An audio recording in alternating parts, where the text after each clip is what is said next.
Hashtag not ideal. Skies just opened up. This is Saratoga Live, as always, brought to you in part by America's Best Racing. For the love of the race, visit americasbestracing.net today, day 15. Live look Saratoga. Weather playing a leading role on today's program, but still Whitney week, and the show continues. Whitney week, always a special time at Saratoga, rain or shine.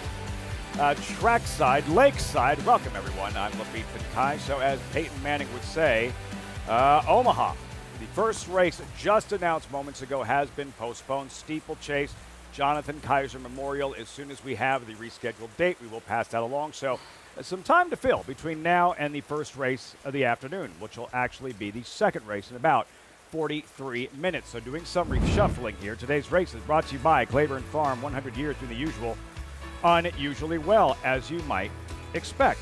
No turf racing. Main track listed as sloppy. Race 5 still starts the late pick 5 featured event. Race 8, it's going to look different. The De La Rose. Race 8, again, we'll have all those scratches and changes with the weather really turning the Wednesday program upside down. As I welcome in my co-host, he's a 4-time Breeders' Cup champion jockey, Rajiv Mirage, New York Racing Association analyst, Andy Serling. Andy, yeah, outdoor sport, you play the hand you're dealt, and as we follow the changes, and it's very different than the races you handicapped for, as a handicapper, what adjustments are you making? Well, I mean, fortunately, because I have to do the pre-race show, when days like this, when there was extreme rain predicted, and not surprisingly, unfortunately, it came, I make picks for off the turf, so I've already handicapped these races for both turf and dirt. We'll wait for the scratches to come in and see what happens in those races, but got some picks for those races, and I think you have to keep an open mind. And remember something, these are races that are no longer the race that they originally carded to be. They're now dirt races, and a lot of times these can be opportunities to maybe make some money because the public might go for a horse they liked on the turf that can't really stand up on the dirt, and they're going to bet the horse just because it's going to be bet on the turf. So if you keep an open mind and you are patient, you can find great betting opportunities in off-the-turf races. Yeah, and as a jockey when I was riding, I mean, sometimes I might have a horse that looked okay on the turf, and I was praying for rain, and when it comes off, he looks better. But like you said, Andy, alluding to that, the horse doesn't get bet the same way because sometimes they're looking at the turf horses thinking that they're going to transfer that form. So we got to see who stays in and try to read between the lines. For a rider, for the jocks in the room right now, what adjustments are being made? The biggest adjustments right now is changing your equipment that you're going to be racing with. When we're riding in this sloppy track, we use different kind of pants because the regular pants, the water gets soaked in and you get bogged down. So we put rain pants on, and also the amount of goggles that you wear because the mud and the water will stick to your goggles when you get behind. So you want to do that. Those rain pants on you had Sunday night for jockey karaoke? Yeah, those same pants. We have video. We have to fill this time somehow. As always, the invite still stands. Get involved. Sign up. It's Whitney Week. NyraBets.com. When you do so, use that promo code SPA250 and earn up to a $250 deposit match after your first deposit. Bet any track, anywhere, anytime. Join now at NyraBets.com to earn your $250 deposit match. Field for the De La Rose. I don't believe we have scratches just yet. No, we don't. That's the field as it looked, Andy, going in, as if it would be on grass. It'll be on the main track. The main track listed as sloppy. Now, who does this benefit most, in your opinion? Well, you throw out the morning line and punting through the race. I'll be surprised. Well, with Moofy coming out, believe it or not, Moofy was the only horse besides Hot Fudge that has ever been able to lift a hoof on the dirt. So I wonder who is going to stay in against Hot Fudge. She'll be about 2-5 in this race in all likelihood, or should be about 2-5. And at this point, I'm not certain, looking at the horse in this race, that she might not have the chance to win it in a walkover. It won't be a walkover because Sister Luann did have a second-place finish in an off-the-turfer. Now, obviously, numbers not comparable to what Hot Fudge is running. Hot Fudge is probably the closest thing to a layup that you'll ever see, like a wide-open layup in horse racing. So, yeah. 2-5 would actually be a strong, good odds on her. Oh, yeah, she'll be an overwhelming favor. The only thing for her is that she's got to get the mile. But it's a 1.5 turn mile. She is a horse that's more suited to the race shorter, but she's won at a mile. And right, she may pay $220 in this race, to be honest. And you mentioned Sister Luann was second, just to put it into relative terms, she ran a 44 buyer that day. Hot Fudge will probably run over an 84 buyer. That would translate to a win by about 25 lengths. Yeah, how about... I'm not saying he's going to run a 44, but that shows how much better Hot Fudge is than she is. Every Jets was third in an off-the-turfer in a 7-horse field before, so, I mean, obviously, numbers-wise, not even comparable to what Hot Fudge runs, but when you think about the amount of purse money that's out there, third and second place isn't that bad. No, so I would see some people staying in and hoping that, get a piece of the pie. Not the De La Rose like De La Soul. The De La Rose. You're starting De La Rose. De La Rose. De La Rose. You've got De La Rose. She was a Woody Stevens, Henrietta Kwiatkowski runner that I was fortunate enough to see. The race named after her must have been pretty darn good. Week 4 Whitney Week Stakes schedule. It's loaded. Tomorrow, Grade 2 Glens Falls. Friday, Grade 2 Hall of Fame and Saratoga Oaks. Saturday, all on Fox. 5 stakes races, 3 of the Grade 1 variety. Cue the animation. America's Best Racing's race of the week. What else? Grade 1 Whitney, one of the most celebrated races at Saratoga. Breeders' Cup Challenge event. Win and you're in for the Breeders' Cup Classic. Older horses, mile and an eighth. $1 million purse and a big field with the Met Mile winner returning number 3 National Treasure.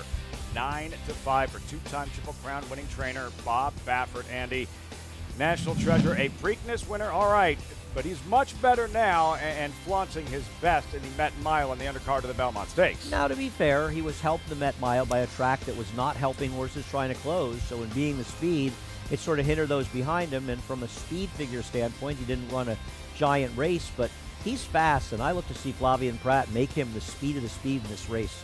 Rajiv. I mean, there is so many different things to look at in this race. And funny enough, when I saw Warrior Johnny win an allowance race last time out, I was like excited to see how he'd look in the Whitney. And this race just came up super strong on numbers. Yeah, Warrior Johnny's in tough, but they're taking a shot, and I can't knock them for it because the reality is, people might look at this race and say, well, who are the superstars in there? Yet these are the same people when we had a, quote, superstar in a horse like Cody's Wish. Life last is Good. Year. Life is Good. Cody's Wish. Yeah. You get a 4 or 5 horse field, and people say there's a small field. And then they complain there's no superstar, and you get a 12. I'll take the races where there's no superstar. For instance, Thorpedo Anna heading towards the Travers, there's going to be a big field in the Alabama because, the Wicked Witch is not around. So I like these races where there's no superstar. They're open races. Jimmy Barnes, Road Warrior for Hall of Fame trainer Bob Baffert. You're looking at National Treasure, arrived yesterday. What is the biggest challenge, the biggest difference going to be for National Treasure from the 1-turn mile, Met Mile victory out of the Wilson Chute compared to the mile and an eighth of the Whitney, where I know you've already always emphasized inside speed. Sounds good to me.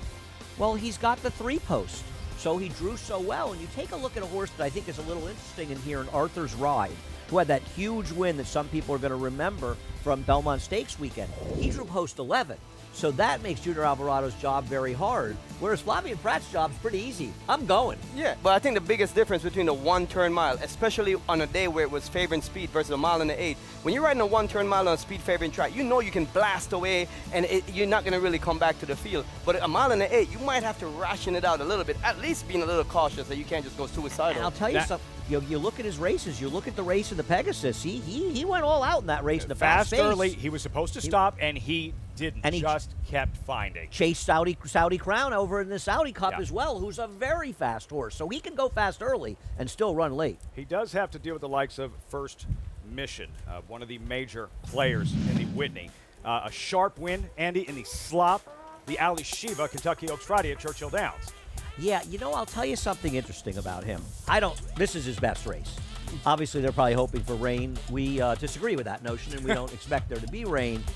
But what's interesting about him? His last race was his worst race in a while, and he was in the pace. That's exactly what I was thinking. You look at his race loss in the Clark, on top of the pace. I don't think, Raj, they want any part of being involved in National Treasure early. He showed his hand in the Stephen Foster when he was on the lead. It's a tricky horse to ride because watching him run, he grinds his gears. And I think that's the kind of thing that makes you want to put a horse in the race because he doesn't really show that he have a big turn of foot.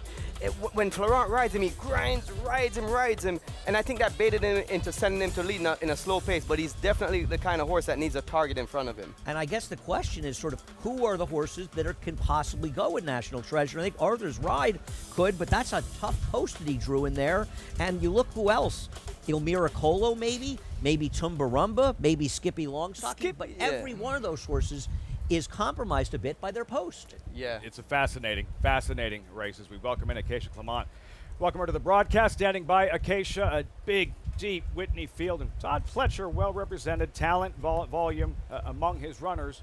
Krup, what are you expecting from Krup?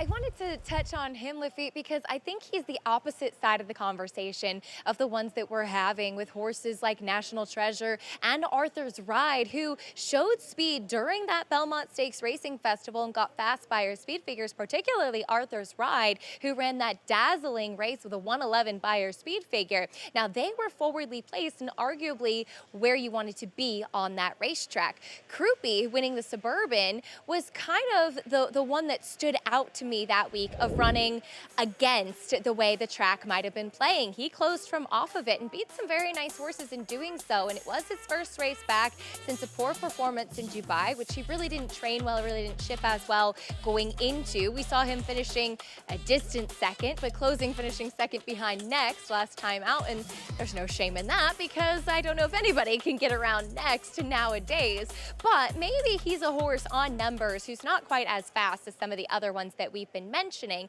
But if there is any opportunity for any sort of closer, he's a horse that's already shown that he can close when maybe the things are kind of stacked against him a bit. I'm excited to see how this race does shake out. Came up super competitive, and happy to report back here in the paddock, the sun is out now, Lafitte. Live comes at you pretty fast at Saratoga. The Whitney this Saturday on Fox. 97th running. Coverage begins 3 Eastern. Superstar White Abario, last year a superstar. He was supposed to run in the Forgo. Instead, they pivoted. He ran in the Whitney, ran a hole in the wind, and followed that up with another sensational performance at the Breeders' Cup Classic out west at Santa Anita. How productive will this year's edition be? Only time will tell. Our summer schedule right back at it the following Saturday, 4-Star Dave. Following week, the Alabama, and the highlight every summer, August 24th, a draft at Kings Travers, Fox, Saratoga Saturday. We better have better weather. And if we're we showing don't, the wrong I'm angle. If you show blaming the other you. side, you see the sun. The sun is out on the western part of the racetrack, and the storm is moving out on the eastern part. Let's put them back on the turf. Hidden path, a scratch, so a field of 6. There you go, Andy. There we have. See? You ask and you receive. I guess Mitch must not be direct. Sounded more like a demand you received, but tomato. Just getting started on Saratoga Live, about 32 minutes out till the first race of the afternoon. It's actually race 2. No turf racing. Roll with the punches. The rain came in. Now sun's out, and our coverage will continue. 9 live races coming your way from the Spa. It's Whitney week. Twirling Candy, proving Lane's End's stallion-making tradition. Twirling Candy has seen success on the track and sales rate, siring multiple Grade 1 winners and millionaires, including Exalted, Beyond Brilliant, Gear Jockey, and reaching 7-figure yearling and 2-year-old sales. By the legendary Candy Ride. Twirling Candy, a leader of his generation. RaceLens is the most in-depth product in horse racing, with unique features found nowhere else. True odds, predictive analysis, and pace projection. RaceLens. It will change the way you follow horse racing and take your game to the next level. Nominate your horse today to join racing's elite on Travers Week at Saratoga, August 21st through 24th. The championship road runs through 9 stakes, topped by the DraftKings Travers. Go to NYRA.com/horseman to nominate by August 10th. This summer, the thrill of horse racing comes to your home on Fox. Live from historic Saratoga Racecourse, don't miss the Whitney Stakes, only on Fox Saratoga Saturday.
Welcome back. Saratoga Live on Fox Sports 2. Live look. What rain? Sun's out now, but the damage done off the turf for the program and more scratches for the feature a little bit later on. Andy, the Della Rose, what's the latest? What do we know? Well, right now the 1, 6, 7, and 10 are scratched. The 6 and 10 had already come out of the race, and Rajiv was looking up sort of some of the horses that have run okay off the turf. But the reality is that Hot Fudge is a quality filly. I mean, she had a chance in the Honorable Miss the other day. I think Linda Rice, though, is feeling like a genius, having scratched out of there to run off the turf in this race. And we could have additional scratches, you think, as we get closer to the Della Rose? People should keep in mind that obviously they want to get the scratch to all the races as quickly as they can. It's not always that easy, but also when it comes to a stake race, I think you have until 45 minutes to post in a stake race to take your horse out. So those scratches might drift in a little bit slower than others, though we encourage them to scratch as soon as they know. Yeah, because this gives the connections a little time to assess it now. They have to look at it from a different perspective, and I think that some of these guys that weren't really wanting to run on the dirt, but when they're seeing that there's a $135,000 pot, maybe I can stay in for a piece of the pie, something to consider. We'll keep you posted with any further changes leading up to today's Della Rose, the Wednesday feature, kicking off Whitney week here at Saratoga. And as excited as we are for the racing this weekend, the high level of competition, all leading up to the 97th running of the Grade 1 Whitney, it's important to think back and remember Marylou Whitney and honor her legacy, everything that she did for Saratoga, not just the track, but the town itself, Saratoga Springs. And to ask ourselves the question, if not for her, if not for Marylou Whitney, would we be here today?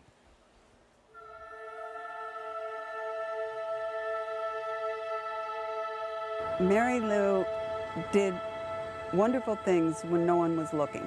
Once Marylou set her mind to doing something, there was no stopping her. She was a beacon of light in the community, not only in Saratoga, but I'm telling you, her power of being a champion and supporting those always in need, it speaks out around the world. I mean, really and truly, we owe Saratoga, as we know it today, to Marylou Whitney. The hospital, the dance museum, SPAC, think of all the things that she has meant to this area. There was no reason why she had to do that, except that that was who she was, that was her nature. Our backstretch workers, they are the sports unsung heroes. These wonderful people work long hours in dangerous situations while often living in poor conditions. All of us should try more to improve their lives and advance their dignity. She means a lot to the backstretch. From her smile, from her genuine giving back.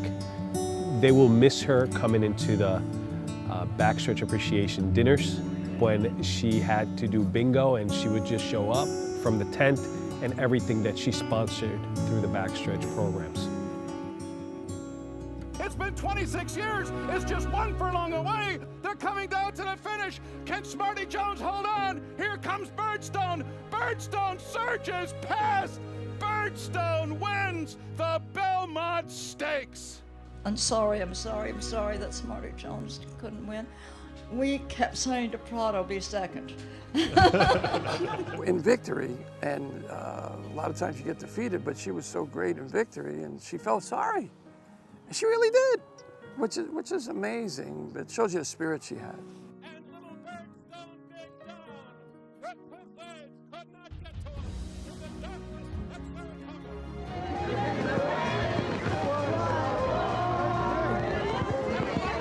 darkness, She fought. I mean, that's a good example for everybody. Don't give up. She just kept at it, and she never wavered. So, great inspiration for all, especially me. The way she told everyone, these are our horses. It's our responsibility to take care of them, not just when they're racing, but afterward. I have never had a friend like Marylou before in my entire life, and I know I'll never have another friend like her. It didn't matter whether you were a millionaire or you were a guy walking down the street in sneakers, shorts, and a t-shirt. Everybody was a somebody to Marylou.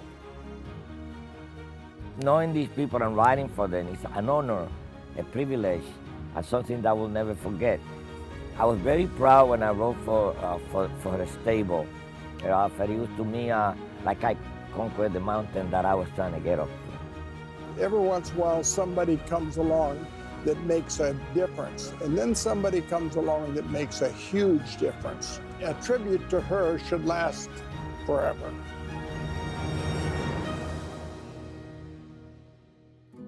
To all Saratoga, thank you for my wonderful life.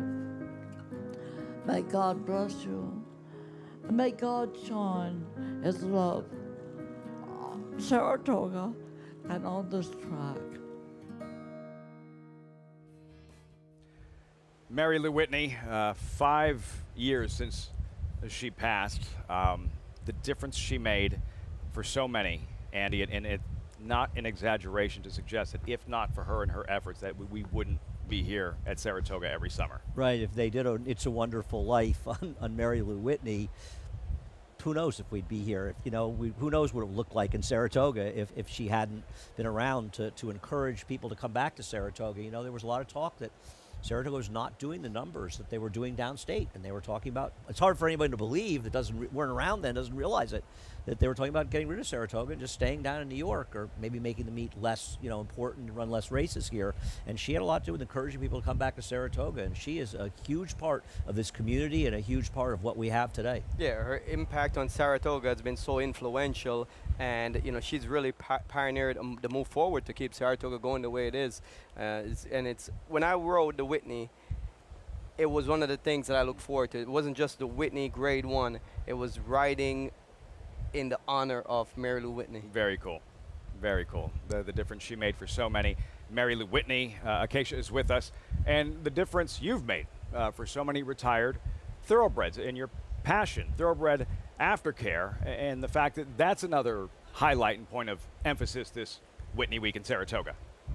It is, Lafitte. It's often very busy on the social calendar this week with a lot of people in town for the Whitney and the upcoming yearling sales across the street at Fasig-Tipton. But we had the opportunity this week to have our second annual Joining Forces for Horses event this past Monday, where my organization, of which I'm the founder and president of Racing for Home, Inc., Thoroughbred Aftercare Alliance accredited organization, teamed up once again with old friends at Cabin Creek, and we had a wonderful event at Nove with a great dinner, great silent auction, and I was just blown away and so grateful by all of the support from my Naira family, from the community, from so many wonderful owners and friends here. And we carried on another tradition honoring a thoroughbred industry individual who's been a champion for aftercare this year, was multiple Greatest Stakes winning trainer Rick Strasberg, who had some wonderful things to say about why aftercare is so important, particularly here in New York.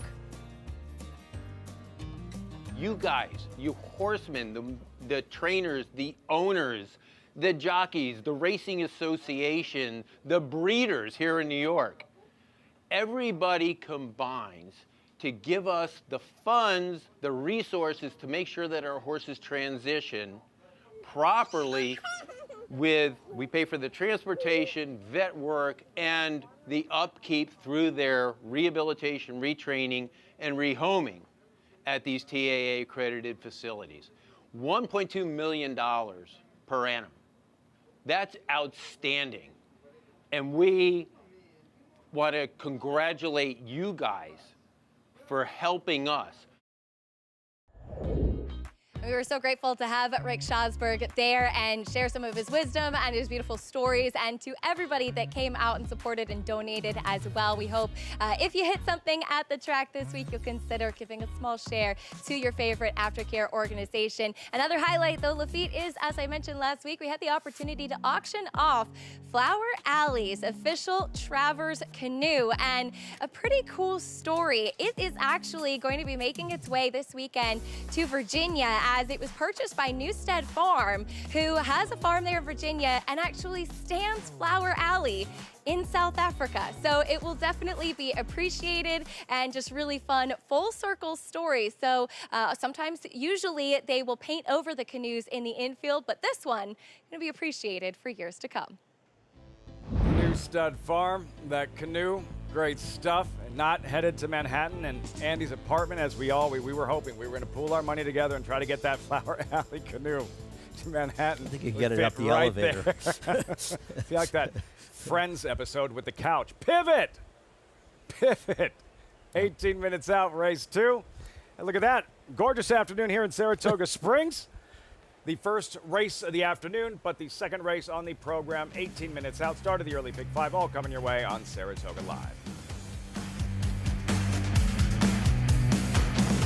Introducing a stallion, as top class as they come. In 22 career starts, he won or placed in 12 graded stakes, competing in 15 grade ones, earning over $1.7 million. His undisputed speed is evidenced by 7 100-plus buyer speed figures, a 3-time grade 1 winner, Raging Bull. Horse racing? Check. Weekly promotions? Got 'em. Huge payouts? You bet. With Naira Bets. Download the app today and bet on any track, anywhere, anytime with live HD horse races, betting tips and tutorials, expert picks, and more. You bet with Naira Bets. Join now for a new member bonus at NairaBets.com. Charlatan is back, and he turns it on with 1/8 of a mile to go. Express Train moves into second. Nashville dropping out of it, and then Collusion Illusion. What a spectacular return for Charlatan, who will romp in the Run Happy Malibu Stakes by 4.5 emphatic lengths. Charlatan, ultra impressive. It's a new day for a new king. Serving others is our foundation. That's why Naira is building a pathway for businesses, individuals, and organizations to support charitable groups connected to horse racing in New York State and beyond.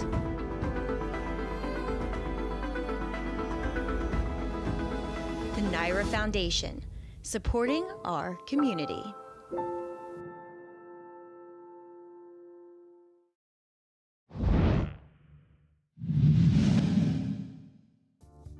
Gunrunner turning for home in the Whitney. In front by 2. On the outside, Breaking Lucky is second. Keen Ice has made his way up into third, but he's still far behind. And now Florent Giroux lets Gunrunner go, and he's opened up a 4-length lead. Breaking Lucky is second. Keen Ice on the outside is third as they come to the line. Gunrunner wins the Whitney. He was brilliant, Gunrunner. And Raj, this was just bizarre. Look at that. There goes the shoe. So it's supposed to land on the track, right? No, look.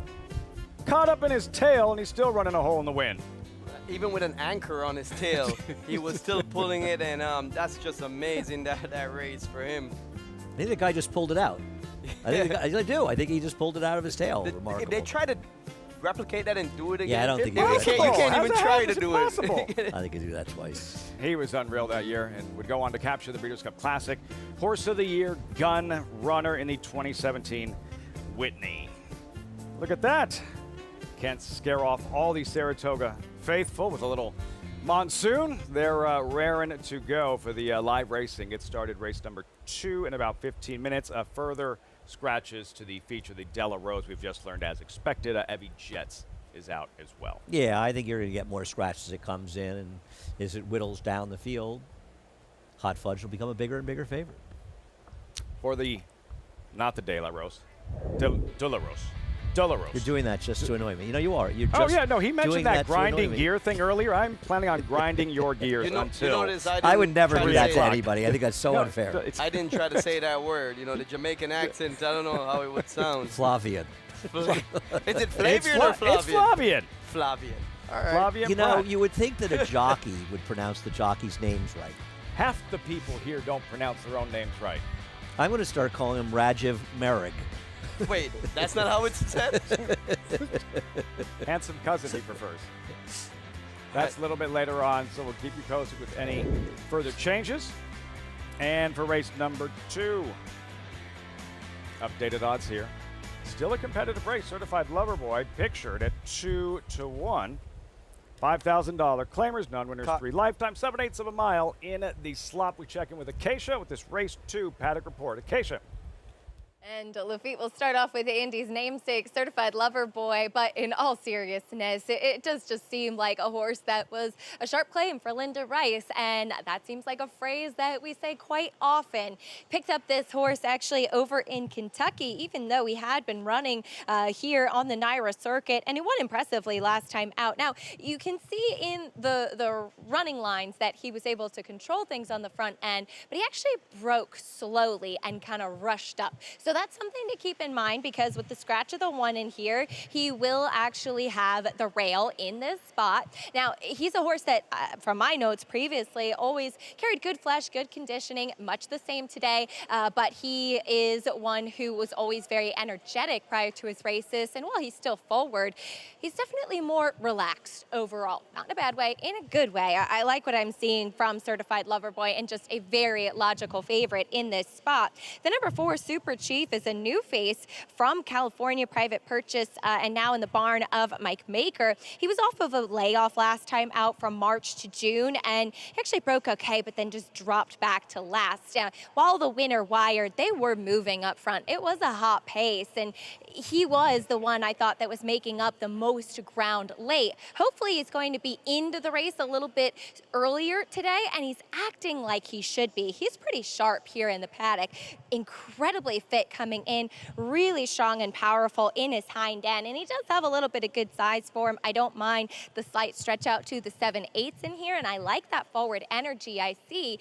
Looks like he could be one, again, an intriguing new face that, if he can get into the race a bit better and a bit earlier, might be able to make a little noise in here. Now, I was very interested in the 6 Squire Creek. This is my first time laying eyes on him, and you could just tell this guy is a handful.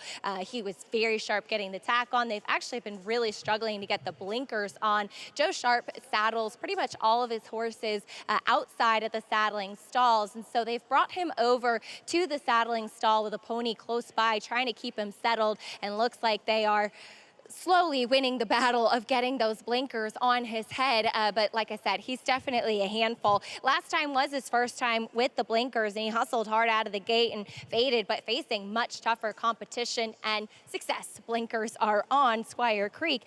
He does look great from a physical perspective.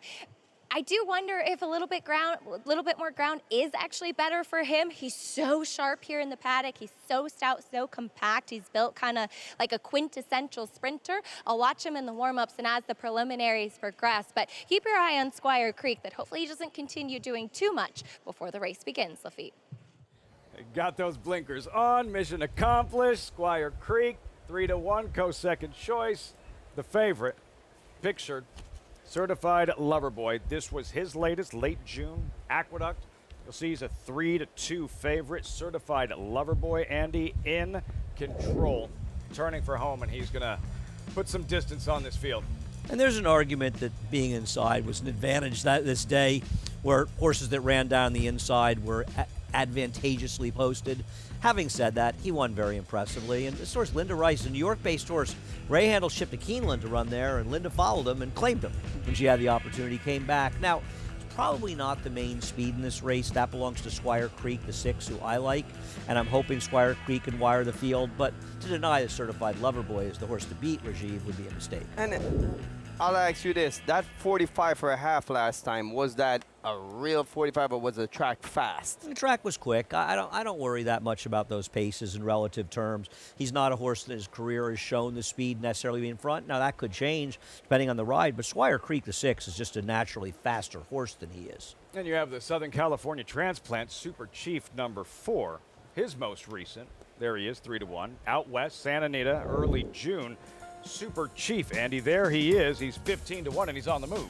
And this was a day at Santa Anita where horses also that were placed inside sort of dominated. You see that with the winner here. Now, it was a race where the race sort of collapsed behind the winner, but I think that Super Chief was a private purchase since that race, ran very well. I want to talk about something important about this race at Santa Anita. That race was an open $50,000 claimer. Means there was no restrictions. Today, he's racing against horses that have only won 2 races lifetime. This never win 3.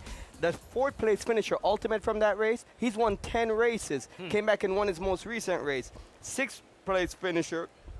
It's my house, a 6-time winner who won a race coming out of that race. This, even though it's the same price tag, 50,000 claimer, that race and today's race, this is actually a conditioned 50,000 claimer. I think that's a great point, but I'll also say the horses who were running that race were not that good. But I think that's a great point you make, but having looked at those horses from a quality standpoint, they just aren't that good. I will say it's a drop in class, even though it's the same price tag, because you're running against conditioned claimers. I'll say he's running against tougher horses, though.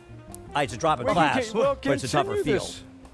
Conversation/debate. Now, heads up, you can earn $10 bonus today by playing with Naira Bets. Bet at least $50 each in Saratoga and Delaware today. Earn a $10 bonus, win or lose. All you have to do is opt in at NairaBets.com.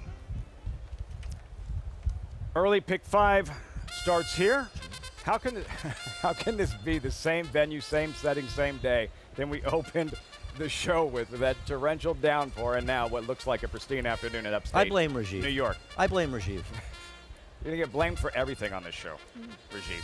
The favorite, Certified Lover Boy, a year and a day since his maiden win right here. Showed a lot of speed last time, first off the claim. I expect this one to try to take them wire to wire. Night Effect, he's quick and drawn right outside Certified Lover Boy. He figures to be sort of in the horses behind the 6, chasing early. Super Chief number 4, second choice, now the third choice, 3-1 with Ramon Velasquez. Has enough tactical speed to try to put some pressure on the favorite, and this was my top pick. I expect him to sit just off the pace. Number 5, Lucency, second start of the meet. I worry that he's not going to hold his form since being claimed away from Rick Dutrow. A concern, perhaps. Then number 6, Squire Creek, Andy's top selection. That's significant class drop for him. This one runs its best races on the lead, has 2 wire-to-wire victories. I expect them to try to make the lead today. Sin Nombre, the gelding with no name, just won it 33-1. Against much weaker, he's in a much tougher spot today. I'm going to tell you something. The day I get Rajiv to start looking at pace figures and looking at time from US, he won't say that horse Super Chief, who's probably going to be last early, will be forwardly placed in this race. He can win switching to Mike Maker's Hot Barn in here, but he's not going to be forward based on the races that he's run. You guys start talking pace, and I feel like I got to put like a catcher's mask on or a football helmet or something, like the sparks start to fly. I just want to say I think it's impressive that Rajiv has gotten through the show so far without mentioning the 2 is named for him. I think that's really the most impressive thing that's happened today. Andy, I will say, my perspective of being forwardly placed for this horse is being about 4 lengths off the lead.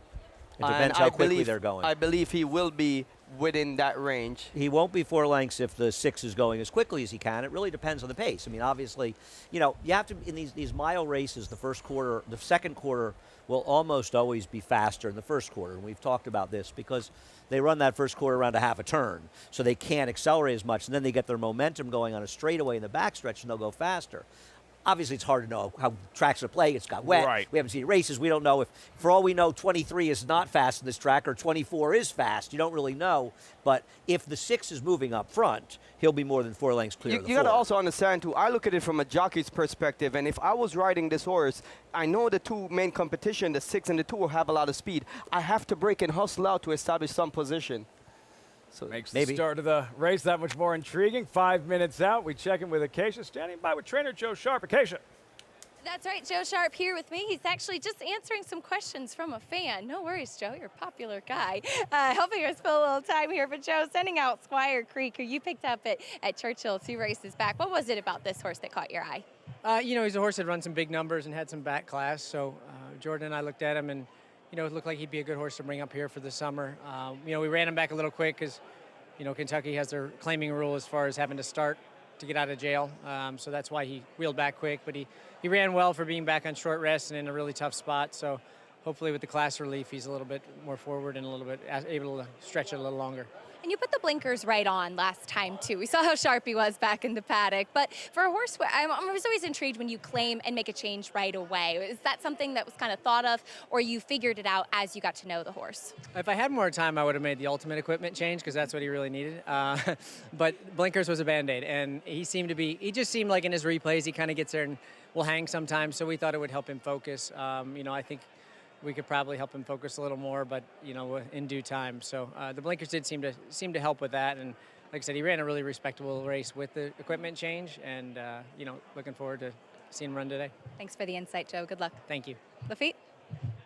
With equipment changes, Raj, first time aboard a horse with blinkers, for example, that's not his first time, but they were referencing his first race with blinkers. Even pre-race as a rider, can you notice a change in behavior, focus?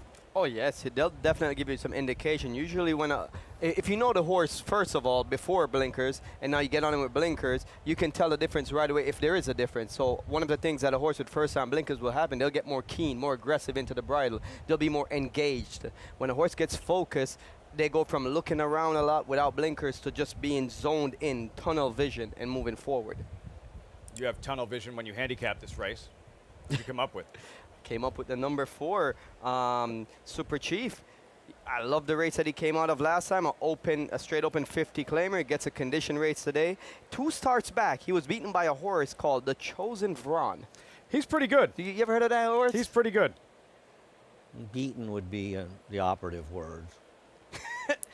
In his last race, he was second. By the Chosen Vron. He was second in a 50,000 open claimer. Listen, I think he's a player in here. I'm not going to be shocked if he wins. I think 9-2 is a very generous price. Mike Maker's horses have been running extremely well in the race. I'll be surprised if the winner is one of the even-numbered horses in this race.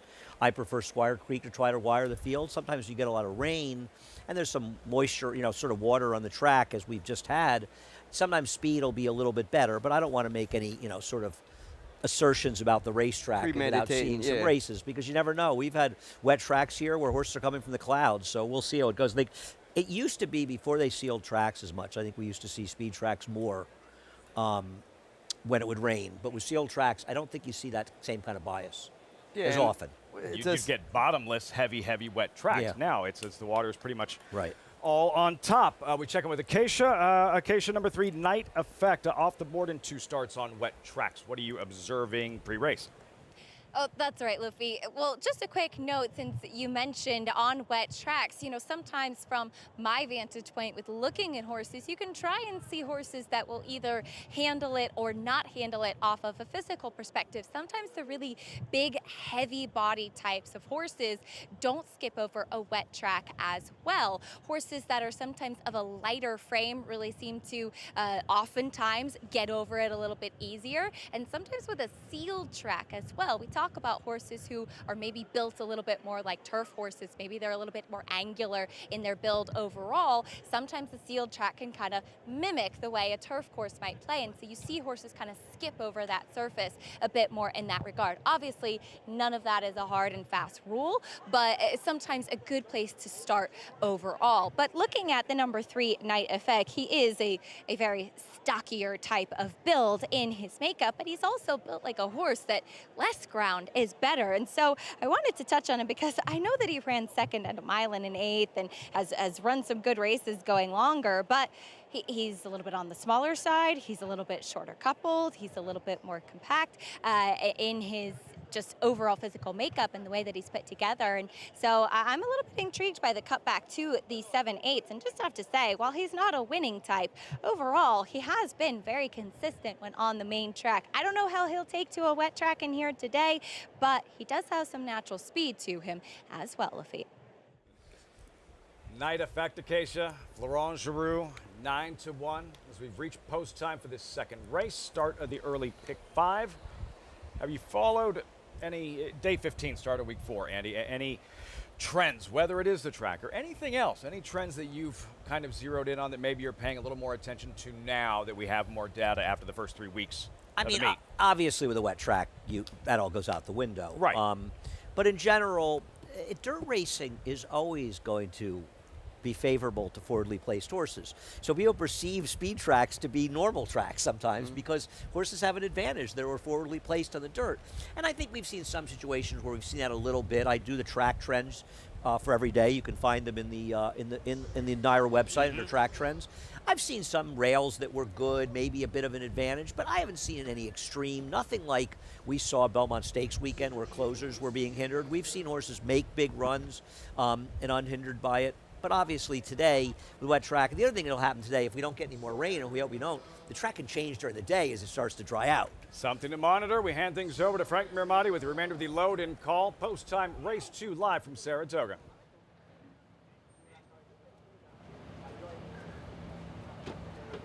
They're in the gate. They're off. Super Chief was out alertly, but it is Squire Creek who's fastest. Squire Creek is just in front, joined now by Night Effect along the inside.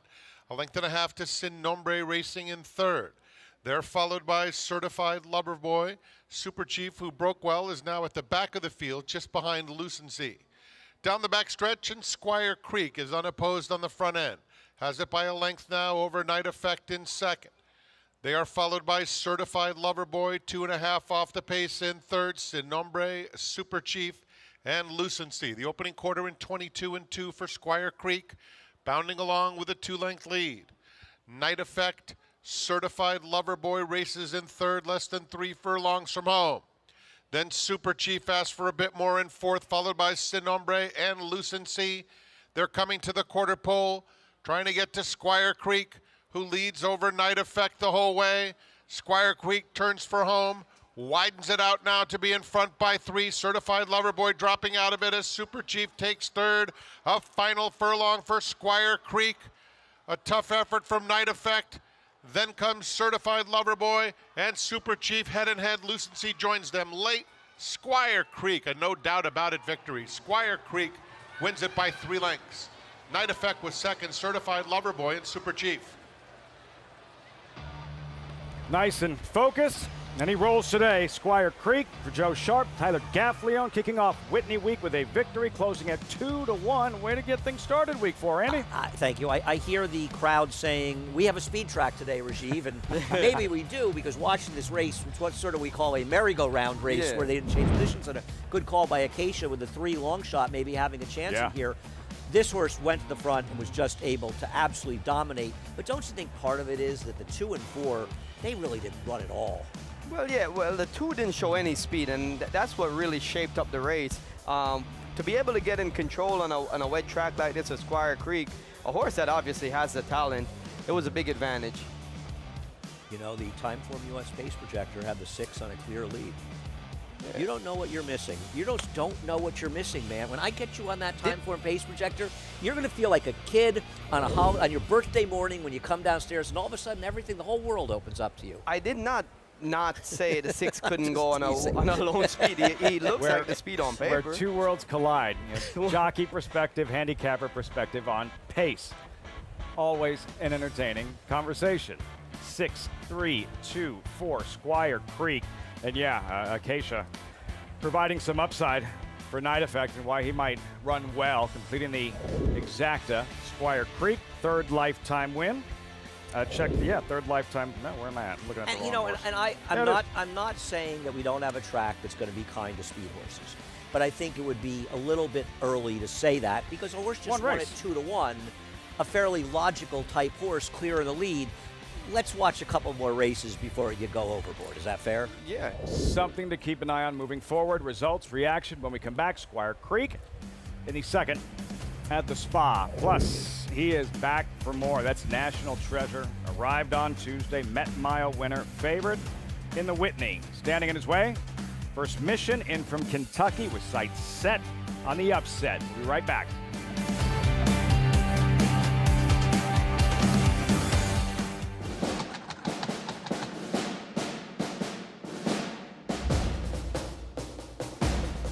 Down to the wire, Verstappen.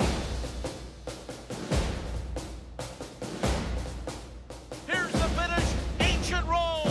War Bomber's won the King Edward. SEAL Team has won the Twilight Derby. Warfront, standing at Claiborne Farm. No trip to Saratoga Springs is complete without a visit to Sacred Spa and Wellness, a state-of-the-art med spa just minutes from downtown. Whether you're looking for luxury body treatments, infrared sauna, massage, yoga and Pilates classes, or more advanced health and wellness treatments like chiropractic, hydrofacials, body sculpting, laser genesis, laser hair removal, and microneedling, Sacred Spa and Wellness is the destination for relaxation and rejuvenation. For a full list of services and to book your visit, go to sacredspaandwellness.com today.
Welcome back to Saratoga Live, our first live race of the day. Wire-to-wire winner with Squire Creek as Tyler Gaffleone was aboard, and he's joining me here. And Tyler, clean faces win races, or so they say. Your horse's speed definitely dangerous in this spot. Oh, most definitely. You know, he's coming out of sharp sprints where he showed a lot of speed, and today I just didn't want to take anything away from him.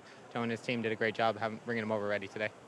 You and I were kind of chatting about the track. You never know when there's been rain and when it's been sealed, but it seems like staying off the rail a little bit is the best place to be. Yeah, you know, going into the turn, my horse kind of fell into it, and he lost his action a little bit, so it just found a little better footing towards the outside.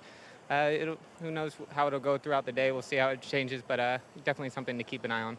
Well, good way to start the afternoon for you. And you have a big weekend coming up as well with some live stakes mounts, including Emery in the test. You're 4 for 4 on her. What can you tell us about her? She's been remarkably consistent. You know, she's shown a lot of class from the first time she got out here. She broke her maiden here last summer, and she's really done nothing wrong since. Seems like every race she keeps improving, gaining more confidence. She's had 2 really nice works over the Oklahoma course, so we're really excited. Any sort of game plans from the rail going 7 furlongs? Not entirely. I'll speak it over with Brad. Obviously, she doesn't have a ton of speed. Hopefully, they mix it up enough in front of us where we can get a nice position. Well, it'll be a fun race, but congratulations on the win here. Thanks so much. Tyler Gaffleone kicking off the day in a good way, Lafitte. Grade 1 Vanderbilt win last week, Acacia. Tyler Gaffleone, Squire Creek, 640. A date with Warrior Johnny and the Whitney on Saturday, 632, race 2. From Saratoga, maybe you just joined us. Want to play the races, don't have past performances? Equibase has you covered.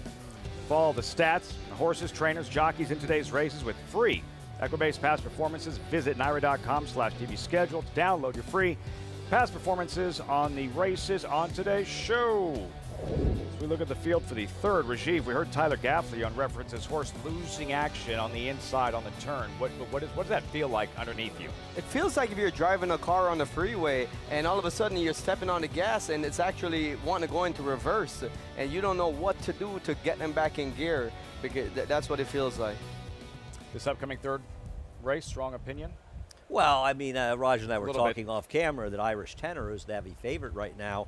I mean, this horse's dirt races kind of overlay the field. Now, the last race wasn't very good, but he was a bit compromised in a tough field. And, geez, Raj, if this horse shows up with most of his efforts in the dirt, someone's going to have to really just jump up that doesn't show it on paper. And the one horse that I think could potentially jump up is the Commish, number 9, because this is the kind of race that's ripe for a first-time starter, a horse that hasn't already shown us what he's got. But we don't know much about the horse. I agree with that. And listen, they entered him in a 5.5 furlong turf race, but the chances that a son of commissioner is going to be competitive early in a 5.5 furlong race, he was second in the Belmont Stakes behind Totalist, seems a little slim. Well, it does have some McLean's music on the bottom end, and that is a precocious sire line. So, and the mare won its debut, but that was on turf. A lot of mixed signals. On the main track. Listed as sloppy, 22 minutes out, race number 3. Circling back to the highlight this week, America's Best Racing's race of the week, the Whitney Breeders' Cup Challenge event. Win and you're in for the Breeders' Cup Classic, 9 furlongs, $1 million purse. We had some time to fill at the top of the show. We filled with National Treasure, naturally, the 9-5 favorite. Some of the other contenders, starting with number 10 in Skippy Longstocking, 8-1 on the morning line. 2 starts back, Andy, and a sensational performance in Arkansas, the Oaklawn Handicap. And on that afternoon, Jose Ortiz, there he is at the top of the stretch, puts his field away. Figure making is an art, not a science, making the Beyer speed figures. Yeah. And this is a race that came up very fast. He got a 107 Beyer, which is as fast and not faster than anything National Treasure's done. It's also dichotomous to any race he's ever run before, and if you look at the field, it's a little hard to buy into it. But I thought his last race was kind of interesting in the Foster, and Rajiv, I'm sure you watched as well, because he was forward. It looked like he was dropping back and going to be nowhere, and he kind of re-rallied at the end.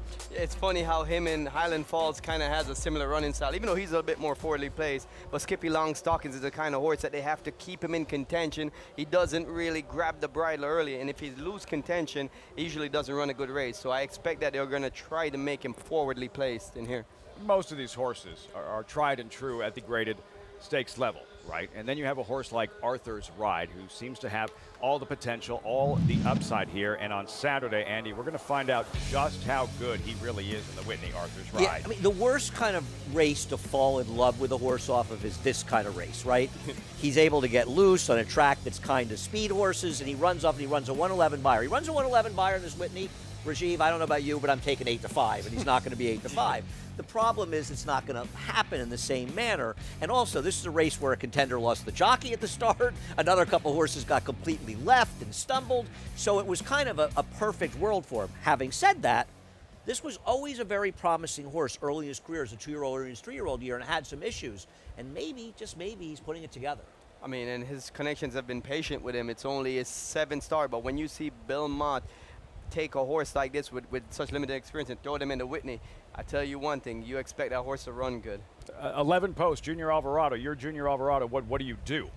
Well, the good thing about it is he has natural speed, so you have to utilize that speed, because the one thing that you don't want to happen coming from, you know, the outside post is getting strung out to dry going into that first turn. So utilizing his speed to get over and clear some of the other horses, I think that has to be the plan. And he's not helped by the fact that right inside of him is Skippy Longstocking, and 3 inside of him is Tumbarumba, 2 horses that have early speed as well. When you're breaking from an outside post like that, Rajiv, and I think you'll agree, you want to have a few slow pokes inside of you, so it's kind of easy to clear them, and I don't think that's going to be the case here. Yeah, well, it has to be where the good thing is he has the speed, you know, Arthur's Ride, so he can use it. I believe if Arthur's Ride wants to be faster, and you can tell me more when you see the time for him projectors, but he should be faster than Skippy leaving when I see them.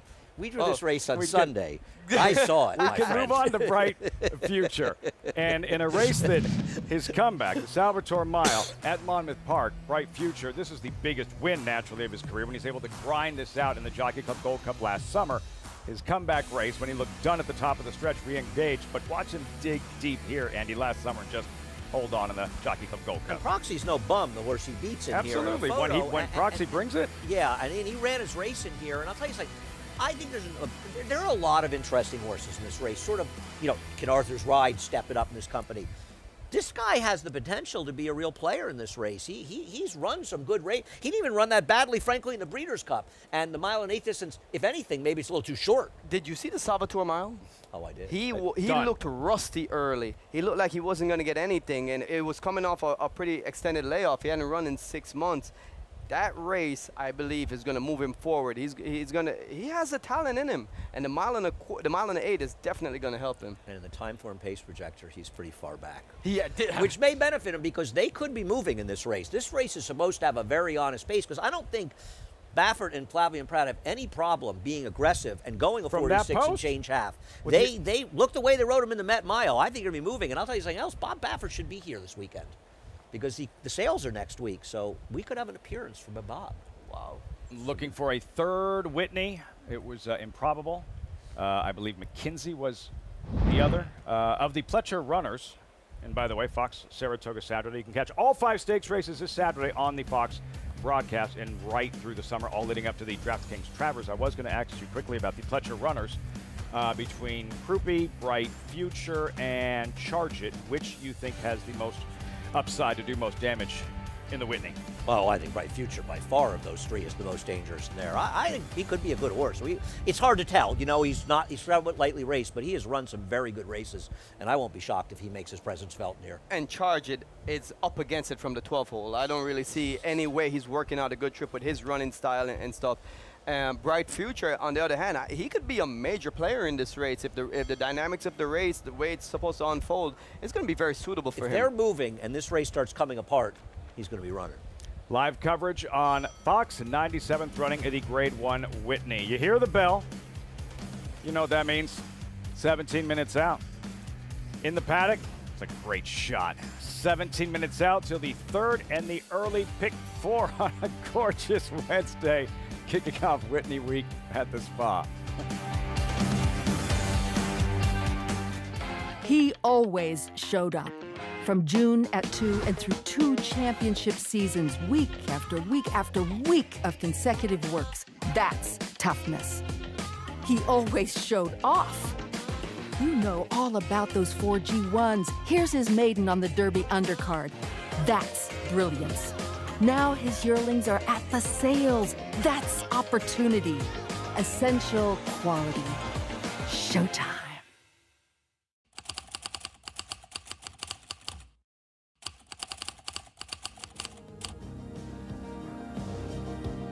Complexion. Phoebe in Wonderland. Gillibrand asserts herself. Poppy Flowers putting in a late burst here. Poppy Flower with the momentum.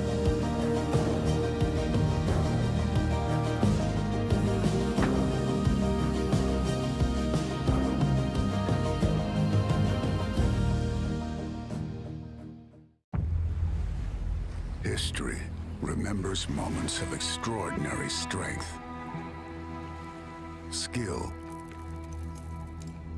and determination. True greatness is forged by those who fulfill their destiny.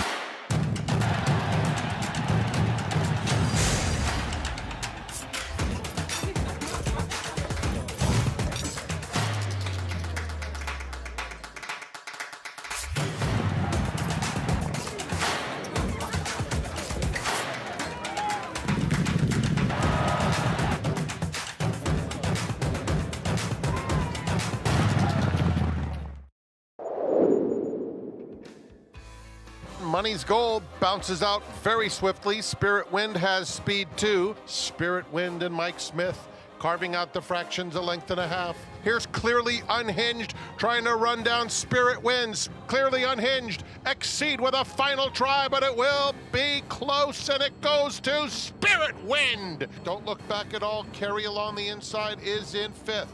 Don't Look Back at All, 4 lengths back in fourth.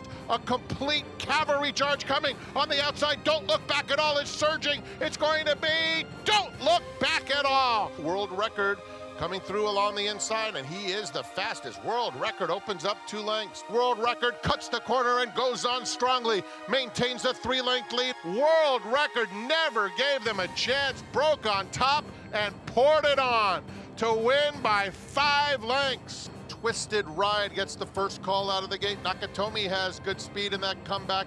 Skelly comes to the quarter pole in charge over Nakatomi as the field turns for home. And Nakatomi is right up to Skelly, and he's right on by. Nakatomi, stellar in the Alfred G. Vanderbilt. And Fierceness comes out running, and so does Pony Express. Pony Express, a perfect trip for Fierceness. Moving in, and there he goes. Fierceness makes his move and takes command around the far turn. And the showdown we've been waiting for. Fierceness drifts out. Sierra Leone is coming at him. Fierceness, though, still has the lead at the 16th pole. Fierceness is going to hold on. Fierceness has won the Jim Dandy. And they're off in the Bowling Green, and Silver Knot very quick away from there. And Silver Knot is asked to kick away. Leads it a length and a half. Silver Knot all the way in the Bowling Green. So many stellar performances, and the winning colors you saw streaking across the wire and in the winner's circle. Congrats to the winning owners. Week 3 stakes races. Saratoga Weekly Wrap brought to you by Walmack Farm. The highlights week 3, Whitney week now, and a great week for sprinters. You saw the results, and Spirit Wind and Don't Look Back at All, world record Nakatomi, all doing their thing in sprint stakes. As for the champ, this wasn't a sprint. Raj, the Jim Dandy statement win for Fierceness. Yeah, the real Fierceness showed up, and there was a lot of questions to be answered coming into this, and they did answer that question. He showed what he's really made of. I'm still not sure we're not going to see him in the Travers. I wouldn't be shocked if we see him and don't see Mind Control. I'm sorry, and Mind Frame. I would be surprised if we see both of them, but I wouldn't be shocked to see him run back. I mean, you've got a horse that's now run 2 times in Saratoga. He's run extremely well. And I mean, obviously, taught us to see how he's doing, and he's not going to run a horse who's not doing well coming to the race, but I got to think there's a real impetus to want to run him here, considering how well he's run here in the past. And if if he were to win the Travers, suddenly he becomes sort of on even terms with a lot of these horses as a potential top 3-year-old with 2 Grade 1 wins. And I think it'll all sort of come down to the Breeders' Cup after that, who can run the best race of these horses. But I don't think if he skips this race and runs in the Pennsylvania Derby, he better win the Breeders' Cup Class if he wants to be 3-year-old of the year, because they may be both Grade 1s, but Pennsylvania Derby will never, ever be on par with the Travers. But just playing devil's advocate, it doesn't really sound like it's a decision that Mike Rapoli or Todd Pletcher are going to make, like to run in the Travers, not to run in the Travers, Raj. It sounds like they're going to let Fierceness tell them what Fierceness is ready to do. Remember, the plan was the Belmont. No, he's not ready. The plan was the Haskell. No, he's not ready. They waited. They brought him back in the Jim Dandy. Patience paying off.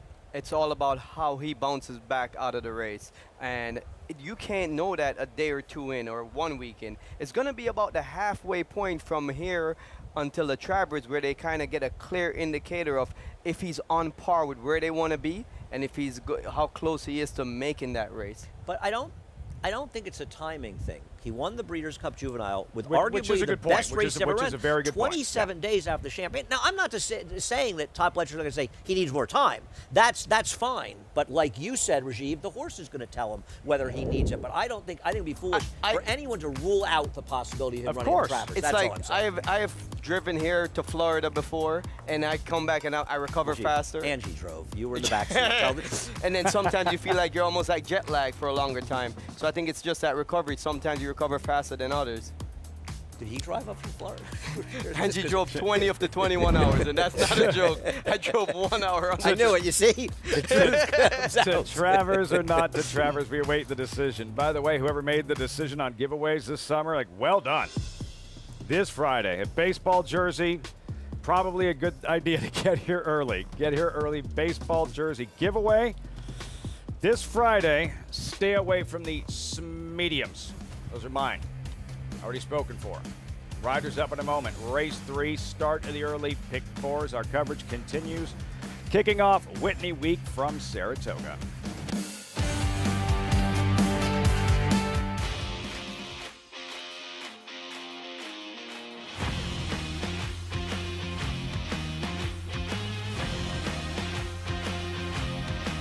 The son of Run Happy, Nutella Fella, has won the hopeful.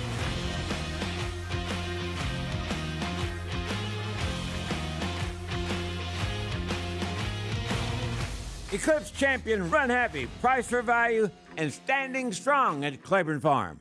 Who's still a nose in front. Krup is lifting late as well. Better lucky than good at the rail. Better lucky than good. Krup, better lucky than good, wins the finale. Welcome to Adelphi Racing Club's unparalleled partnership experience.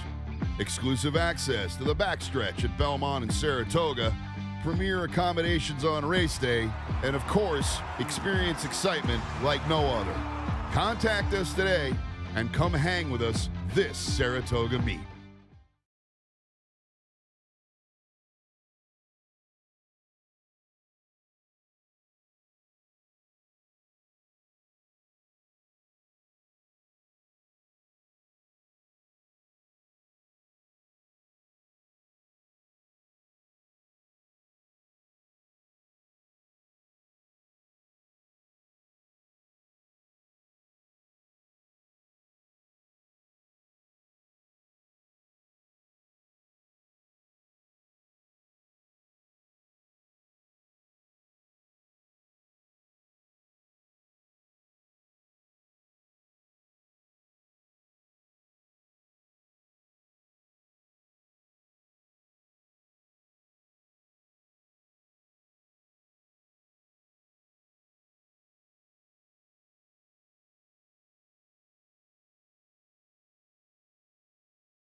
Welcome back, Saratoga Live. A great spot to spend the afternoon at the spa. You check out the tree house, as it's affectionately known, for a bird's eye view of the historic, gorgeous Saratoga Paddock.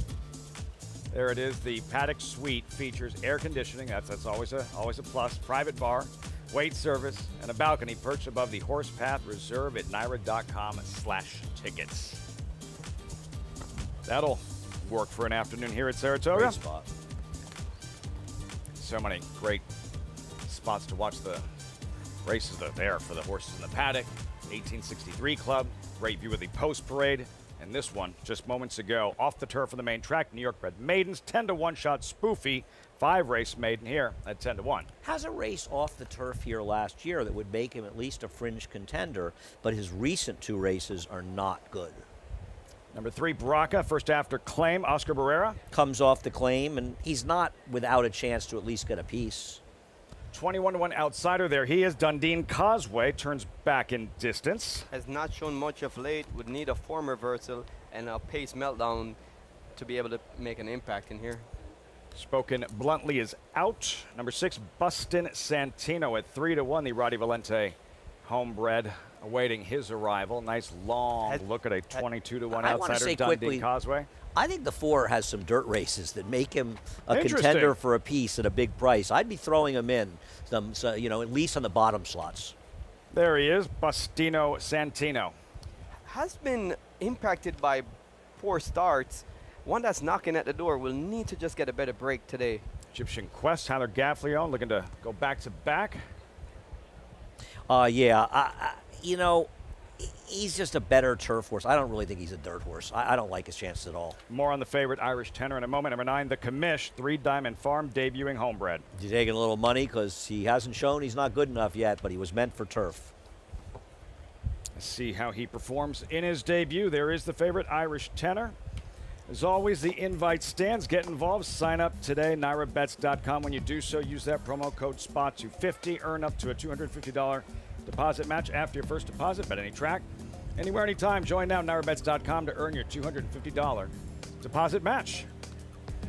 Early pick 4. Go ahead, Eddie. No, I just want to say, am I crazy that the 4 is not the most ridiculous horse at that price? I mean, this is what you touched on at the top of the show. This horse's dirt races, okay, the 2-back, 3-back was terrible, but a muddy seal track, a 52 buyer. Who are the horses in this race that are running 52 buyers in dirt races? I mean, Bustin Santino's last figure was a 51, his last 2 figures, and he's 4-to-1. I'm not saying this horse is a win candidate, but I don't think the Dundee Causeway is impossible to get a piece of this race. I don't think he should be almost 30-to-1. Am I crazy, Is this Raj? just because he's been rendered ineffective in 3 straight starts at this level, facing similar competition? Yeah, I think his form looks terrible. His last race, he's beaten a pole, but I think if you start taking the race apart, he's a better dirt horse than he is a turf horse. I don't think he's a good. I don't think he's a good, particularly good, but I don't think he's 30-to-1 in this race, Rajiv. No, I agree with what you say, but it's 30-to-1 on the win side. But I think that there's people that are going to be looking at putting him on the bottom side. No, I think that he's still a big price in the tries. I think it's third. And Irish tenor, Andy, looking that much better, and hence the even money billing, given what he did his one try on a wet racetrack right here, and a muddy racetrack. His best dirt races will beat these horses. Having said that, he didn't run very well last time, and 3 races ago, his 2 races back on the dirt, he didn't run well at all. It's 6-5. So there are some concerns with him. Now, this is a race where Jose Lozcano is not supposed to fool around. He is supposed to send this guy to the lead. He's the fastest horse early, and less than 9 Commish suddenly has a lot of speed. And he's supposed to clear the front and wire the field. He is not supposed to fool around here. If you rode this horse, would you not be sending him, Raj? I would be sending him. It's clearly the speed on paper. And I disagree with the fact that his last race was bad, though, because he was beat 14 lengths, but the winner ran away by 9 1/4. And 2 horses that finished behind him came back and win. We check in with Acacia. I do think he's very much the horse to beat. You're taking a short price in here, but just as Andy touched on, with that early speed, and if the track's anything like what we saw in the first race, drawn outside with early speed, think could be a big advantage. Jose Lezcano did take Irish Tenor away from the pony and give him a big warm-up, which I appreciate. Now, he's gotten a bit hot on track, but after the rain cleared up, it has gotten very humid out here. So if you see horses getting warm on the track, don't take it as a negative. I wish he was a little bit stronger in his top line if I'm just nitpicking on him, but I think his tactics make him a major player in here. The 6 Bastino Santino obviously ran fine last time out, but he was beaten by a big long shot that day. He's the horse that I just worry about with the wet track in here. As I touched on in the last race, sometimes horses that are that big, heavy body type will struggle with a track like that, and that's exactly what this guy is, not to mention one that at least recently has been coming from very far off of it. He looks great for Bristlevine overall. I just worry if the conditions might be up against it for him a little bit today. Now the number 9, the Commish, first-time starter. The dam's only win was on the turf, but she hadn't had, her 2 foals had not tried the turf. They were both dirt winners, and so I thought it was very curious that he was entered for the turf, and as Andy alluded to, with being by commissioner, for a sprint as well. I can see the turf influence in him a little bit. I do not see sprint in him. He is a big guy. He looks like the commissioner coming through, who of course was able to handle the longer the better. This is a tall, leggy horse. I will say for his debut, he got sharper out on the track. He's been very professional throughout the preliminaries, and he's quite fit. I just wonder what to do with him, if maybe this is just a little bit more of a starting point for a horse that might want a bit more distance. Overall, he's checked all the boxes, Lafitte, but it just is a very curious entry. The Commish, Acacia, 6-1. It's a brutal beat for his sire in the Belmont Stakes. It had a big price with Castellano, yes? 29-1, yeah. One of those horses, and Todd Pletcher's ability to find horses that are better at the mile-and-a-half distance. I don't think there's any trainer. Is another that comes to mind. Yeah, but I don't think there's any trainer that was hurt more by the fact that we're running the Belmont Stakes here at 10 furlongs opposed to 12 furlongs, because he really figures that race out. Commissioner, sire of the Commish. Any final thoughts as they move into line? I like Egyptian Quest at a price. I know he ran his best race on the turf, but his only dirt race was at a mile against a runaway winner. His first time getting a sprint against New York breds on the dirt. See how it all unfolds. Graduation day for one of these New York breds. Time for the early pick 4. There goes the favorite, Irish Tenor. Here's Frank Miramati. Thanks to the feet. We're waiting on the Commish. Commish is in. They're in the gate. And they're off. The Commish off a step slowly. Dunedin Causeway is very quick. So is Spoofy. Irish Tenor on the outside. So it's Spoofy and Irish Tenor now dueling. The Commish, who was off last, is all the way up to 3rd. Braca along the inside is 4th, 3 lengths off the lead. Bastino Santino. Dunedin Causeway, who broke well, is now 7 lengths off the leaders. And Egyptian Quest at the back of the field. The opening quarter in 22 and 1/5 seconds. And it is Irish Tenor in front, the Commish second. Bastino Santino is 3 deep, 2 off the pace in 3rd. Spoofy has lost some ground. Braca has 8 lengths to make up in front of Dunedin Causeway. They have a 1/4 mile to go. Irish Tenor turns for home, opens it up to lead by 2. The Commish trying his best. Bastino Santino is in 3rd. Dunedin Causeway trying to come back and get a minor piece. Inside the furlong pole, Lezcano asking Irish Tenor to finish the job. And they're clear by 4. Bastino Santino, Dunedin Causeway. It will be Irish Tenor. Irish Tenor, a convincing 4-length victory. Photo for second, Dunedin Causeway, or Bastino Santino behind them between the Commish and Braca. The drama involving the 2nd place finisher. No question about the winner. Irish Tenor just kept finding. The favorite delivers. Jose Lezcano for John Kimmel in the 3rd at Saratoga. He went to the front, got a little pressure early. The 9, who completely blew the break, actually had a lot of speed. He just rushed up to get him, and those horses ultimately tired from chasing him. And I think my 4 might have got second. I think you got up for second. I got a little try if he finishes 3rd, by the way, but I got a nice exact if he runs second. And that exact is, it's a $37 for $1, the 8-4. That's him on the far outside. We get up, Raj? I believe you do, but, and you know, Jose Lezcano just rode how you're supposed to ride. He didn't make it cute. He did his thing, put his horse on the lead like he should, and boom, you did get up for second, Andy. 35-1 to complete the exacta. 8, 4, 6, 9. Raj, what did we see right at the start?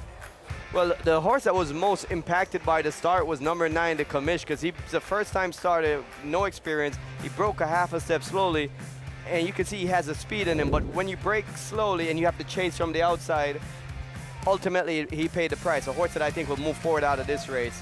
Acacia mentioned this looked like a jumping off point, right? Built, designed to run farther, to be better at longer distances. Poor start. He was applying pressure to the favorite early, showed good speed. One to watch moving forward in the Commish. This horse is on the turf next time. He won't be Big Bryce in there, but he's going to be very tough, but he'll also probably break better. Yeah, if this same race lined up next time, obviously Irish Tenor's out of the race, I would think the number 9 would be the top horse to beat. 8, 4, 6, 9. Well done, Andy. Dunedin Causeway completing the exact at 35-1. The winner, Irish Tenor, not 35-1. The odds-on favorite, graduates in 7th career start. Results, reaction when we come back. You're watching Saratoga Live. Irish Tenor all by himself glides across the wire. Honor AP, a mesmerizing horse from the very beginning, who captured the imagination of the racing world and proved his potential on the track. A Grade 1 winner, out of a multiple Grade 1 winner, with incomparable looks and an unbeatable pedigree. The speed, the bloodline, the physical. Honor AP. Only at Lane's End. Horse racing? Check. Weekly promotions? Got 'em. Huge payouts? You bet. With Naira Bets. Download the app today and bet on any track, anywhere, anytime with live HD horse races, betting tips and tutorials, expert picks, and more. You bet with Naira Bets. Join now for a new member bonus at nairabets.com.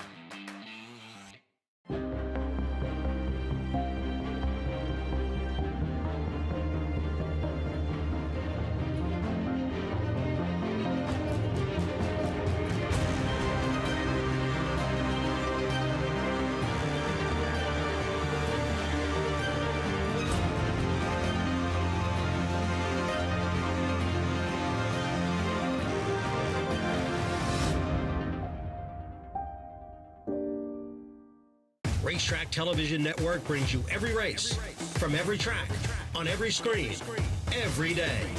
With monthly packages starting as low as $5, RTN gives you great value and access to more live HD streaming and race replays than anyone. Visit RTN.tv today to sign up and watch on almost any device, including Roku and Amazon Fire.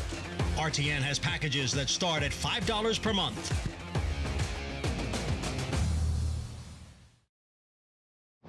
As I continue, there's getting sweeter. So what I can do, I'm ready to thank you, my Lord, to it.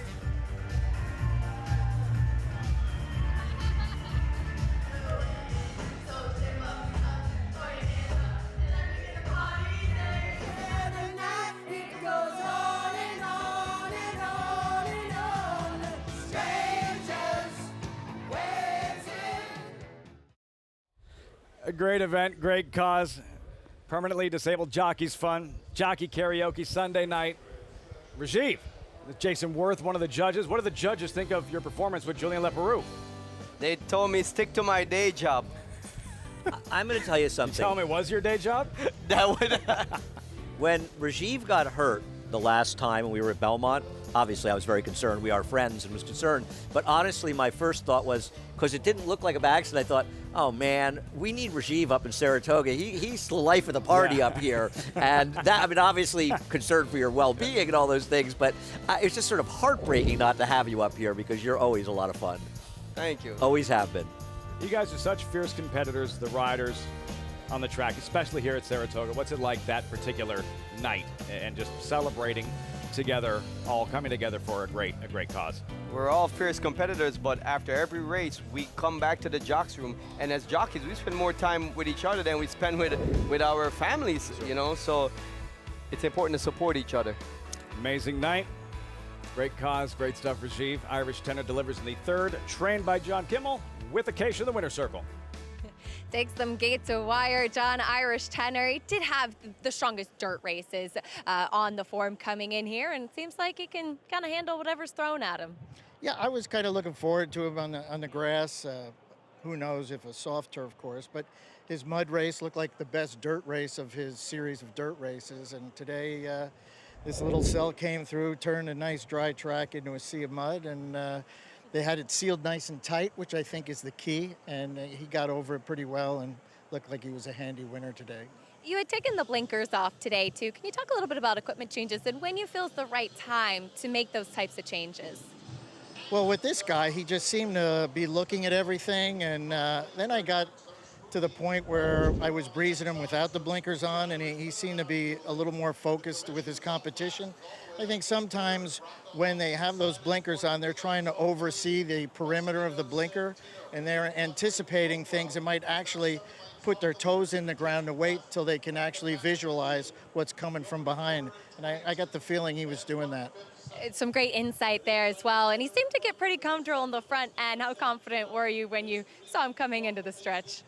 Well, he's gotten tired a few times, so I really didn't know whether he was going to be able to carry it, but I would have preferred if he gets on his outside lead and maybe been able to sustain his run.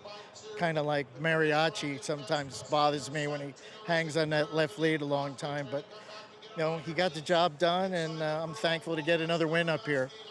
Always a good day when there's a win in it. Congratulations, John. Thanks, Acacia. Some great insight, as always, from John Kimmel, who, if you ever had a chance to pick his brain, Lafitte, a really, really fascinating look into training horses. It's not just trainer speak. It's really thoughtful responses and educating the viewer and always just very open, honest about what he's asked about, and it lends that much more perspective. Nice win there for Kimmel. Fourth race, more New York breds, allowance, mile and eighth. Andy, you have any other 30-1 shots for us that might hit the board? Probably not, but I'm going to rest on my laurels there. But I am going to make a bankroll bet in this race, so. All right. Now that to look forward to. We'll get to it. Okay, so stay tuned. Good job with the tease. We're watching the races here at Saratoga. All these horses, all the winners, they all emerge from some place. They say that a good horse can come from anywhere, but really a good place to start is Keeneland, and specifically the Keeneland November sales. When you consider the type of horse flesh that is acquired, Raj, and a Grade 1 winner now, Nakatomi, based on his win in the Grade 1 Vanderbilt, acquired at the Keeneland November sales. What a great value, right? Look at that. $18,000 for a horse of this caliber, Grade 1 winner. It's the real dream of owning horses, you know, and Nakatomi just blossoming into a top sprinter. Running down Skelly, Nakatomi, and the Keeneland grad winners from last week. World record, as fast as he is, Lamorna, Game Warden, Boss Lady Bailey, the list goes on and on and on. We look forward to seeing Cogburn in the Troy on Saturday on Fox. Keeneland November sales grad, Bright Future as well in the Whitney and Cogburn.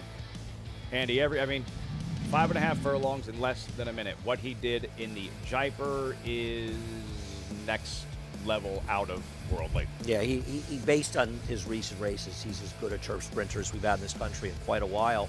And, you know, to put it in comparison, the filly, the 3-year-old filly that finished third in here, she came back and torched a field with a 106 buyer in her next start. Now, she may have moved forward a little bit, but this guy is really as good a U.S. turf horse. I mean, I would be very surprised if he couldn't compete on the world stage as a turf sprinter. I think he's as good as any turf sprinter maybe in the world. I've never seen a turf sprinter that fast. I watched him down in Kentucky down Derby week. I was blown away how he cleared the field from the far outside post. Some fast horses, made mincemeat work of them, easy work of them. And then he did the same thing here. He just destroyed that. And that was a decent field, and he made them look like claimers. It was hard to properly describe. That fast, that good, that impressive. Keeneland November sales grad and a September Keeneland sales grad. You're looking at Bright Future, $350,000 purchase. Raj, Jockey Club Gold Cup winner with sights set on the Whitney on Saturday. I mean, this horse has shown some great baseline ability, and I still think the best is yet to come because he's relatively lightly raced, and his most recent start at Monmouth, he was a little bit rusty early, didn't get into it, and then all of a sudden, boom, it's like the light bulb went off, and he ran ran super impressive. I know the speed figure probably didn't look that fancy, but as a comeback race, I think it sets up a great stepping stone for him for the rest of the year. And I don't think you want to worry about his speed figure in that race. It was a 96 for his first start back, a distance that's shorter than his best. I think it's a very credible number, and it's not unreasonable to think he can improve substantially off of it. If this was my horse, I would be thinking that he has a major contender for actually the Breeders' Cup Classic. That would be where I'd be pointing. You got a spare 350? No, but if we go 170 each, 175. It's amazing. Yeah, I got about $175 if you want. Not after that exacta. After that exacta, we know you're doing a little bit better. You know the password? It's Rajiv. My password is Rajiv. That sounds about right. Much more in our coverage. Rajiv's Ride of the Week. Johnny V, so good at Saratoga for so many years. 5th Jim Dandy victory on Saturday, but was that the best ride of the week for Johnny V? Stick around, that's next.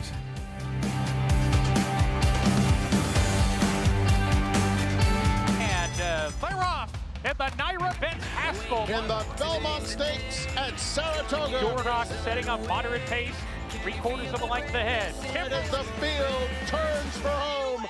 Mind frame on the outside. It's coming after Dornock. They're at it again. The two Belmont first and second place finishers will be Dornock to win the Belmont Stakes.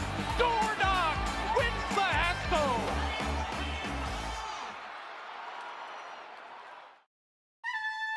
The spirit of Bushido. Courage. Respect. Integrity and honor. With honesty and sincerity, we hone our spirit to a winning edge. The way of Bushido runs straight and true. The soul of racing.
Picture perfect Wednesday afternoon.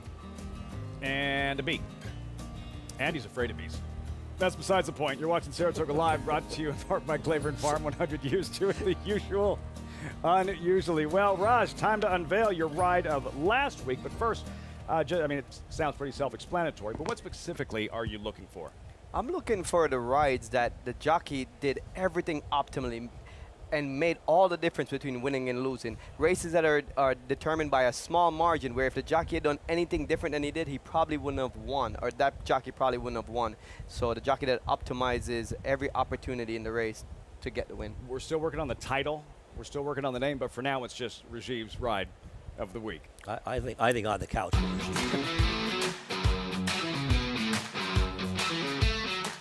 Johnny, how did you see this race shaping up? What was your plan going in? With this field, it was pretty simple because I rode her already. I rode it going 5/8, and then I rode it back at Aqueduct. And I know she doesn't have very much speed, though, you know. So all I wanted is to break it, a little position to go into that first turn, and get it comfortable with what I knew she was comfortable what she was doing. Now the gate open. Seemed like you get a fairly good start from the inside. How did that work? Good enough, though, you know, that I was really surprised she actually jumped out of the gate really well, though, you know. So I just kind of left it comfortable, you know. I was like, well, this is the better start. I mean, normally she's really slow from the gate, man. She really doesn't jump well.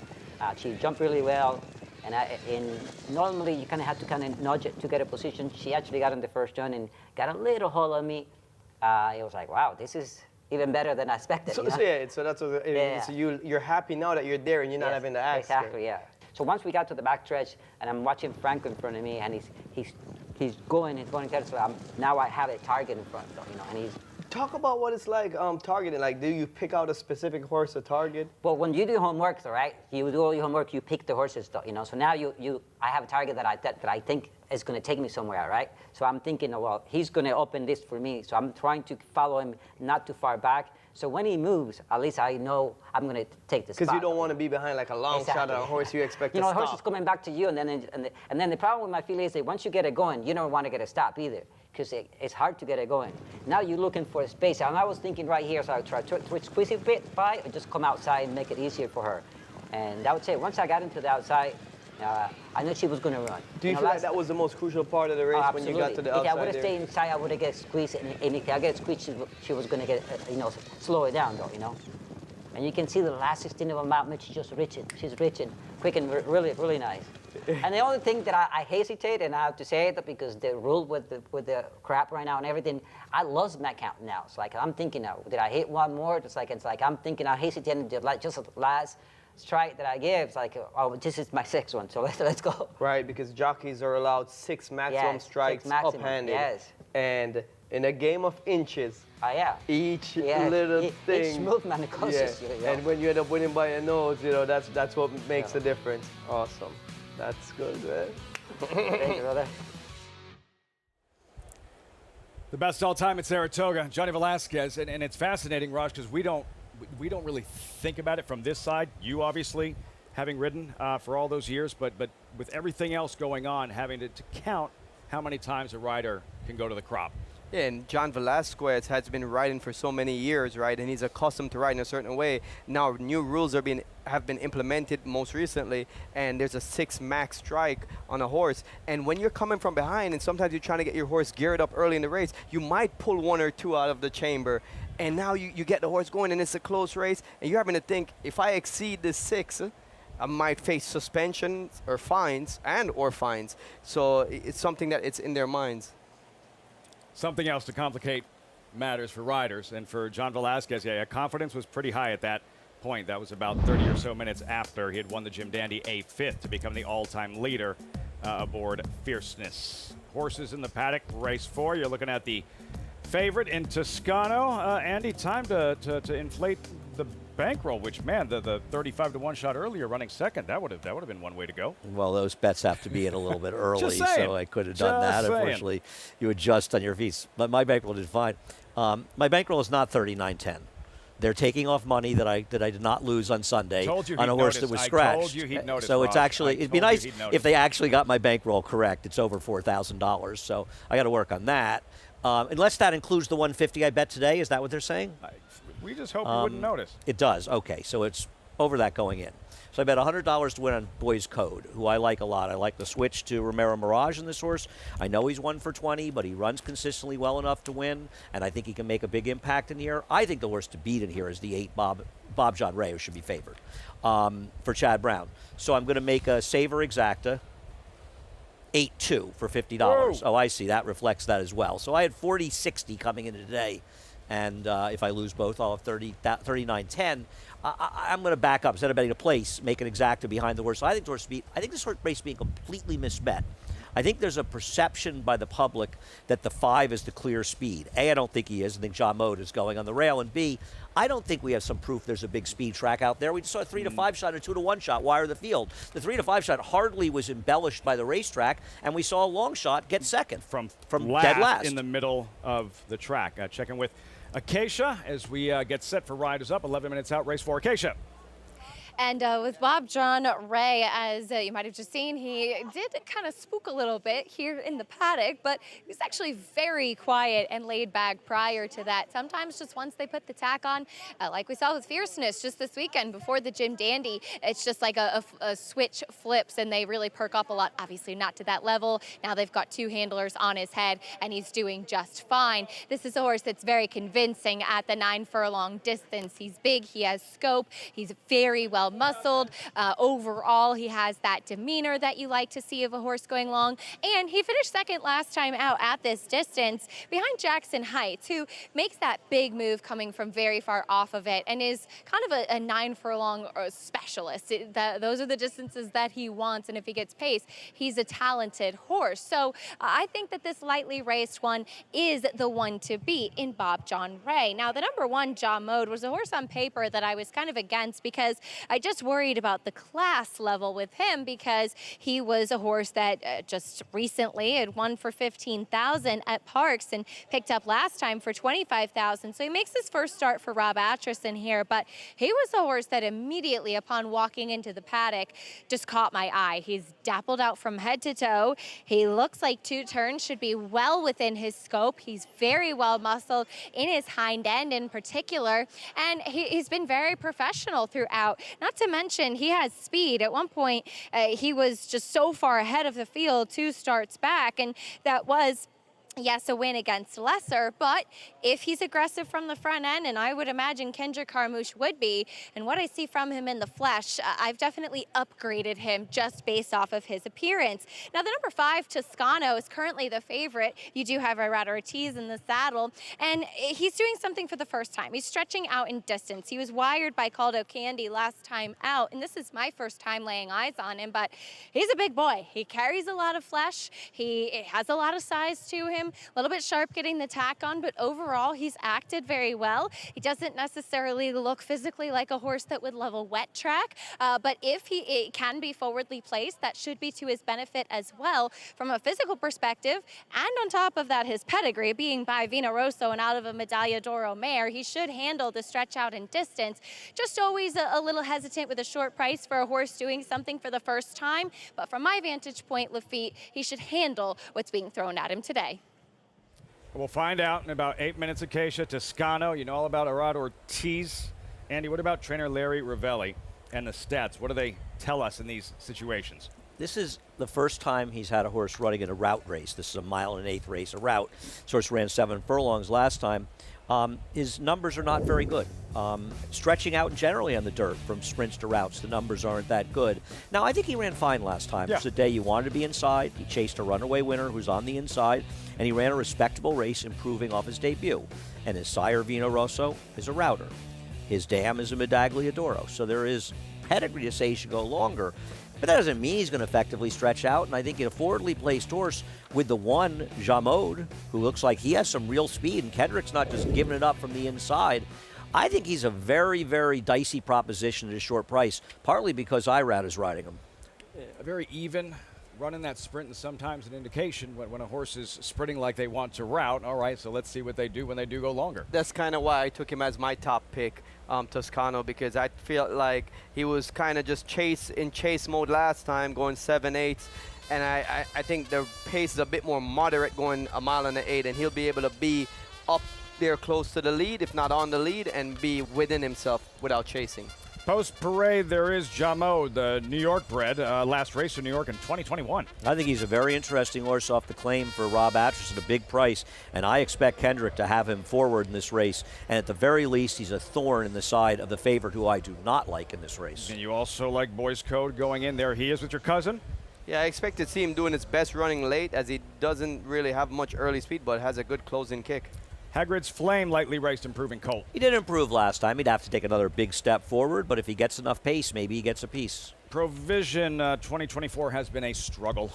His last 2 races have been over the turf. Switching back to the dirt is preferred surface, but needs to step it up a notch to make a big impact in this race. First ride of the day, Irada Ortiz. There's Toscano. Yeah, I think he's massively overbetting here. To me, he's got to deal with some tough horses and deal with the distance. Don't like him. Left me behind in Katie Davis.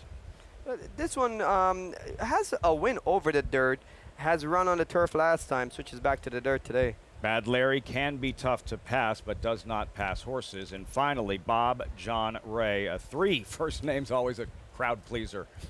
We'll have to try to work out a trip from this outside post. I see him getting stuck a bit wide going into the first turn here, impacting his best chance.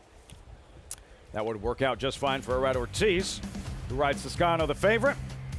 The chase for an Angel Cordero riding title. Ortiz defending champ this summer. He has company at the top. 5 minutes out till the 4th here at Saratoga.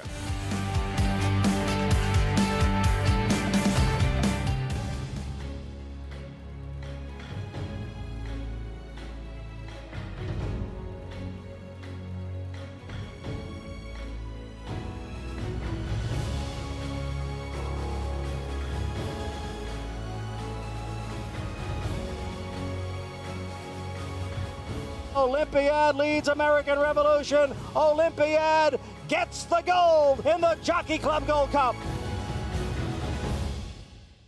Horse racing? Check. Weekly promotions? Got 'em. Huge payouts? You bet. With Naira Bets. Download the app today and bet on any track, anywhere, anytime with live HD horse races, betting tips and tutorials, expert picks, and more. You bet with Naira Bets. Join now for a new member bonus at NairaBets.com. There's a big, bold, beautiful world waiting to be explored by you and your friends, of course. But not just any friends, the best of friends. The kind of friends who let you do you. Because in this world, it's positive vibes only. And when you get in the zone here, you stay a while. These aren't just good times, they're the best of times. And your time is now. So come explore. Resorts World. Basing-Tipton New York bred yearlings, showcasing New York's finest yearlings. Recent grads include Grade 1 winner Therapist and Graded Stakes winner Mo Plex. Plus 2023 New York bred champions Tara's Time, Dr. Ardito, Silver Skillet, and the Wine Steward. This year, over $65 million will be distributed in purse money, incentives, and awards for New York breds. Basing-Tipton New York bred yearlings, August 11th and 12th in Saratoga Springs, New York. Where will you be?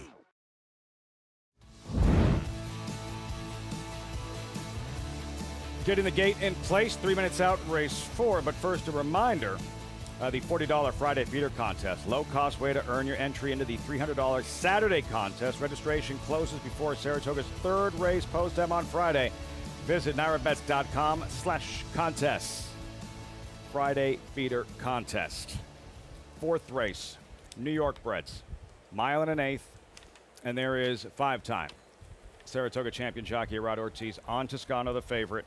Currently 8-5. He has won 2 consecutive titles here. And Raji riding very well, riding winners, but so are others. And coming into today's action, 1 behind Flavien Prat. I mean, this is going to be a showdown for the ages, this jockey standings, because these guys are riding exceptionally well. And not just the top 2, the depth of this colony.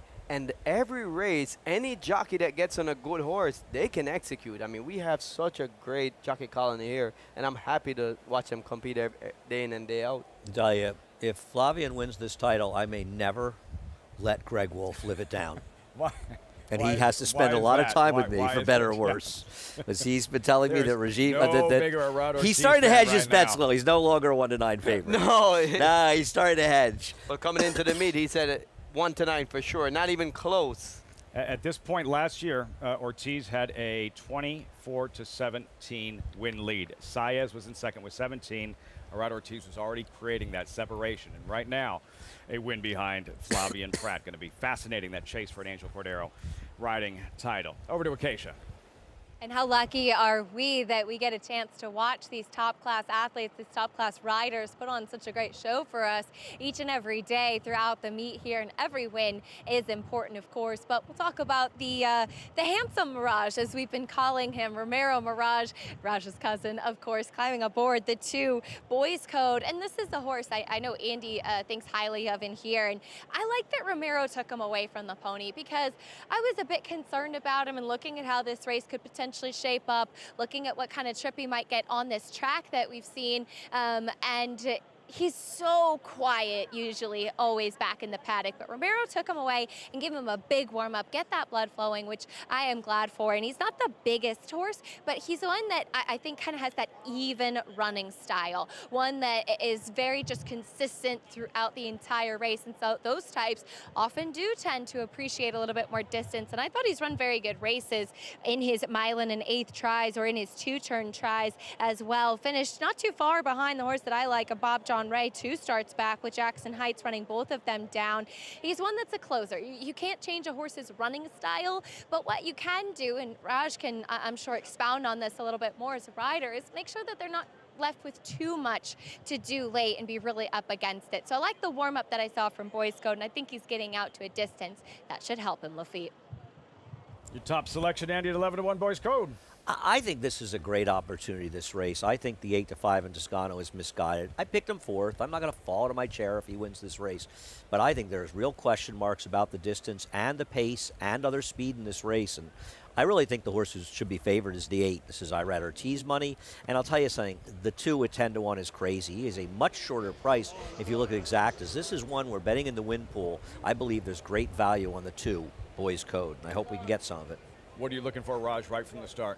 Well, to allude to what Acacia was saying, if you want a horse that doesn't show much early speed usually, but you want to keep them closer to the pace, there's 2 things you can do.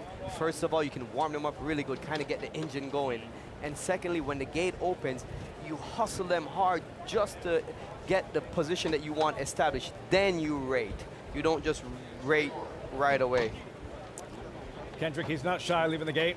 Let's watch him and John Mode and Irad Ortiz on Toscano. Victory would result in a tie atop the jockey standings with Flavia and Brad. Post-time, race 4 live from Saratoga on Fox Sports 2. Here's Frank Mirmati. They're in the gate.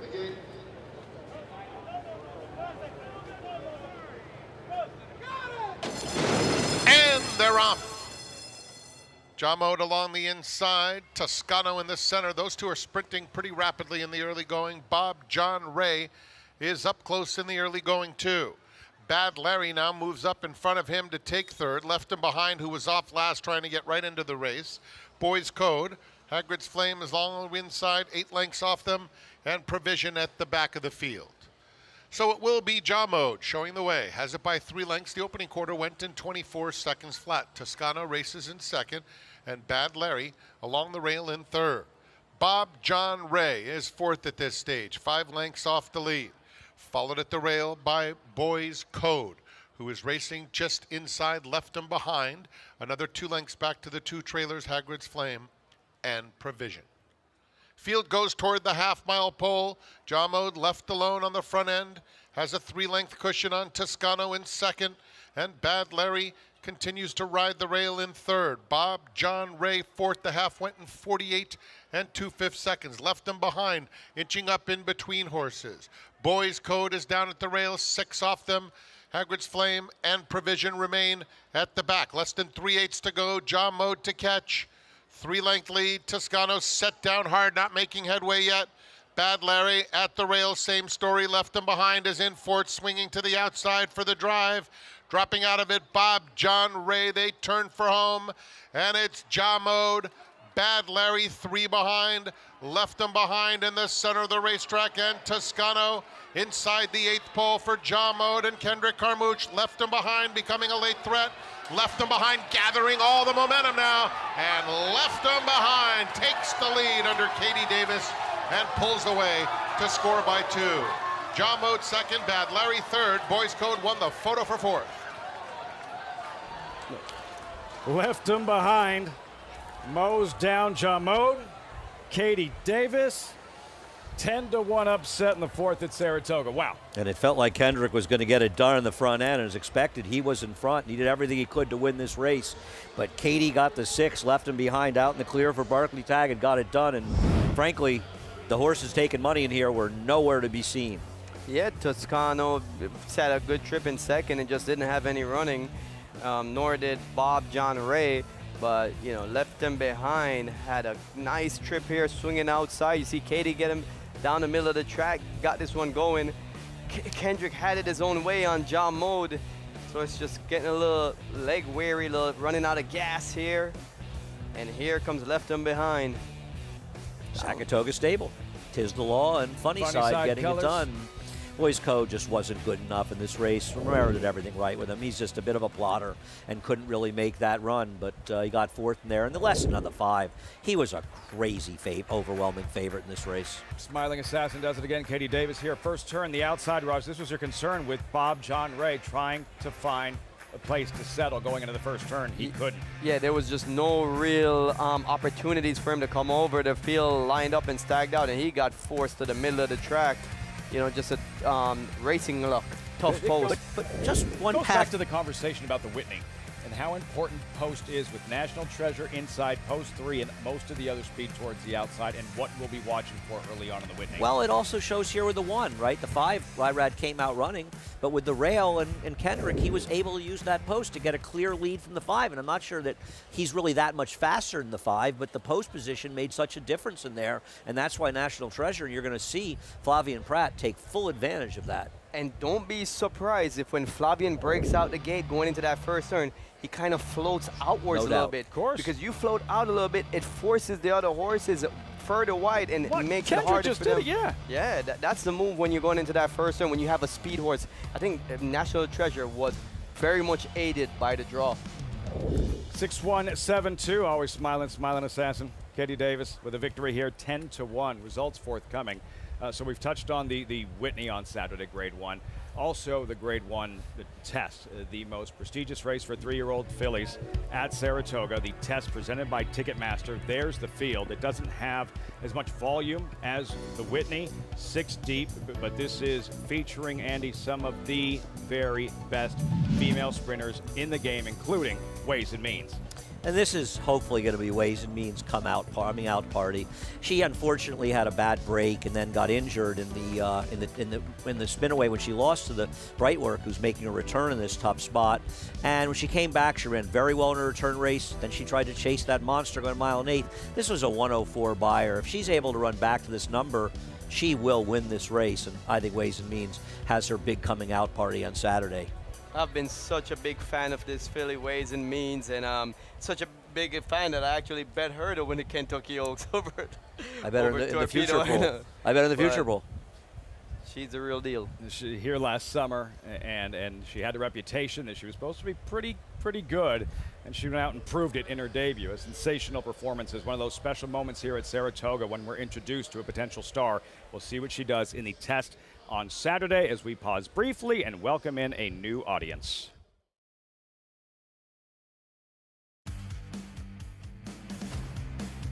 Welcoming in our viewers on Bally SoCal. That is a live look. Saratoga Racecourse dealing with a sloppy racetrack this afternoon. Trackside alongside Rajiv Mirage, Andy Serling. I'm Lafitte Pinkai. You just missed the 4th race. We'll get you caught up. We still have the feature a little bit later on this evening. However, it looks very different, Andy, than when it was drawn. A deluge for about, 20, 30 minutes changed the complexion of the afternoon. No turf racing included the feature event. And pay no attention to that morning line. That was for the turf. Hot Fudge will be an odds-on favorite in here. And Rajiv, it's another example of why Linda Rice was able to tie Chad Brown for the title last year. She is always ready when rain comes and they come off the turf. Fortunately for us, it hasn't helped her a lot this meet, but it helped her a lot last year, and it certainly helped her here. This was a crafty move because you and I both expected that Hot Fudge would show up in the honorable miss last week.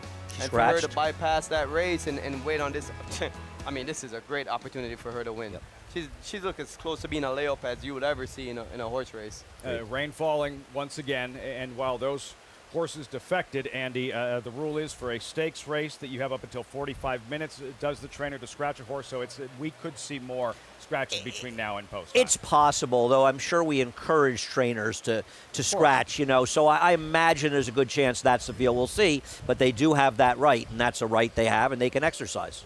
And as you pointed out earlier, as we take a look at the winner of race 4 just moments ago in an upset, Katie Davis at 10-1. Here's what took place. Left me behind. Raj, Katie Davis to the outside. Gets to find his best stride. It just keeps grinding away in the stretch. And that grinding away style was suited to this 1.8 mile distance today. You know, down in Belmont at Aqueduct, we usually don't get horses to run at 1.8 mile very often, so that extended distance really helped this horse as he's that one pace plodding kind. You know those colors. 'Tis the Law, Funny Side, 03 Derby Preakness winner, Saratoga stable, trained by Barkley Tag, left and behind, ridden by Katie Davis with Acacia in the winner's circle. Getting an opportunity to catch up with Katie Davis. The smile you can see from miles away, but Katie left him behind. A horse that you've gotten to know pretty well, too. Was there when called on in the stretch, kind of one of the few races we've seen today where you made up some ground? Yeah, you know, I know him very well and ridden him plenty of times. And I knew at the 3/8 pull that I had horse, so I knew that I didn't panic and just kind of inched my way up, and he closed nicely for me. You had a loose on the lead horse on the front end. What's that feeling like as you're thinking, I might get there, I might get there, I might get there? So that's everybody's thought, especially when you start moving around the turn, and him just up there, lonely, nobody's pressing him, and, you know, just understanding what's underneath you, and when you make that move, you kind of can judge it at the top of the stretch if you're going to get there or not. So luckily we did. Yeah, it worked out well for you here. And you sat out the first few days of the Saratoga meet, came right back with a win. What's it like trying to build back business and make sure you get on those live mounts at such a tough meet? So it is. It's a really tough meet. It's not a meet you come in and you get a new barn, and, you know, you'd be lucky to start a new barn here in Saratoga. And you know, I just stay, you know, very close with my people and keep them happy as well. And getting the opportunity, I just do my best as possible and hope for the win or a place. Well, doing a good job. Great to see you in the winner's circle, Katie. Yeah, good to see you. Have a good day, everyone. Katie Davis in the winner's circle, and I think it's raining inside my umbrella here at Lafitte, but it's always warm in the winner's circle, as you can see by Katie's smile. Can we get Acacia a functioning umbrella? Someone, as the rain continues Gotta make to cuts fall somewhere, here. you know? And we're going to start with Acacia's umbrella. Rajiv, how much of a disadvantage was that at Katie Davis at this particular meet? We talk about needing to get off to a fast start, and she had to sit there for 7 days and watch everyone else ride while she served the suspension. I mean, the reality is, for Katie, she doesn't have a dime a dozen horses coming to her daily. So to give up whatever she had coming into the first week, she talked about one of her winners that was ridden by someone else and a second place finisher. It's hard for her to regain that traction because she doesn't have the multitude of live opportunities every day. Really good ride on Left and Behind. $22 winner in upset in the fourth at Saratoga. And up next to kick off this late pick 5, the Spendthrift 2-year-old race of the day. Brought to you by Spendthrift Farm, home of North America's 5-time reigning champion General Sire Into Mischief. You have the defections on the main track, sloppy main track, and early on, Serious Lady 9-5. What did you come up with here, Andy, after the surface switch? I end up with the 7, Adam, Ada May, when the 6 scratched. I have no idea why they would scratch the 6 out of this race, but the 7, Ada May, but it's a guess for the first-time star. I think the 1 is a dubious favorite, and probably not favored by post time. But maybe, no, maybe is actually. I mean, this is a wide open, it's a toss-up. The reason I like the 1 a little bit is because she has an experience in a sloppy track like this. Inexperienced runners, it's new for them. A lot of times people don't even work out horses in a bad conditions like this. They'll just keep them in the barn. So that I'll take the horse with an experienced edge. That'll wrap things up for us. The late pick 5 coming up next here on Saratoga Live with Greg and the crew from the paddock as the rain continues to fall here at Saratoga. We still have the featured event on the main track a little bit later on. Horses will be in that paddock. The 2-year-olds coming up next. Late pick 5 is next. You're watching Saratoga Live.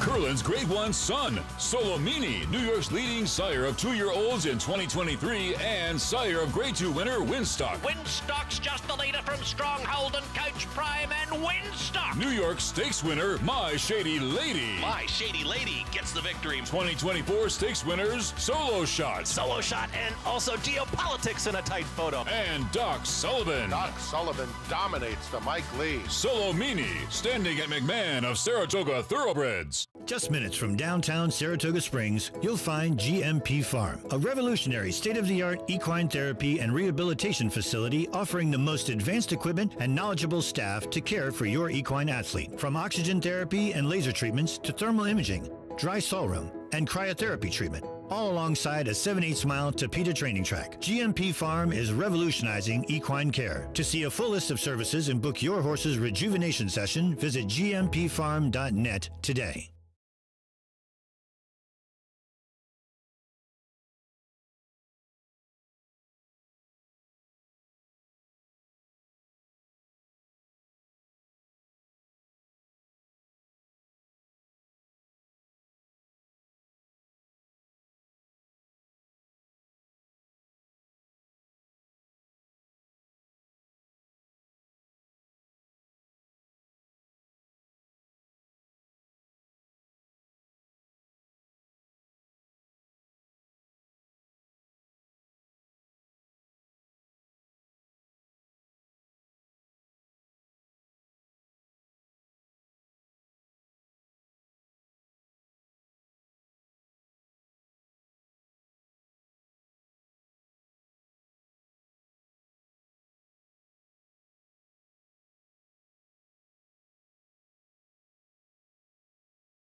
They're off at Saratoga.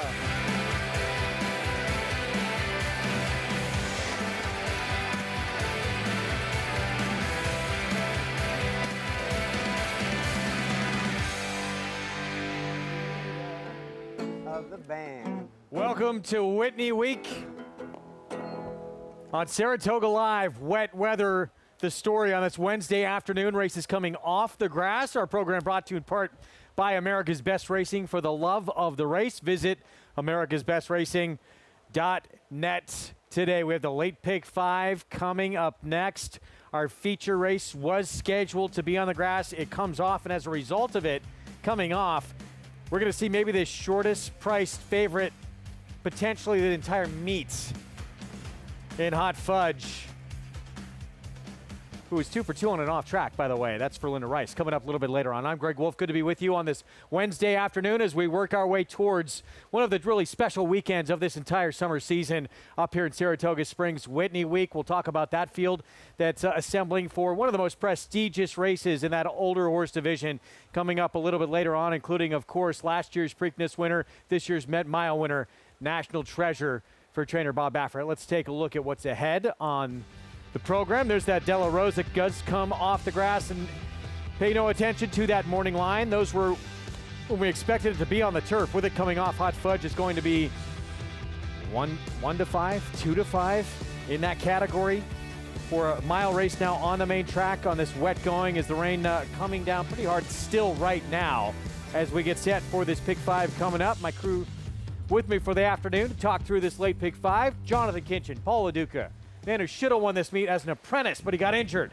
Richie Migliori, and obviously the feature of the De La Rose, very fun race. We love to see this every year, but it's changed quite a bit now. It has. I mean, like you said, Hot Fudge is going to be a pretty tough horse to beat in here. The part that excites me the most about Hot Fudge is Hot Fudge's mother, Noelle's Mischief, already has another winner at the meet, Reynolds Channel. So she's looking for her second offspring to win here at a Saratoga meet. That's pretty cool. Yeah, and listen, she's going to be a heavy favorite. I think the other two horses you got to look in there. The fillies are the horses that have never tried it, right, Big? The 8, Be My Sunshine, and the 3 in Here, Spirit and Glory, because you just don't know. You don't know, and they'd have to turn it around in a big way to prove that they can run on dirt. Hot Fudge, there is no question. She wanted it to come off the grass. She was spotted well by Linda Rice. It came off the grass. She really seems to have this field at her mercy. Anytime you get a Lee Einstadler reference to the show, it's always a better show. It's always better. Reynolds Channel, a horse he was so high on last year, finally maybe starting to live up to expectations, what they thought, a horse who did win impressively earlier in the meet. So we'll see that Della Rose coming up a little bit later on. It's race 8 on the card, 5:10 Eastern start time. This is a look at what it's like currently. Jonathan, any interest in doing Man on the Track segment later today? Well, I wore my bad shoes, but I do not have a solution for my hair. I'll look like I got a Jerry Crow, like something out of Coming to America if I go out there and get this wet right now. Today's race is presented by Claiborne Farm. 100 years doing the usual unusually well in the official betting app, Saratoga. It's Naira Bets. Get that $250 deposit match new customer bonus. With that code at sign up, punch in spot 250 at that website right there, NairaBets.com. Play all the action with us all summer long and beyond. Race 5 is going to kick off the late pick 5 sequence. We'll get into that in just a moment. We're about 14 minutes to post. Quick timeout. When we come back, we will talk last year's Preakness winner, this year's Met Mile winner, National Treasure. Can he add the Whitney? Going to go up against the likes of First Mission as well.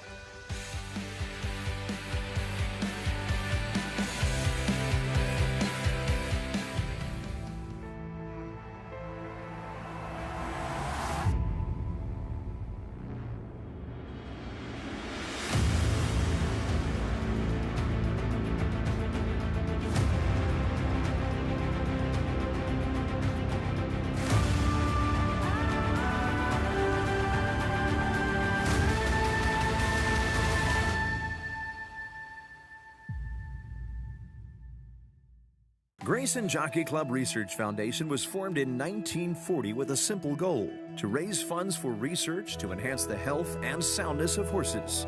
Since then, we've provided millions of dollars to hundreds of projects at universities around the world, leading to major advances in welfare. Our process of selecting and producing peer-reviewed research has become the trusted industry standard. And with your help, we'll be here for many years to come, supporting the health and wellness of all horses. At Three Chimneys, our name is our promise. Our commitment to quality, our customer, and most importantly, the horse is at the heart of who we are. For over half a century, the Storage Stallion Station and Nursery have been a place where dreams are born.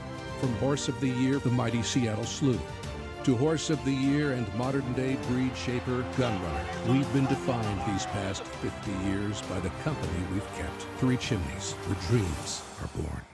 Pandagate has now taken the lead and quickly opens up here. Pandagate with a quick burst really handled this field, won by 7 or 8 lengths at the end. Welcome to Adelphi Racing Club's unparalleled partnership experience. Exclusive access to the backstretch at Belmont and Saratoga, premier accommodations on race day, and of course, experience excitement like no other. Contact us today and come hang with us this Saratoga meet.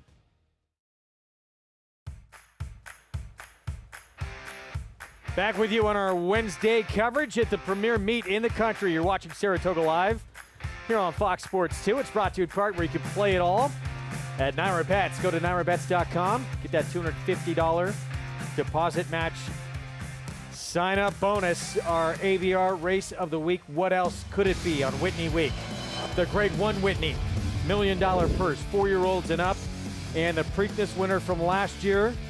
And the Met Mile winner from that Belmont Stakes Racing Festival, National Treasure, the morning line favorite for trainer Bob Baffert. Dominant win by more than 6 lengths in that Met Mile, JK. Yeah, he was outstanding, and he's had an outstanding year. He won the Pegasus, a really big-time Grade 1. He went on to win the Met Mile, which to me is one of those Grade 1 plus races, and now he's the favorite in the Whitney, another Grade 1 plus race. He reminds me a little bit, Paul, of like a Gunrunner Frosted, where he was a pretty good 3-year-old, nothing to get you too excited. He won the Preakness, but it was just kind of whatever. Now he's turned into a pretty good horse, just like those other 2 horses. Yeah, and I also will say, I'm ad nauseum, I think Flavian Pratt has made a difference on this horse. If you look back when this horse won the Preakness, what happened? gate to wire. Then when they went away and Johnny V rode him again, Juan Hernandez rode him again, he couldn't get to the front end, Mig, and then now all of a sudden now Flavian's been aboard him, and he's been aggressive with him, and the results have been this. Yeah, Flavian is so good, and he's aggressive when it calls for it. When you ride Bob Baffert trainees, don't be bashful about letting them show speed, because you know they're not going to run out of training. True. Baffert always thought this horse was going to get better as he got older, and it's proving out. No, absolutely. And it's, you know, a lot of times when you have horses that have big 3-year-old years or very good 3-year-old years, they end up kind of getting rushed off to the stallion shed. When you have a horse like National Treasure, you allow them to grow up, and I'll continue to compare to like Gunrunner. Gunrunner was not that great as a 3-year-old. No. He was sensational as a 4-year-old. Just let him grow up a little bit. Yeah, and, you know, National Treasure is one of those horses, too, that is kind of like, he's just going to run through you. Whoever's in front, he's just going to keep on going forward, and you're going to have to beat him. Take our Week 4 stakes schedule. Of course, later today, the De La Rose, and then we'll have that Whitney with National Treasure, part of our Saturday coverage. Maggie Wolfendale joining us. What a lineup, Maggie. And National Treasure, he looked pretty good last start, didn't he? He really did, and like you guys said, he gets to control this race, and it's Bob Baffert, so you don't have to worry about him struggling at this distance. In fact, you know, he's proven at it. So excited to see this. Whitney attracted such a large field, something that we haven't seen in recent years from this handicap division. So it's a really, really good rendition. As we'll take a look at horses here in the paddock for this off-the-turf event, we see the inside runner slightly busy, the only one with experience taking the most money. Now, maybe she just leads these on a merry chase, but this daughter of Munnings is built so much more like a sprinter, but on the flip side of that, it's Todd Pletcher, and he often gets horses to, I think, outperform maybe some question marks when it comes to distance, as looking at her too, she also has a turf hoof, so I'm a little concerned about that. Now moving on to number 3, Serious Lady for trainer Joe Sharp.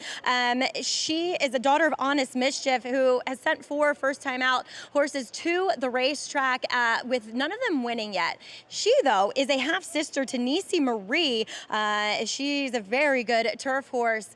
This one looks like a turf runner. The one that I'm most interested in, though, in the face of the favorite, is number 7. That's for Jonathan Thomas. Coming in here is Adam May. She looks so well suited to these conditions. Wet track, going a mile, tall, leggy, with those deer-like hooves that cut through this surface very well. She's been incredibly professional. She's also looking really fit, and I remember Jonathan winning with a horse like this that he entered for the turf, that it was rained off, and that horse aired. And I just always think of this. And plus, there's pedigree to back this daughter of Candy Ride up, including being a fool to let it ride. A dirt winner already, Greg.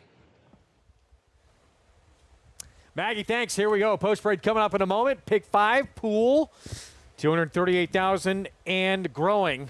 So we get set for our post parade coming up, and it is a filly in our Spendthrift Farm 2-year-old race of the day here coming up, who's only had a start on the grass, who's favored right now. Spendthrift, home of North America's 5-time reigning champion General Sire, Into Mischief, and here she is, slightly busy. The turf debut sprinting for Todd Pletcher. So the Hall of Famer Todd Pletcher, who's won 14 meet titles here, decided to debut this horse turf sprinting, and now I'm supposed to think he's going to win going 2 turns on the dirt?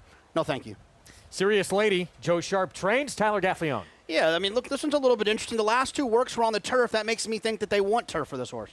Flavian Pratt on Jackpot Julie for Melanie Giddings. Right, she's got a couple good chances today. I think this filly's got a big shot here with Flavian aboard. Jonathan Thomas, he will have Jose Ortiz aboard. Adam May, first time out. I like Jonathan Thomas so much, I'm going to pick this horse despite the fan who came over here screaming at me just now about the 7 going to win this race. Playful Lass at 9-2. Heard that fan was very aggressive with you, JK.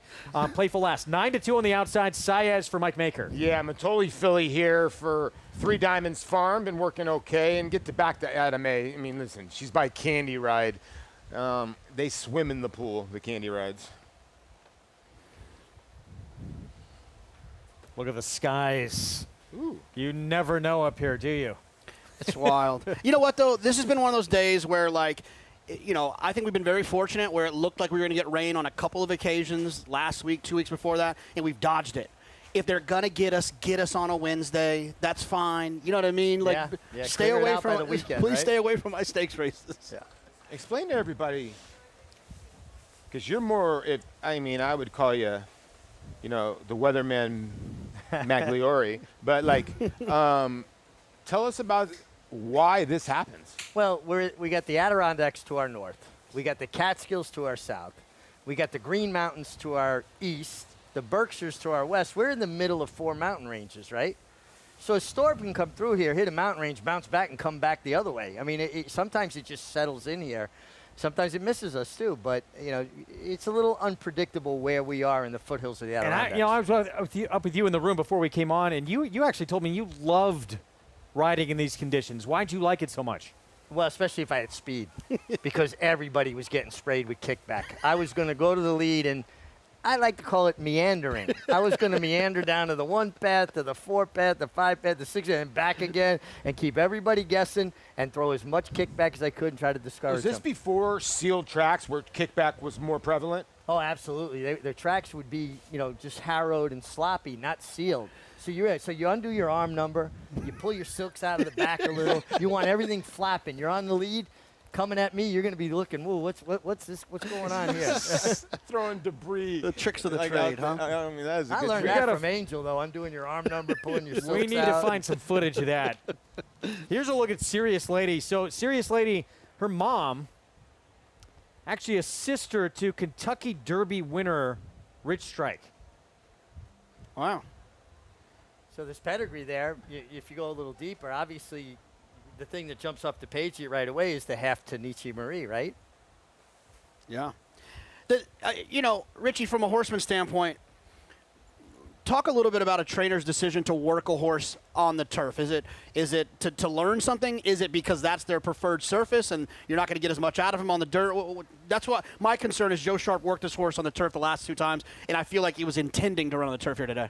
Well, I think what happens is they work these horses on the dirt, and they don't see the same finish they want to see or a good gallop out.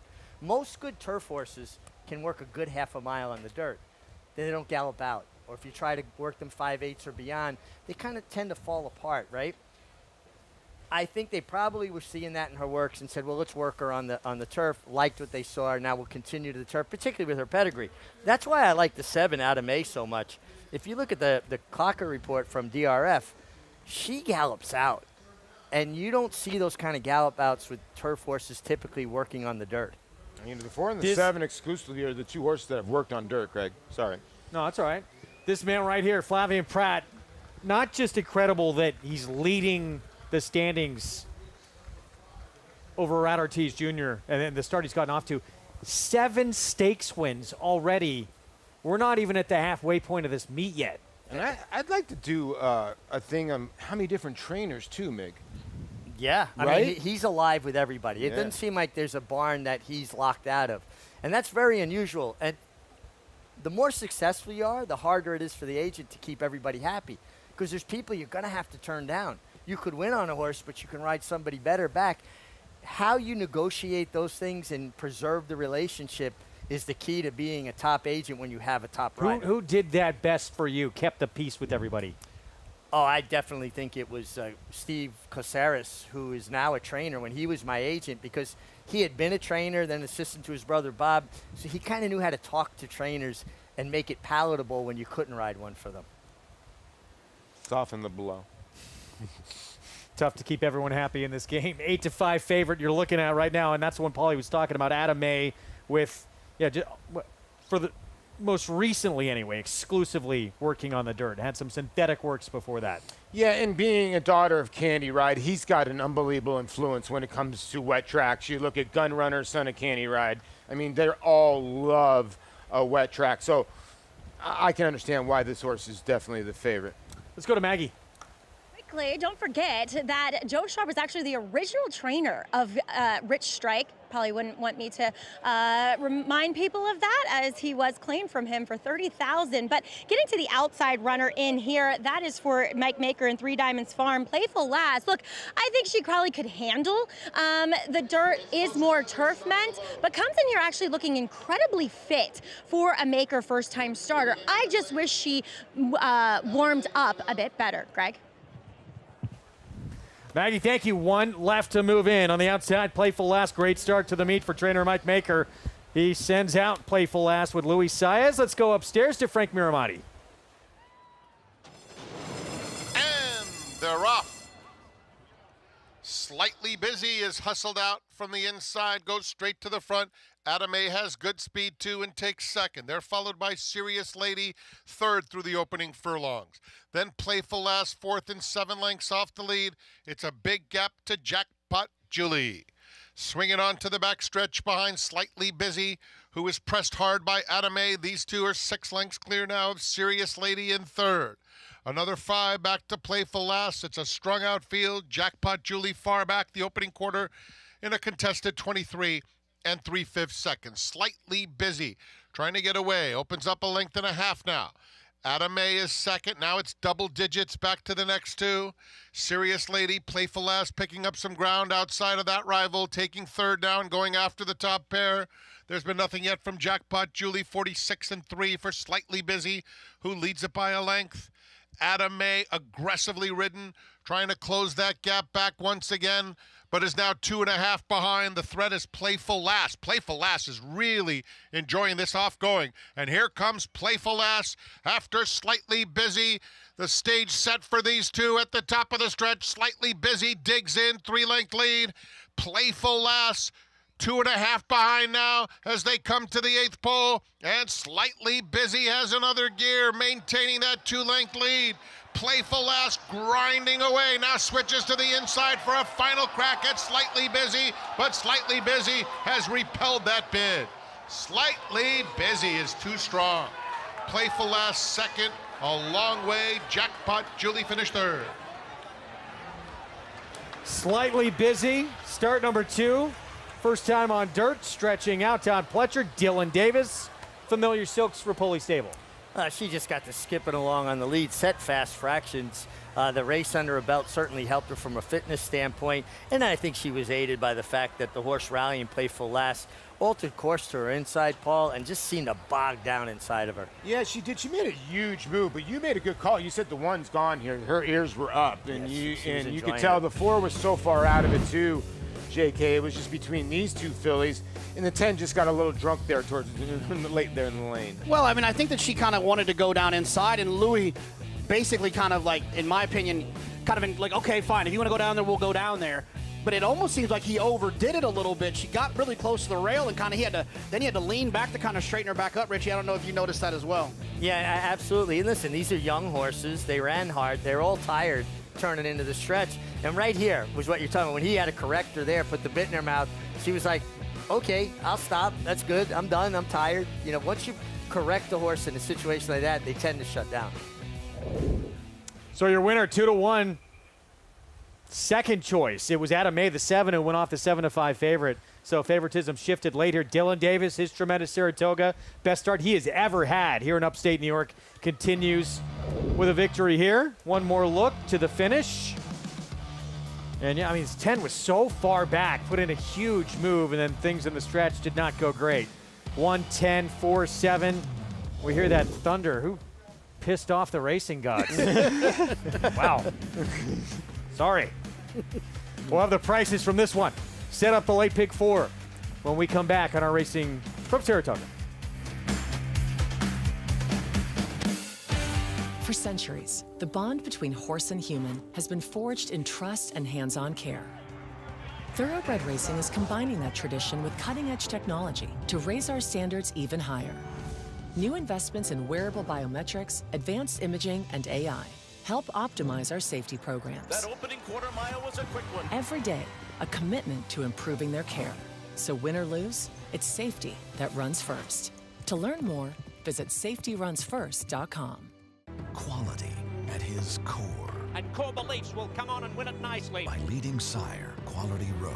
And here is Core Beliefs to take the lead. Core Beliefs on the outside. Here it is, Core Beliefs. All the best attributes of his sire, a multiple graded stakes winner who's proven at the classic distance with tactical speed and a must-see physical. It's Core Beliefs who digs his heels in to win the New Orleans Handicap. Core Beliefs, standing at Walmart.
commercial break, the skies start to open as we just, dude, this guy is always prepared.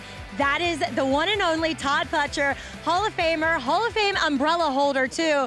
Todd, the weather here at Saratoga is always a question mark, but you were ready. It was slightly busy today. Talk about the decision to keep her in on the main track. Well, she's always trained okay on the dirt. We did think she was a little bit better on the turf, but she had the benefit of a race under her belt, and that's definitely an advantage in a situation like this. She's munning into Mischief Mare, so, you know, plenty of dirt there. We were just hoping she'd handle it, which fortunately she did. She was awfully determined on the front end, too. Talk a little bit about a busy Saturday coming up. You have 3 in the Grade 1 Whitney. Obviously, bright future leading that charge.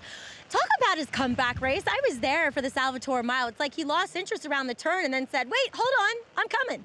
Yeah, it was a little bit odd. I think things got a little bit crowded on the far turn there, and he kind of lost his confidence momentarily.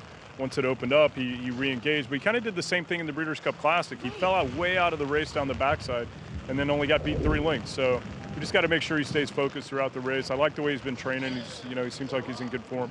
Final question: are you scared of lightning? Absolutely. Let's go, Greg. All right. I think we're all a little fearful of it. It can get very close to you up in this region. We're surrounded by trees. Not a great place to be. Just a warning to you guys. I got so much metal in me, you're probably not your safest sitting next to me. That was going to be my next question. There's probably what? How many guys in that Jock's room right now? 30? 25, 30, yeah. How many of those guys you think percentage-wise have some kind of metal in their body? 75%. My goodness. That's why they run away from lightning. They do. I don't blame them. I'm a human lightning rod. I have no metal in my body, and I run from it as well. It can be scary up here. These storms come. We hear the sky. It sounds worse than it is, though. We'll see if it can pass through very quickly in this area. The heavy Fingers crossed. Heavy stuff hasn't come down yet. My favorite people are the people still out here battling in the picnic area. I love it. The best fans in the world. They'll brave any conditions. But listen, I got enough metal in me that you guys maybe I'd slide down. It'll just be a little. attracted to you at least, and stay on that side. Paul, you're in trouble.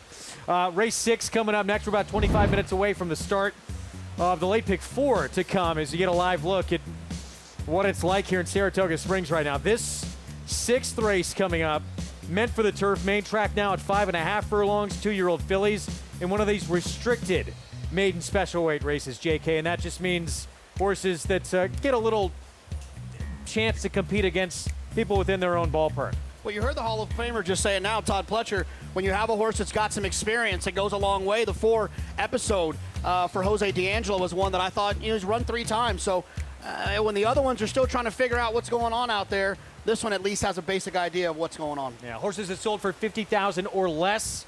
The condition here for this race coming up, and right now favoritism. It's a first-time starter who has entered main track only on the outside. The same connections that struck at a big price when Finger Lakes runner Sean Bridgman and Melanie Giddings, and this horse was entered for the main track only, is working well too. So I would think this filly would end up being your favorite. Scaramanga. I don't know how that horse went off that huge a price. Yeah. Seemed like a wide open race, but paid a big number on Sunday afternoon. So we'll get to this race coming up in just a little bit. That horse on the outside, 7-5, current favorite. Try and turn up my mic. I can't hear anything that's being said to me. By the way, you can go with the old Roy Oswald if you know that story. I don't know if you know it. I do not. It is a true story. He was working on the engine of his car. He was somebody that was throwing 85, 86. You can Google this, whatever you want. He got electrocuted in the car, and all of a sudden he started throwing 95, 96. It's a true story, and I am going to put my right arm on Mig in case something happens because I want to make a comeback, okay? All right? I saw you throw some guys out at second base. I think your arm was okay. Well, it was a big night earlier this week and still to come actually tonight for Aftercare in this industry. This happened on Monday night. It was old friends at Cabin Creek and Acacia Clement's Racing for Home. They joined forces to help former horse races get a new chapter in their life after their racing careers are over. Who's that guy? Acacia's husband on hand as well to check out all the action. And the man they honored on the evening, who's someone who's been a champion for this cause for so long, Rick Schosberg. you guys, you horsemen, the trainers, the owners, the jockeys, the racing association, the breeders here in New York. Everybody combines to give us the funds, the resources to make sure that our horses transition properly we pay for the transportation, vet work, and the upkeep through their rehabilitation, retraining, and rehoming at these TAA accredited facilities. $1.2 million per annum. That's outstanding. And we want to congratulate you guys for helping us. He has been a champion, Meg, this cause for so long. And part of the reason why he retired from the game is, well, after 35 years as a trainer, because he felt like he still had a lot of work to do in this arena. And he's done an incredible job. He's dedicated himself to Aftercare. His father was one of the founding board members of the New York Thoroughbred Breeders. I remember he and his dad and my boss, Steve DeMauro, were very close, trying to get the New York breds really off the ground. And Rick is a horseman's horseman. He does things the old school way. And I'm proud to say I rode his very first winner as a trainer, a filly named Tim's Lady, which he kept at his mom's place. I think she lived till she was like 30 years old, and he'd get done training at Belmont and be heading up there to take care of her. I mean, he has been dedicated to the horse from the beginning of his career. A firm success. 8-time graded stakes winner Maria's Mon, who was a 2-year-old champion. He trained some great ones in his days. Been a host or an analyst on our show, too. Did a terrific job. Tonight it continues at the Adelphi Hotel. It's Casamigos for jocks and horses. That's from 6 to 8 p.m. Rain will not dampen this party. All for a good cause, organized by the Thoroughbred Retirement Foundation. Another great cause, another, the Casamigos, all the jockeys sign it. You have an opportunity to go buy a bottle with all the riders' signatures and a pretty smooth tequila at that. And maybe you get to meet Bobby Flay or Mr. Lee Einsteller as well. There's a lot of guys will be there. You see Graham Motion or Johnny V. Ramon Dominguez always shows up at these events. He seems like Ramon Dominguez is just like the statesman of Saratoga. He shows up at all these events. Great ambassador for the sport. Javi there as well last year. Yeah, you'll see it. Obviously a great cause, but if you're a fan of this sport, you're going to see all your favorites there as well. So that coming up tonight at Adelphi Hotel, 6 to 8 p.m. We're going to take a timeout. We got more coming up. We'll get into the pick four in just a bit. Rat Ortiz Jr. is going to be aboard one of the major contenders coming up. A first-time starter, Linda's Jewel for Fernando Abreu. We'll have more coming up on this wet Wednesday from Saratoga next.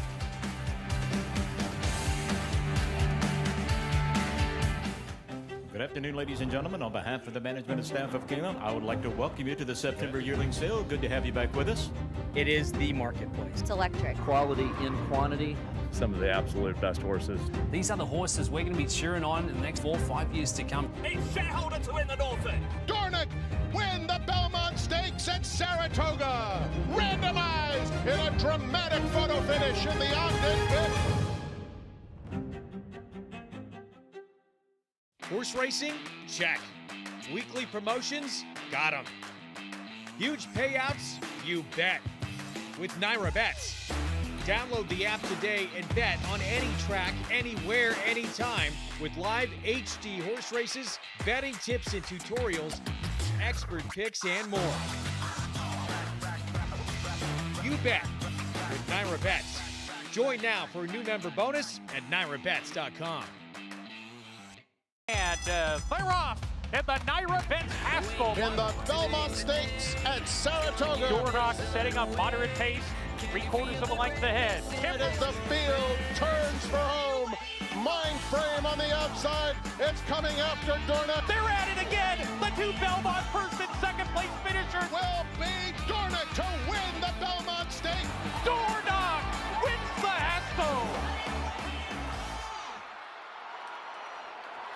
Racetrack Television Network brings you every race, from every track, on every screen, every day. With monthly packages starting as low as $5, RTN gives you great value and access to more live HD streaming and race replays than anyone. Visit RTN.tv today to sign up and watch on almost any device, including Roku and Amazon Fire. RTN has packages that start at $5 per month.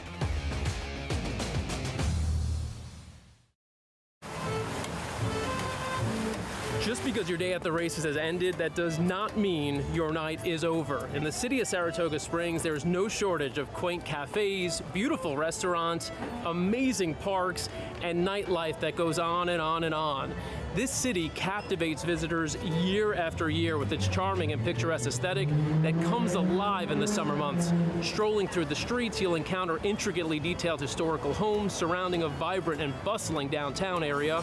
Here you'll find some of the best restaurants in town, unique boutiques, art galleries, and inviting outdoor cafes. Lastly, you gotta check out a show at the Saratoga Performing Arts Center. Better known as SPAC, it's an incredible outdoor music venue, and there are great shows all summer. For everything you need to know about planning your summer getaway to the races, visit americasbestracing.net.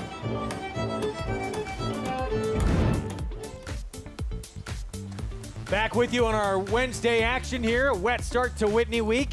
Program brought to you in part here Saratoga Live by America's Best Racing. For the love of the race, visit americasbestracing.net today. Time for our Modelo outstanding performance. Modelo, brewed for those with a fighting spirit. Fancy Pants Juliana, our recipient. She was good. Flavian Pratt and Dave Donk, who anytime Dave wins a race up here at Saratoga, it makes me smile. Dave, one of the good guys, one of the guys that really takes his time with his horses, has a lot of patient owners, and when he gets a win up here, you know you're going to see the Jets hat in the winner's circle. He ran 1-2 in that race, too. The horse that ran second was his as well. Yeah, you're right. And the anticipating waiting of putting Aaron Rodgers in a bubble wrap, the Modelo outstanding performance goes to David Donk. No bigger Jet fan here in upstate New York than David Donk. Would you play him in the preseason? I would not. Don't even come to the stadium. First series. That was something else. That was hard to watch. We're going to get into the Pick 4 coming up. What a start for I mean, we all know how great Flavian Pratt is, and Mig, you think he's one of the best in the game, if not maybe top 2 or 3 riders there is out there. But do you think the greatest thing about him is he does not have a weakness? He rides every kind of horse, any kind of style well. It doesn't matter if it's a front runner, a closer, if it's turf, it's dirt, sprints, long. There is no hole in his game. He does everything well. Came into today leading the standings. And at this point, you think, we're into week 4 now. He's not going away.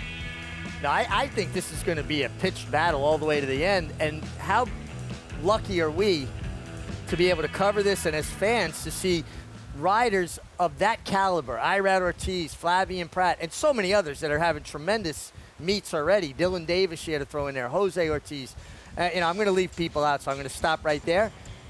But to watch them, Tyler Gaffleone, Manny, really, we are so fortunate to have the depth of talent that we have in this jockey colony, and I think we're going to see a pitched battle all the way to the end. Well, both those two at the top, they got a chance to add to their totals in this 6th race ahead. Flavian Pratt will be on a first-time start on the rail, divorced, of course, and then Irad Ortiz Jr., he'll be on a first-timer as well. The 7, Linda's Jewel for Fernando Abreu.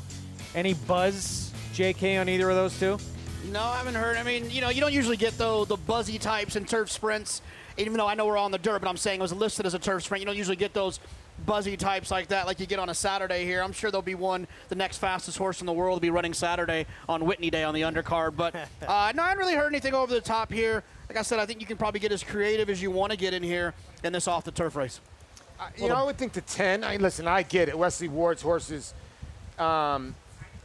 This horse was meant for the turf, but this horse got back works on the dirt that were pretty well rated at Keeneland, and Wesley's horses are going to show speed. So I think the 10 could be dangerous in here. Yeah, Wesley's horses are always so well prepared.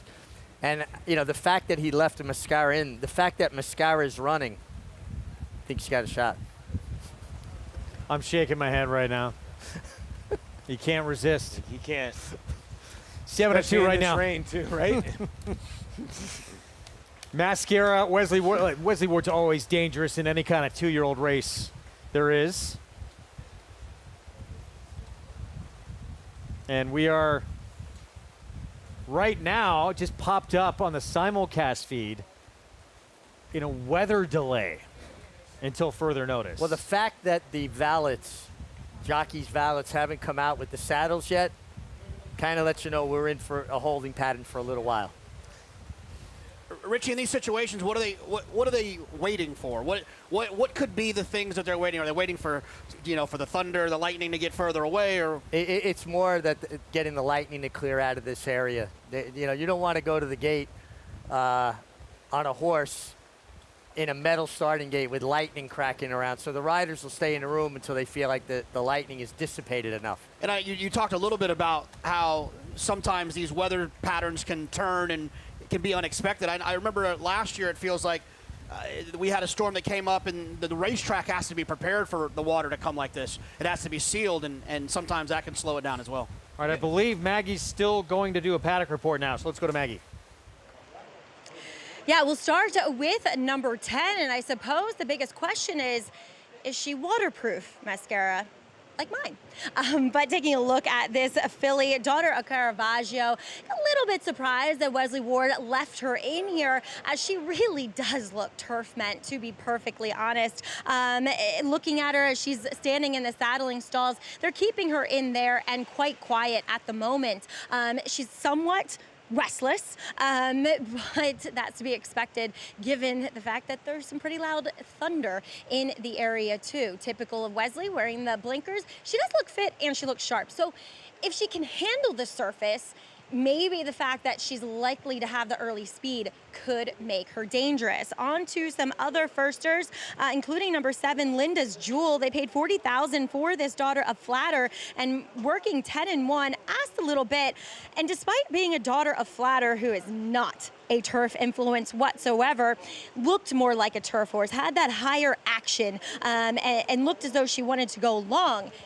She looks like she wants to go long on the turf here physically too, and she just looks like there's some developing to do. Watching her last gate breeze, which was on the main track, we saw Javier Castellano in the irons that day, and she kind of got a little restless in the gate too. So while she's really quiet and laid back here in the paddock, I'd watch her at the gate, and how she behaves there might give us an indication of how she'll break today, but really giving the impression that she'll need to start just to get everything going. Number 8, My Vanilla, I think is very intriguing here. I know Jimmy Ryerson entered her for the turf after what was a actually really sneaky good debut. And you have to watch the entire race, in which that race was won by Strong State, who was favored and was on the front end. My Vanilla, she broke slow. She ran up, circled the field outside of horses, while 4 to 5 wide throughout, and stayed on until about the last 3/16 of a mile. And I just thought, considering the way the race played out, which nobody else moved or changed positions, I thought given that middle run and rushing up after a slow break made her kind of logical here, in that she has the dirt experience, albeit on a fast one, and she looks stronger, she looks fitter, and she's really settled here in the paddock, which I think is a good sign for a filly that maybe had a less than ideal experience first time out, Greg.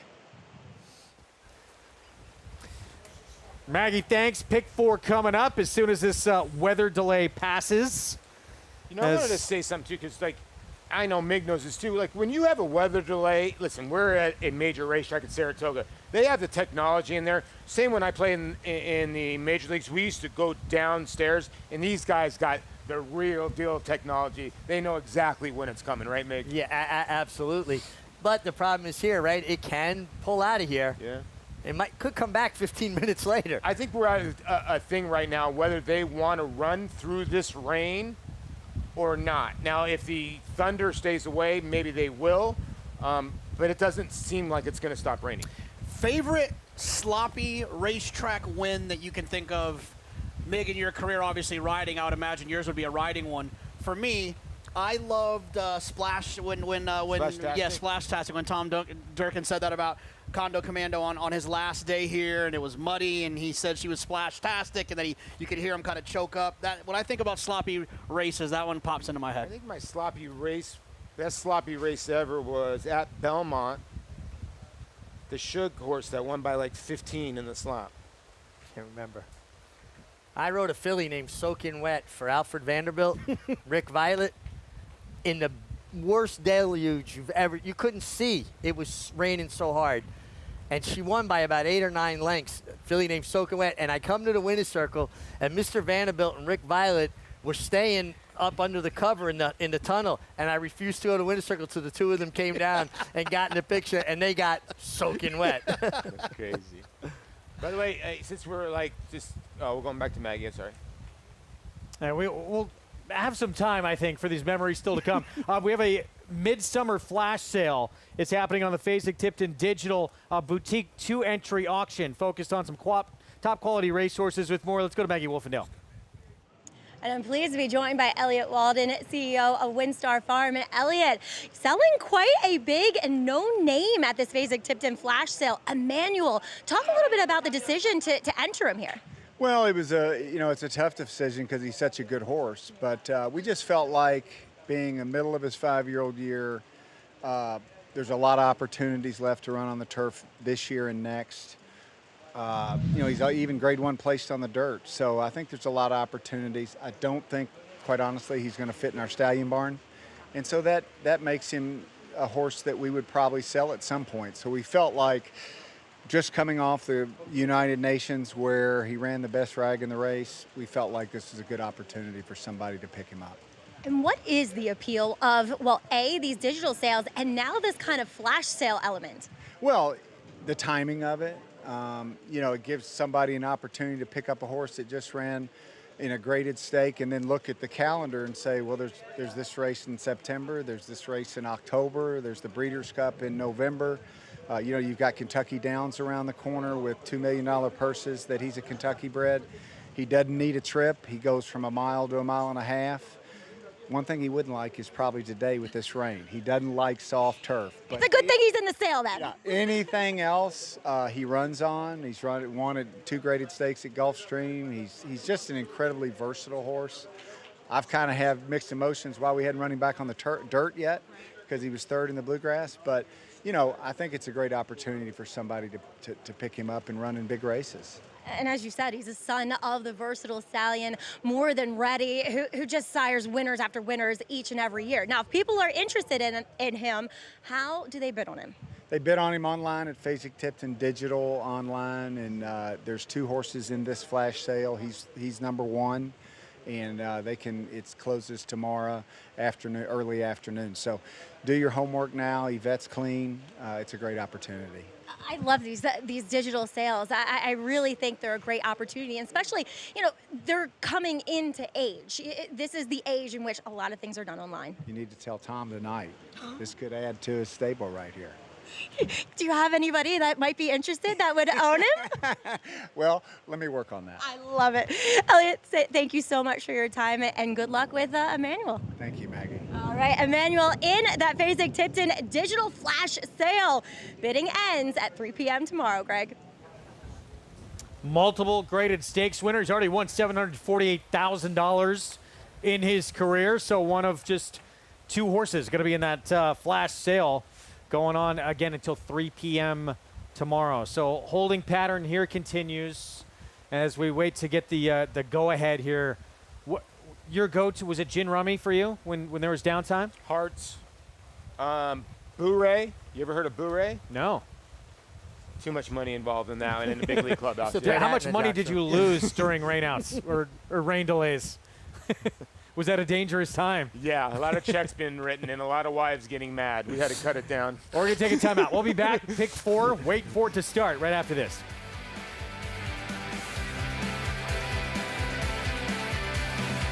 Quality Road, proving Lane's End's tried and true stallion-making tradition. Quality Road has sired multiple Eclipse Award and Grade 1 winners, including champion 2-year-old Colt Corniche, champion 2-year-old filly Caledonia Road, champion 3-year-old filly Abel Tasman, Grade 1 winner Bleecker Street, and classic winner National Treasure. He's a leader of his generation. Quality Road, a stallion that stands above the rest.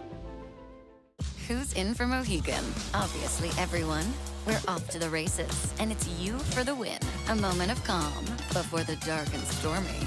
High score, one more, dance floor. Who needs skill when you have style? And feeling like it's the best time ever? Smile. Abs, craps, and nightcaps? Yes. Then it's down for the thread count to start it all again tomorrow. This is how it feels when you're all in for Mohegan. Mohegan Sun.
Located at the Oklahoma training track, the Whitney viewing stand provides a picturesque view of morning workouts. Modeled after the 1892 Judges Stand at Saratoga Racecourse, the Whitney viewing stand opened in 2013 to honor the racetrack's 150th anniversary and the Whitney family. The Whitneys have been intimately involved with the track for more than a century, and their contributions to the facility and community remain evident today. Marylou Whitney, considered by many to be the Grand Dame of Saratoga or Queen of Saratoga, was present for the stand's public debut. Marylou bred and raced 2003 Kentucky Oaks winner Birdtown. She's the only woman to have done so and was inducted into the National Museum of Racing and Hall of Fame as a pillar of the turf in 2019. The scenery from the Whitney viewing stand is a true testament to Marylou and her family's devotion to the sport's most iconic racetrack. Churchill's statement back. Oh boy. Terrific place to catch morning workouts, and if you get an opportunity, go over to that Oklahoma training track, catch those morning workouts. One of the special things about Saratoga summer, being able to see those, I catch you over there quite a bit. You're going to give us the whole family, the backstretch tour that's coming up. We're going to book that soon. I love giving the history tours in the morning and take people around, and I show them, you know, where Man O' War was sold, actually right here on the grounds. The original pavilion, Fasig-Tipton, was right here where the racing office is. That was an open-air pavilion.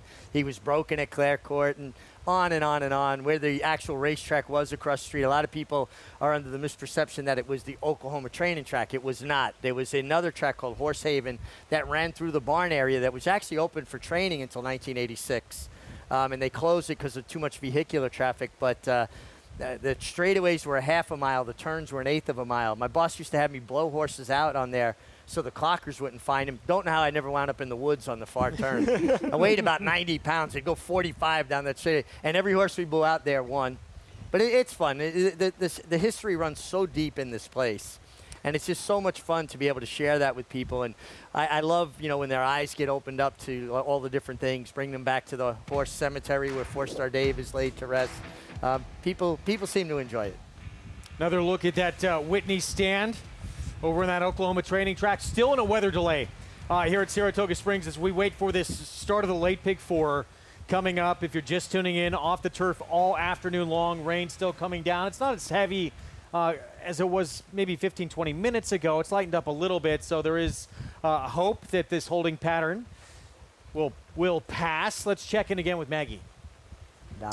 Well, good news here, Greg. We do have the saddles and the valets coming out to attack this field of maiden special weight horses. So, yes, it does feel as though the weather is moving out of the area. At least we hope so for the moment.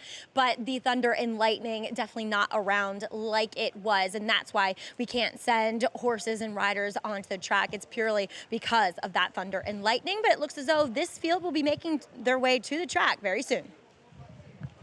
All right, so we're going to get back to action very soon.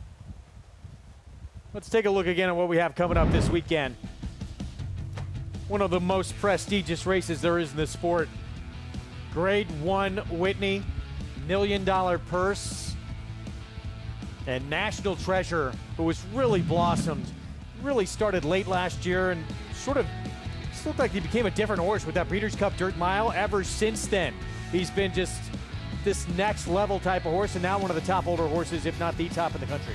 Yeah, Richie's just absolutely trending in the right direction. I compare him a little bit to the experience that I saw with Gunrunner, where Gunrunner was a good 3-year-old, but he was a sensational 4-year-old.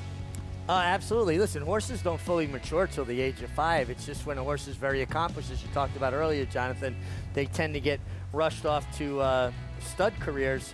National Treasure sold just down the street at the Fasig-Tipton Pavilion in 2021. The other thing that makes him doubly dangerous is his speed. And I don't see, at least when I first look at it, enough speed to keep him company early on in this Whitney. I don't. I mean, he's going to be tough to handle. He really is. Someone's going to have to jump up to beat him. Right now, he's just going so well and in the right direction. And like you said, he's really maturing. Well, First Mission probably wishes the race was today, because the biggest race he ever ran was on a sloppy track for trainer Brad Cox. That was in the Ali Sheba. 2 starts back, ran a 106 buyer in a dominant win in that Grade 2 performance back in early May. Yeah, but is he good enough? This was a good in the Ali Sheba. Now, in the Stephen Clark, where he did not run well, he was very keen that day, and he hit the front end. I don't know if he wants to hit the front end. I got mixed emotions on First Mission. I just don't know if he's good enough. My problem with First Mission is that his best races are forward, and like if it's a favorable trip for horses that are forward, isn't National Treasure going to win? Yeah, I think he controls it. The more I look into this track, I just don't see anybody that has his brand of natural speed. I mean, he does things quite easily. I mean, maybe if they were on a hard send, but that takes a horse out of a rhythm. You know, then they're scrambling, and the gas gauge goes like this very quickly. I mean, the Stephen Foster, he just was really keen in the Stephen Foster. I don't know why, but he went right to the front end. I don't think he wants to be completely on the front end, so maybe he does get that stalking position behind, and maybe he'll run his best race. But I don't know if he can pass National Treasure. What about no one a believer in that performance we saw from Arthur's Ride last start? Not quite. I'm a little concerned. You know, I think there's been a couple horses out of that race that have run back. I think 1 winner, 1 second, and 2/3. So I'm starting to question how good that performance actually was. And it's kind of an outlier. It was like one big number that didn't really match the rest of his numbers. And Arthur's Ride, also another horse that was forward. How is he going to look National Treasure in the eye and then hold off some of the closers? It's a tough read with this grade, Mig, because when you look at him, this was the first time he had ever gone around 2 turns. When you read the program, it will say mile, mile, mile. Those are all 1-turn miles. So he goes 1.25 miles and does this? It was a world-class performance. I mean, he just scooted through the wire with his ears up, and he ran very fast, got that big figure. I believe it's the biggest figure we've seen run this year. Just feels like he gets cast into a chasing position, though. I don't see him controlling. Bright Future, winner of the Grade 3 Salvatore Mile. Last time out, this was the 5-year-old debut for this Todd Pletcher horse.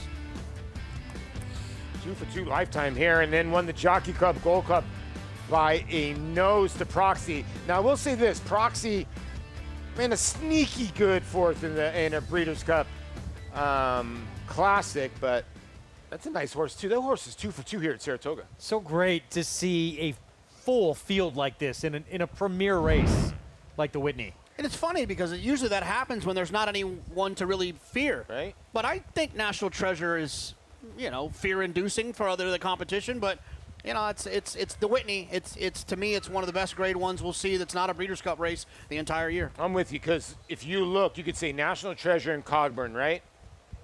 20 horses are going after those two horses. I mean, and that's actually pretty great. That's unbelievable that they got full fields. Cogburn, fastest time we've seen at 5.5 furlongs ever in North America. Last time out, it was here at Saratoga. Let's go back to Maggie. Yeah, guys, we'll check in with the horse that's been taking a lot of money. That's number 13 in here, the Lone MTO, rightfully so. Mel, and reportedly been working very well for her connections, showing good gate speed. And let me tell you, she looks like she should have good gate speed.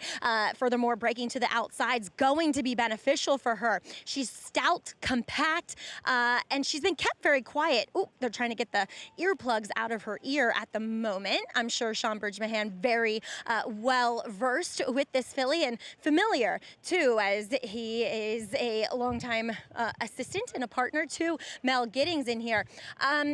Look, I wish she looked a touch more fit, and this isn't necessarily Mel's forte. I feel like she kind of gives her horses, not necessarily gives them races, but lets them have an experience and uses it as a building block for fitness. So we'll see how she does. She could just be faster than these and lead them on a merry chase, Greg. Being bet like she has big ability against this group here, the only main track, only entrant in the field. We'll have that outside post for Melanie Giddings. Silk's a Flying Piece stable. We're off to a terrific start at this meet. We hear the call to post faintly in the background. It's going to be an abbreviated post parade, and they're going to go right up to that gate. And we'll have a start here coming up as soon as they can get there. And we'll kick things off with the meet's leading rider, Flavian Pratt. As I say that, we will not. I think the 4 is first on our screen. Episode has good races. Oh, no, it is Pratt. Sorry, divorced, okay. Of course. Yeah, this one first-time starter for Carlos Martin, a filly by Spun to Run, who won the Breeders' Cup Juvenile on the rail. Here's episode for Jose D'Angelo. Yeah, a couple of good races on synthetic at Gulfstream. Not as good last time when he bolted on the turn. Going to have to run straight this time. Katie Davis, Katarina Rostova. Katie already got a W on the car, but this one a big long shot. Here's Arad Ortiz Jr. on the first-time starter, Linda's Jewel. Yeah, this is a filly for, maybe he's taking Irad's money. I don't really love this horse on the wet track, but you don't know. My Vanilla has a start under her belt. She was 35-1.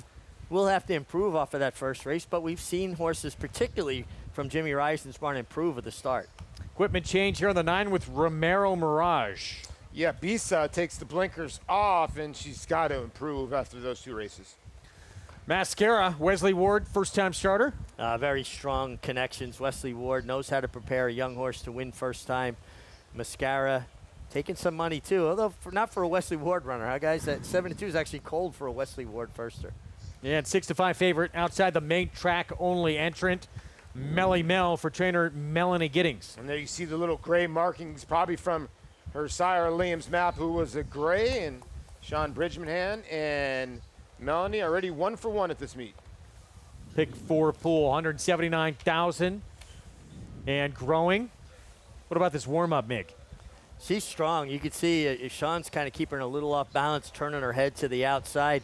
He probably knows her well from getting on her in the morning, but she's taking a big hold of him.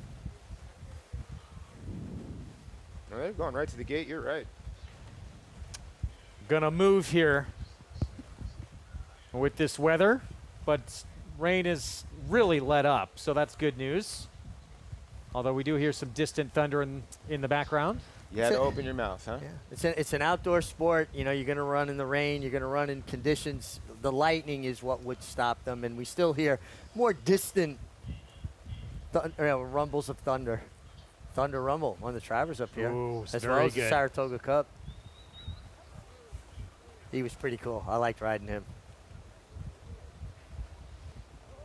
Kind of commando too, like that. He was a monster in the slop too. I'm trying to think. So favorite will be the last in, that 13-horse Melly Mel. As you see, episodes step in. Arad Ortiz Jr. on Linda's Jewel, the 7. Now, it wasn't a wet track, but according to that DRF clock report, pretty decent dirt drill in the morning. The 13's clicked down to even money now. Wow. I think with these kind of younger horses, I'll always believe that being forward, like Mig said, is a huge advantage. So just keep an eye on who breaks the best while you're watching this race. And likely those horses run well. They're not going to get all that kickback they probably don't have anyone nearly as crafty as Mig out there meandering around on the front end. But, still. That's the stuff you learn from the older riders, though. I mean, you rode with Angel Cordero. Either you learned to keep up or you got left behind. 4 to 5 steadily has just money poured in here on Melly Mel. And there she is on your screen with Sean Bridgmahan and those hot pink silks of Flying P Stables. People can't get enough of MTOs in these situations. They tend to always get overbet, just like injuries. You see 3 consecutive bullet drills, 2 in the morning, on dirt, quickest of anyone in the morning. People are going to pay attention to that as well, right? See what happens here. Pick 4 begins here in the 6th. Let's go to Frank Miramati. Melly Mel backs away, Greg. Assistant starters get a hold of her. Flying P having a phenomenal meet. See if they can keep it going here. They're heavily favored to keep that intact. Getting a push in is Melly Mel. They're in the gate. And they're off. Episode is very fast. Opens up a couple of lengths in the first few jumps. Now it's 3. Katerina Ristova comes away in second. Here's Linda's Jewel punching through along the inside and taking that second spot. They're followed by Mascara, racing in 4th, hard ridden to get closer. Melly Mel on the far outside is next. My Vanilla in the yellow colors as they round the far turn, having to steady ever so slightly. It's a break of 3. Back to Katerina Ristova, who is now toward the back of the field. The 2 trailers are Bisa and Divorced, of course. 22-2 for Episode. Mascara up alongside with a bold rally. These 2 come past the quarter pole together. Mascara on the outside and Episode digging in. Another 3 lengths back. Linda's Jewel has wandered to the center of the track. Melly Mel drops out of it. Final furlong, and it's Mascara on the outside. And at the rail, Episode. Mascara has a half-length lead. Episode in second. They pass the 16th pole, and Mascara pulls away late. Mascara hand-ridden by Junior Alvarado to win by almost 3. Episode was second in front of Linda's Jewel and Melly Mel. Mascara in a fight there with Episode, who had a couple of decent performances on synthetic, but it's Mascara, the first-time starter, that wins this duel. Yeah, and got that good forward position, what you expect from a Wesley Warhorse. Broke sharply, set up shop outside of Episode, who improved vastly from her 1 dirt try when she didn't negotiate the turn very well. Looked like she might fight back for a moment, but it was all Mascara getting it done. Junior Alvarado with another winner. And the 13, the first-time starter, was green from the beginning, broke outward, and then started to try to run on a little bit. You can see with the white face there in the middle, but she just wasn't ready today. And she, like you said, JK, sometimes these main track only sometimes will get overbet. Yeah, and look, I mean, I get it. The horse was an MTO, and there's the bullet works, but Melanie Giddings hasn't had a lot of first-time starters. I think 17. She's only got 1 winner. It's just not saying it's a negative. It's just not in the infancy of her career. It's not something she's doing very well. Yeah, keep an eye on the 13 Melly Mel. Kind of hopped a little bit at the break too. Then ran out a couple strides. Sean got her straightened out, but she basically got left about 3 lengths there. You talk about it all the time. That outside post for first-time starters can be a difficult one. Well, everybody, when the gates open, especially in a sprint with young horses, everybody yells, "Yeah!" And a young horse hears all these voices inside her going, "Yeah!" They run away from it. I mean, it's just human nature. Whoa, what's all that there? They haven't experienced that in the morning. You can't recreate that in the morning. So would you rather draw it? Because a lot of people say first-time starter being inside. Would you rather draw the inside or the outside? I prefer inside. I just think, short run to the turn. And then we see Ricardo Santana on the 4 episode, had his arm number undone. Purposely. And he made the lead, too. All of these He's been listening to you? Things, all of these little things add up. A lot of races are won by inches. And if I got a 2-year-old coming at me and he sees my arm number going, flop, flop, flop, flop, flop, flop, and it slows him down a fraction, Hey, even if it's giving me, maybe it doesn't work, but if it's giving me that psychological edge. I love it. 9-2. Mascara with the victory here, and runner-up at 11-1 here. Episode, one of the more experienced in the field, has to settle for second. 10-4-7-13. Junior Alvarado riding for Wesley Ward. We'll have these prices for you when we come back. Going to take a timeout. She's ready to take on the boys in the big one. Kenny McPeaky announced it on our show on Jim Dandy Saturday. Thorpedo Anna, the queen of the 3-year-old filly division, ready to move on to the Travers against the boys. Stay with us.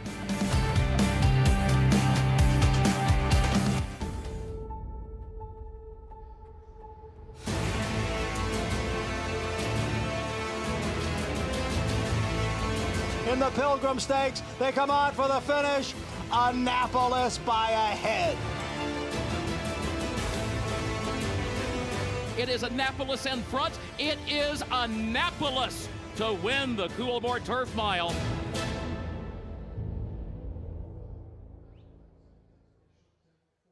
Horse racing? Check. Weekly promotions? Got 'em. Huge payouts? You bet. With Naira Bets. Download the app today and bet on any track, anywhere, anytime with live HD horse races, betting tips and tutorials, expert picks, and more. You bet with Naira Bets. Join now for a new member bonus at NairaBets.com.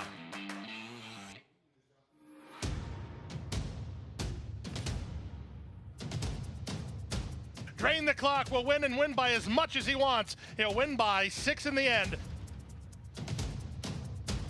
It is Drain the Clock who will bound home the winner in the Bayshore. Drain the Clock, Jockey's Warrior, a terrific finish in the Woody Stevens that goes to Drain the Clock by a head.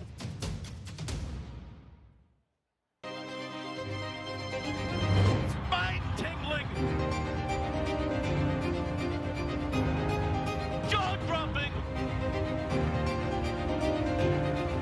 awe-inspiring, Secretariat-like.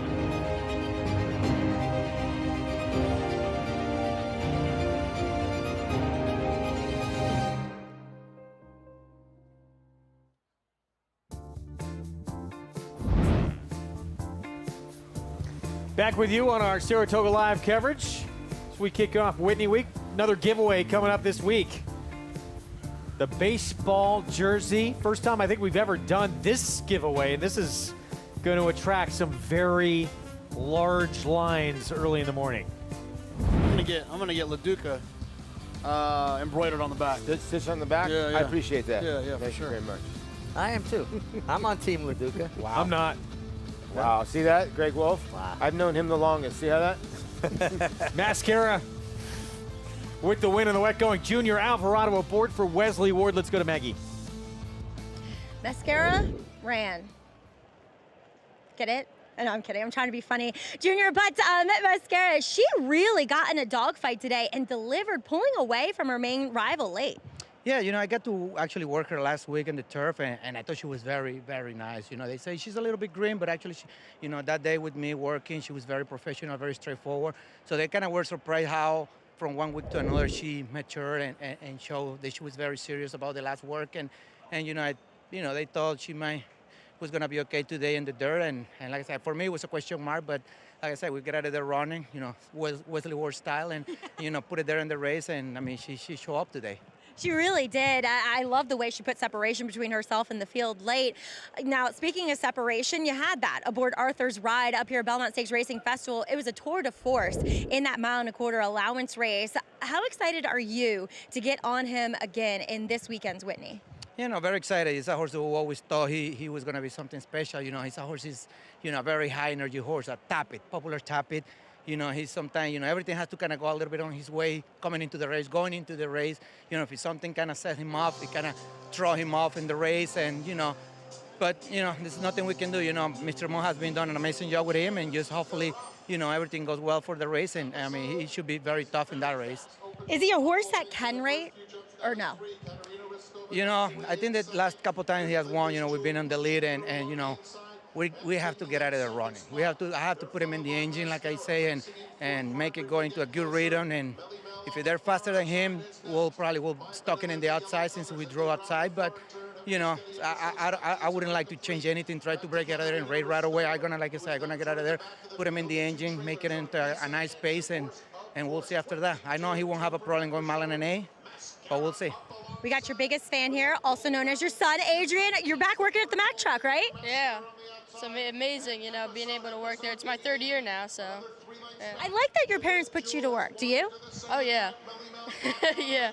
It helps us at Saratoga, right? But congratulations here, Junior, and many more win pictures with Adrian here. All right, thank you, Maggie. All right, Junior Alvarado aboard Mascara. She was waterproof, Greg, but we'll see how Arthur's ride did. You heard the tactics. They're going.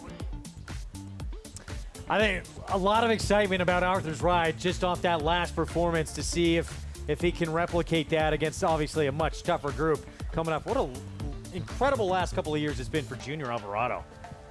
Really, he's gotten to that next level, riding, you know, on the biggest stages and delivering on the biggest stages. You know, obviously Bill Mott, you know, using him the way he has in the relationship they forged, that opens other doors for riders. When they see a legendary horseman, a Hall of Famer, use a jockey and have as much confidence as he has in Junior, they go, well, he'd be good enough for me too. And then it starts opening up those other barn doors. I think a lot of people forget he came in, he didn't start this meet here last year.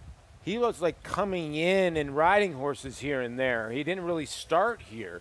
And then had a monster meet. I think, you know, a horse called Olympiad, if a lot of people remember that horse, who won a lot of races, really got him going and got him going into the next level. Then he started riding some really nice Bill Mott runners, and Bill got hot at Churchill Downs, and Junior was on a lot of them. We're going to move into the 7th next $10,000 claiming race coming up. Look at the current odds right now. The 6th horse, Daddy Knows. Katie Davis already the win on today's card. That's the current favorite for Oscar Burr, 2nd off the claim, and a horse who has a couple of wins on off tracks. A horse that's very difficult to ride, too, and Katie really gets along with this horse. He has a tendency to want to bear out. Katie does really well with problemed horses because she's got soft hands and she's patient. She doesn't get into fights with them, and she gets them to get along. Well, we talked about it going to break. Kenny McPeak, he had that big decision. He said he didn't want to make everybody wait too long to go through the drama with Thorpedo Anna. Where would she go? Announced it on our program. She is going on to the DraftKings Travers. This was her last start. She was brilliant again. Hopped out of the gate. JK and the coaching club, American Oaks. It did not matter. No, she's been outstanding. She's on a heck of a run, and she's become one of the greats. And she's got a chance to really go down in history if she can find a way to pull off this Travers. You're right. Now with Fierceness going, Dornick going to be in there. If she's able to conquer that, she would be probably Horse of the Year, 3-year-old of the Year. There'd be a lot on the line if she's able to conquer those two horses. We just found out that one of the big contenders is scratched. Yeah, the word's out now that Mindframe had some bone bruising, will not be in this Travers.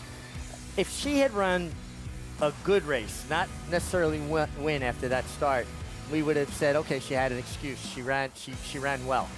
The fact that she not only won, but won with the ease she won after that start, having to rush up, says volumes about just how much better she is than the 3-year-old filly crop. I don't think the Travers hurts or will diminish her resume in any way, shape, or form if she doesn't win. I personally think there's more there in the tank. I know a lot's been talked about. Speed figures, she's not as fast as some of the boys. But you have to use those as one barometer. And then you have to have enough vision to watch how she runs and know that there may be another gear and maybe another 2 still left in there. She is unquestionably the queen of that 3-year-old filly division, and now deserving of a test to see if maybe she is just the best 3-year-old, period. Her trainer, Kenny McPeak, again, he came on our show Saturday, Jim Dandy Day, to make that announcement. You know, racing's about challenges, and it hadn't been done in a long time, and I think she's the horse to do it. She's a great eater. She loves what she does every day, and she's here. I'm going to call it her home track now with 2 wins over the track. So here we go. You know, that, like I said, it's all about timing. Everything's kind of coming together, and of course, it's been that kind of year for me. And so we're going to relish that. What I would love to see, and all the fans out there, listen to me. I would love to see everybody show up in pink if you're pulling for pink hats, pink shirts, pink socks. I'm going to be wearing pink. Anybody that's pulling for Anna, wear pink. We do that back-to-back weekends because we got to do it on Alabama Day as well. So now we got to get 2 pink outfits. And this weekend for Whitney too. It's I know that. Yeah, you're not a believer that she's that next level type of just generational star, even though she's been incredible. Is she starting to change your mind a little bit with what she overcame and how easily she won in the Coaching Club American Oaks? I think it's less that I'm not a believer in that from a betting proposition, she's going to have to show me. That's all. I hope she is. Sure. I hope she runs off the screen. I think it'll be great for racing. It's great for her. It's a fun story. I like Kitty McPeak. I like Brian Hernandez. It's nothing about that. I just worry she's going to be a little bit overbet based on what we've seen already, and I think some other horses are going to offer value. This is strictly a wallet idea. This has nothing to do with my heart or even my brain. Sure. I mean, listen, I'm going to be wearing pink, so you know where my head's at. I think she is sensational. I like when horses can make me feel like that 10-year-old kid watching the racing show on Saturday nights at 6 o'clock. Dave Johnson, Charles C. Canny, Frank Wright, and horses like Thorpedo Anna, horses like Next, make me feel that way, Paul. I feel like a fan watching them. She's the real deal. We'll see what happens, though, because she's up against 2 horses in Dornick and Fierceness that have the same running style. We're not sure. We're not 100% sure. Oh, yeah, obviously, Paul said earlier, Mind Frame going to be sent back to the farm, so he's going to miss the rest of the summer with bone bruising, maybe some of the fall as well. But Todd Pletcher said after that Jim Dandy win, we're all set onto the Travers. Not necessarily the case, but I think now with Mind Frame out, you think that comes into play a lot more now for that horse. But they have said he's not done great on short rest, so we will wait and see what happens with Fierceness. We'll have to follow that story as it goes, and I'm sure Fierceness is going to tell Todd Pletcher if he's ready to go for that race or not. Yeah, I would imagine they're gonna evaluate, right? They learned a little bit about him between the Derby and the Jim Dandy, that he needed a little bit of time. But look, Todd didn't become a Hall of Famer by saying something one day and no matter what happens, he's going to stick to it. If the horse is doing well, he'll run the horse in the Travers. He put on a substantial amount of weight from the horse that was training into the Kentucky Derby, who looked extremely light. And I was not going to pick him Saturday, and when I watched him in the paddock and watched him warm up and I saw the weight he was carrying and how he looked, it became crystal clear to me he's going to run his race today because he looked sensational. Fox Saratoga Saturday schedule. Whitney this Saturday. That DraftKings Travers still to come. The Alabama. We have so much great racing to look forward to still at this meet as we're still relatively early on. 11 minutes away from the 7th. We'll have the post break for you. When we come back, the sun's starting to peek out. Gunrunner is the sire of 13 millionaires and 10 Grade 1 winners, including Gunpilot, Vava, Toyota Bluegrass winner Sierra Leone, Champion Echo Zulu, 2-time Grade 1 winner Cyberknight, 3-time Grade 1 winner Taba, Track Record Setter Society, Locked, 2-time Grade 1 winner Gunite, and Classic winner Early Voting. Hall of Famer Gunrunner, standing at 3 chimneys.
Welcome back, and thanks for tuning in to Saratoga Live on a little bit of a wet Wednesday. I find weather like this as the sun is peeking through a perfect metaphor for what horse racing can be. Sometimes you're miserable and not feeling great, and the other times the sun is shining, you're on the top of the world, as we do have 10K claimers here in the paddock traveling the 7 furlongs, and we do see favoritism going to number 5, Ram, who is one of the, I don't want to say major drop downs because he ran for 16 last time to no avail, although the winner of that race returning to win again with an 83 buyer. Before that, it was a hard-fought victory in that non-3 life. And it's really difficult, I think, for horses to take that next step forward out of those restricted races. So Ram's gonna try to do that here. He'll go out for Norm Cassie and AJ Suited Racing, which they've had actually a lot of success when claiming horses. I don't know if Ram really fits in that column, but he's well turned out here. A horse that at times in the past has bolted, and I always pay attention to the equipment he's wearing, and 2 back he wore a Houghton/cage bit with that drop noseband, wearing the same equipment today, but also adding the front wraps as he does travel over this wet surface where he does own 1 win in 7 tries. Now, number 4, Cozy, my boy, he's 0 for 4 on the wet, and you can kind of see why. He is a little bit of a heavier body type. Sometimes they just sink. He does look fabulous, though, for Ron Moquette. I love what I'm seeing from him physically. In fact, he looks much better than when I last saw him. Granted, this was for different connections out at Oaklawn in February, and Ron does tend to bring his horses looking incredibly healthy, and his weight and his coat is resplendent in here. And like I said, a vast improvement from the last time I saw him. Now, a horse that does have early speed in here and could be the main speed, and number 6, Daddy Knows, for Oscar Barrera. Second off the claim, I thought he was super game last time with his regular rider, Katie Davis, aboard. They just seem to get along very, very well. Another horse that has a propensity to get out. Now, looking at Daddy Knows, I wish he was carrying a bit more conditioning, especially across his hind end. His hindquarters have kind of dropped away, and for me, that is integral to these horses. That is their engine, and when it's slightly compromised, I tend to downgrade what I think of them against the rest of their foes, Greg. Maggie, thank you. We'll get to the post parade coming up. Wide open race. 7-2 is your favorite right now. That just gives you a little indication of how perplexed the bettors are in this race ahead. Throw in the sloppy track as well to make it a little extra difficult. Yeah, we have a tough one to separate here as you get a look at Dylan Davis. What a meet it has been for him. Added another one earlier today for Todd Pletcher. You know, Dylan, to me, always needed a week or two to kind of adjust from going from Belmont Park to Saratoga. You ride a 1.5-mile track way different than you ride a 1.8-mile racetrack. This year, coming from the Belmont at the Big A, we were racing at Aqueduct, a 1.8-mile track into here. There was no adjustment period. You basically ride the same way you ride at Aqueduct that you would here in Saratoga, and position becomes so much more of a premium, and Dylan is riding in career form. Katie Davis is having way too much fun. Does her cheeks hurt constantly? I don't think I've ever seen her not smile. Such a great attitude. Here's Prince James, 8-1 with Dylan Davis, Katie's brother. Yeah, get the tough inside draw. He's going to have to work out a trip, but Dylan's been making the right moves. 15-1, American Gentleman, Flavian Pratt. Yeah, nothing in the last 2 make this one interesting in here, but I guess the presence of Flavian is at least a little bit interesting. Lane Luzzy, rider change next door on Goldini. Yeah, turning back in distance a long ways. Could get out-footed here in these conditions. I'd like to be forward. 9-1, Cozy, my boy, has Joel Rosario. Yeah, I thought this horse ran pretty good for 10 last time at Churchill Downs. Ships up here, gets Joel Rosario. Big price. Here's Ram, he's been around for a while, hasn't he? Been around for a while, making a steady slide down the claiming scale now, hitting the bottom at 10,000. Former D. Wayne Lucas runner, ran some big races for the coach. Daddy Knows. Here's Katie Davis. Yeah, and claimed twice out of the last 3 starts. I like to see horses that are getting claimed a lot in this. You know, I think that suggests that there's probably some talent there. Lord Captain Peter Walder first off the claim, claimed off Elena Rice. Yeah, claimed for 16, drops in for 10. Another one that's been sliding down the claiming scale. How in the world is Hatch 6-1? 5-2 morning line. Hatch is. Oh, he's not. No, he's 7-2, but making the first start for Rob It's Atras. a trick question, Nick. Threw me off. And Ramon Vasquez on Proven Hope outside. Yeah, this horse dropping starter allowance last few starts. Look, I thought this one wasn't impossible, and I'm a little surprised this one's 6-1. 3 minutes to post in the 7th. Let's go back to Hatch. Won't be a tough one to miss here. The pretty gray 5-year-old who seemed, I think, to a lot in here, the one to beat coming in. I could see that. I mean, he's a great son of Fort Larned. Fort Larned, I'll never forget, E. Dubai was a nice little sire, and they just had shipped him overseas because they hadn't had a classic winner. And boom, Fort Larned won the classic with Brian Hernandez aboard. But Hatch, this was a good effort last time out. Now leaves the barn to the Rob Atras barn. I see the horse running a decent race. That race right here puts this horse right in the contention. Absolutely. He ran the entire length of the stretch there, too, on his left lead. Big aggressive warm-up from Kendrick Carmouche. I mean, he really jumped in the bit. He had his hands full. He had to use all his body weight to keep him under control. Look, I like this horse. The last 2 races on paper are better than what anything else has been running lately in here. And you get the trainer change to Rob Atras. When in the last 5 years, when Rob Atras claims a horse, he wins it 23% of the time, 62 out of 265. Anything over 20% when it comes to stats and racing, to me, suggests that it's pretty good. So if Hatch was already the fastest horse in this race, and now he has a trainer who's likely going to step forward even just a little bit, or at least maintain it, I think he's going to be tough. And I love the draw for him, too, with the sloppy racetrack. And according to the DRF Clocker report, good drill in the morning leading into this start, as well as we get a look at the 4 Cozy, my boy. Ron Moquette, one of our favorites. We see you got to know him really well, obviously, being out in Hot Springs, Paulie. Yeah, he's terrific the trainer. Mayor of Hot Springs. If you ever need anything there besides Anthony Valinati, who's the owner of DeLuca's, you go to those 2 men right there. But listen, Cozy, my boy, is a horse that if you look at the numbers, they're not bad. But Maggie hit the nail on the head that this horse likes to check in second a little too much, and maybe over the muddy racetrack, he might not like it. He is 0 for 4 over it, but his numbers kind of fit in here. And we'll go back to his race at Churchill Downs that J.K. was talking about.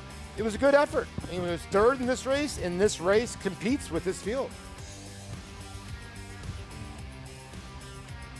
Anyone? Concerned about, though, the 0 for 4 on wet tracks, though, Paul? Like, that was the one thing that jumped out at me when I was just looking at it. Just, the last time in the mud back in October at Delaware, one of his worst efforts, right? Yeah, listen, I picked Daddy Knows because I'm kind of with JK. I thought the 9 was going to be tough. I like Daddy Knows because I know that Katie will have this horse forward. Horse has at least got 2 wins in the slop. You get a decent price, too. Yeah, a lot to like with Daddy Knows at 4-1. Let's go back to Maggie. I get it with Daddy. I just didn't like the looks of him today, and I typically find him at least okay. We'll see how he does. But I like Hatch in here for everything that JK said, and furthermore, watching him just stride out really elegantly and effortlessly back in the paddock, and even more so out on this wet racetrack as he attempts to make, or does make, his first start for the Atras barn, looking superb. And I definitely like his last race that he comes in here off of. He tried to kick on with the overwhelming favored winner that day, Victorious Wave. Now, he did stay on his inside lead, but something tells me that with the way that he's moving today, that he'll be able to switch to his outside lead and find that extra burst of energy that he will need. Not unearthing anything groundbreaking here, guys, at 2-1, but I do like Hatch. So does the public. Thank you, Maggie. As we get set for this 7th coming up, $10,000 claiming race. Obviously, at this level, JK, consistency can be hard to find. No, that's why I think that's what makes a thoroughbred a $10,000 claimer, right? The inconsistency. They all go out there and they try, and they all can run big numbers, and they can run fast. But it's how the consistency of it, to me, is what kind of leads to this situation. I think the horse we're forgetting about, the 10 should not be 7-1. Horse is 2 for 5 over a wet racetrack and is dropping in class. That's another horse that can run a race here to win. That one probably facing the best company of anybody, right? 100%. Coming in? Yeah. Is that what you liked about him? Yeah, starter allowance races. I mean, that's a significant drop, right? Anytime you're running protected and then you're now running for sale is a significant drop. Let's go to Frank Miramonte. Here's the 7th from Saratoga. In the gate. Lord Captain was acting up.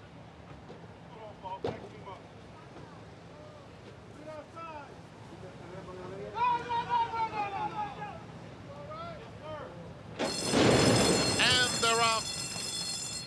Hatch broke beautifully. Daddy Knows trying to match strides in the opening furlong. Lord Captain, Proven Hope, extreme outside. And here's Prince James. Prince James coming through on the inside to battle for the lead. An American Gentleman has good speed too. Hatch secures a nice spot third. Another 3 back to Daddy Knows on the inside of Proven Hope, who's 5th and now 7 lengths off the pace. Ram inches up inside Cozy My Boy. Another 3 to the 2 trailers, Goldini and Lord Captain. 22 and 4 for Prince James. With Hatch on the outside, an American Gentleman racing in between horses as the field moves around the far turn. A gap of 5. Back to Ram, who's trying to make some headway in 4th. Outside of him comes Proven Hope, with Daddy Knows losing ground steadily. At the back, Goldini and Cozy My Boy. Prince James, American Gentleman, Hatch under pressure. Now 3 behind in 3rd, then Ram and Proven Hope as the field turns for home. Prince James along the inside, clinging to the lead, pulling 2 clear of American Gentleman. Now Ram is really getting going in the center though, and Ram has solid momentum coming up to Prince James late. Ram drifts in while collaring Prince James, who will try to fight him off. Prince James digs in, resilient on the inside of Ram. Prince James would not be denied. Another for Dylan Davis, and he had to use every ounce of his energy to fend off Ram. Ram rolling late, looked like he was going to roll right on by this horse, and then Prince James digs into it, a fight on his hand, and he responded to it. Yeah, Prince James had other ideas, and he was in a dogfight from the beginning. Prince James got clear of the 2-horse American Gentleman, applied all that pressure, and then it looks like he got to floating. And here comes Ram with a full head of steam, and Prince James said, nah, not today. I got a little left in the tank, and all of Dylan Davis's strength and ample skills on display here. What a game performance. The 5 looked like he was just going to go right on by. And as soon as he got to the hip of the 1 just pinned his ears back, and Dylan just sat down and, wow, this is a heck of a ride here. This horse was game to get home. I'll tell you what, Ray Handel's having a heck of a meet. Okay, it's his 6th win for the meet. In the last 5 years, he's had 29 wins at Saratoga in the last 5 years, or 24 outside of the 6th from this year. I mean, he's having an outstanding meet. I don't know if those new suits or what. Highest percentage trainer at the meet right now, I believe. It's outstanding. Good for Ray. 11-1, Prince James, 2-win day for Dylan Davis. And yeah, Ray Handel, wow. At this meet with all this talent producing. His horses look good. They're running to their looks. He and Dylan Davis have formed a formidable combination. And this was a tremendous effort from Prince James. He showed improved speed. Dylan understanding this racetrack, inside post, I got to go. And he kept going. I can't believe the way the 5 was moving. He was looking for hot dogs, the 5. The 1 was looking for the wire. It's almost like he just stopped when he got next to Prince James. Looked like the race was over. Not the case. 11-1 upset winner here in the 7th with Prince James.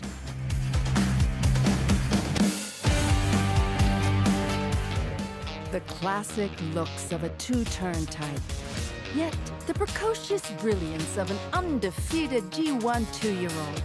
Maxfield, a breathtaking run at the top of the stretch. Maxfield. He took it to the max in his chosen field. Now you need a mini Maxfield in your chosen field. His first yearlings are selling now. Maxfield. Classic looks and precocious brilliance. Darley. For over a century, success starts at Saratoga, America's #1 yearling sale by percentage of Grade 1 winners, with back-to-back Preakness winners. She's the Brave, wins the Preakness! And Grade 1 winners Sierra Leone, Kings Barnes, and Prince of Monaco. The 103rd Saratoga Sale, August 5th and 6th in Saratoga Springs, New York. Where will you be?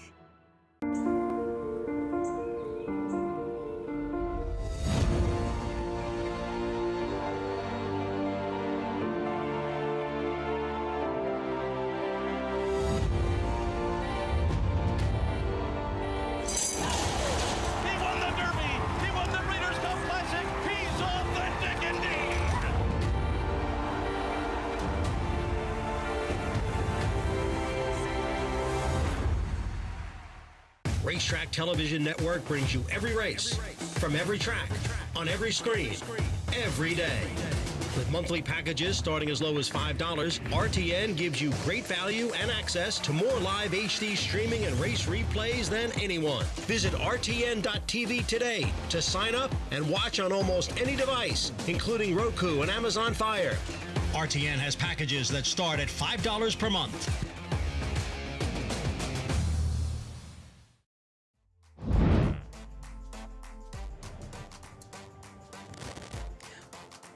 Welcome back. You're watching Saratoga Live here as we are brought to you in part by Mohegan Sun. All in for Mohegan. Well, we saw Prince James campaigned by, I almost called you Raymond. Where did Raymond James come from?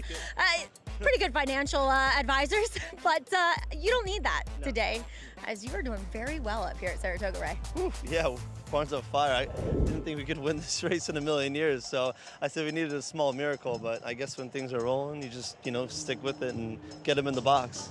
Yeah, it seems like when good vibes are coming, you got to take advantage of it. And Dylan Davis really took advantage of pace today for Prince James, who doesn't necessarily have that kind of speed. Yeah, it's funny. I was watching his old replays. I didn't really talk to Dylan about it, but when he's on, he always breaks really well, and he's really in the game early. You have to use quite a bit of horse up early on to establish that speed. So, I thought, I was like, all right, he's in the game.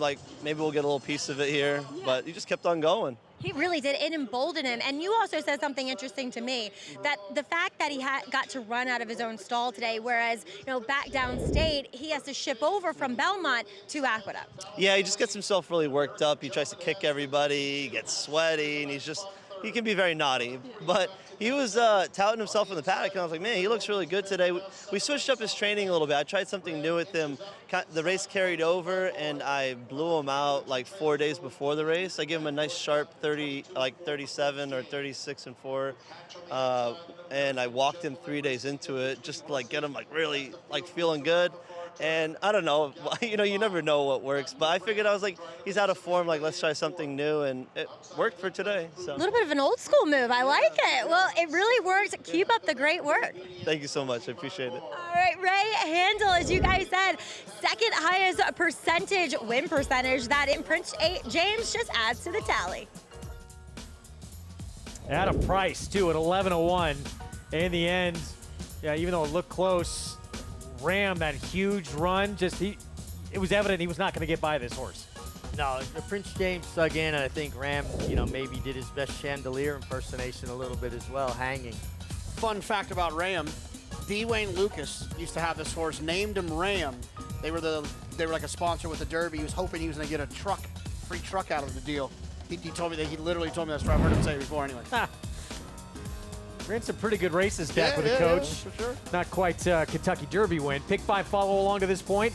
Slightly busy. Kicked it off. And now Mascara and Prince James. Big upsets back-to-back with still, a fairly long way to go. I know we're going to see an incredibly short price favorite coming up in the next race. For I think a lot of people in this pick 5, it was a pick 4. But you never know what can happen. I don't think Hot Fudge has to win. You don't?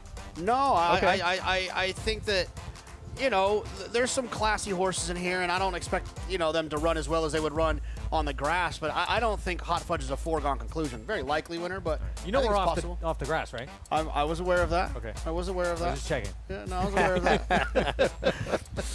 1-2. We probably will not get 1-2 even. Paul, you think going to go shorter than that or no? Well, I was looking at the Will Pays in the pick 3s, and he's not really 1-2 in the Will Pays, or she's not. She was 20-1 on the morning line, and a lot of people do look at that before they look at the race.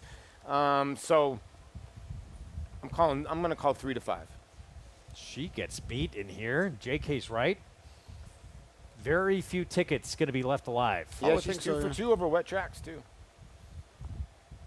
Named after a pretty good one who had the Diana as a victory on the resume back in 1981.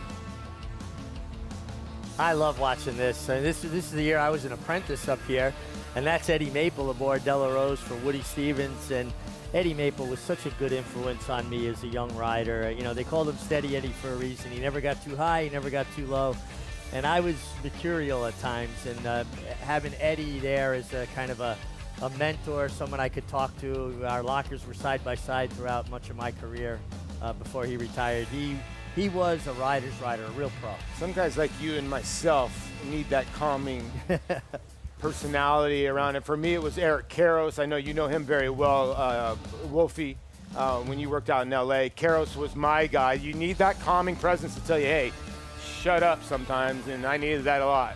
I got to tell you, when I first started doing TV, Andy Serling was like that for me. He was kind of my calming presence. You know what I'm saying? Yeah, I hear you. I'm not sure he's ever been mentioned as a calming influence. I tried to keep a straight face.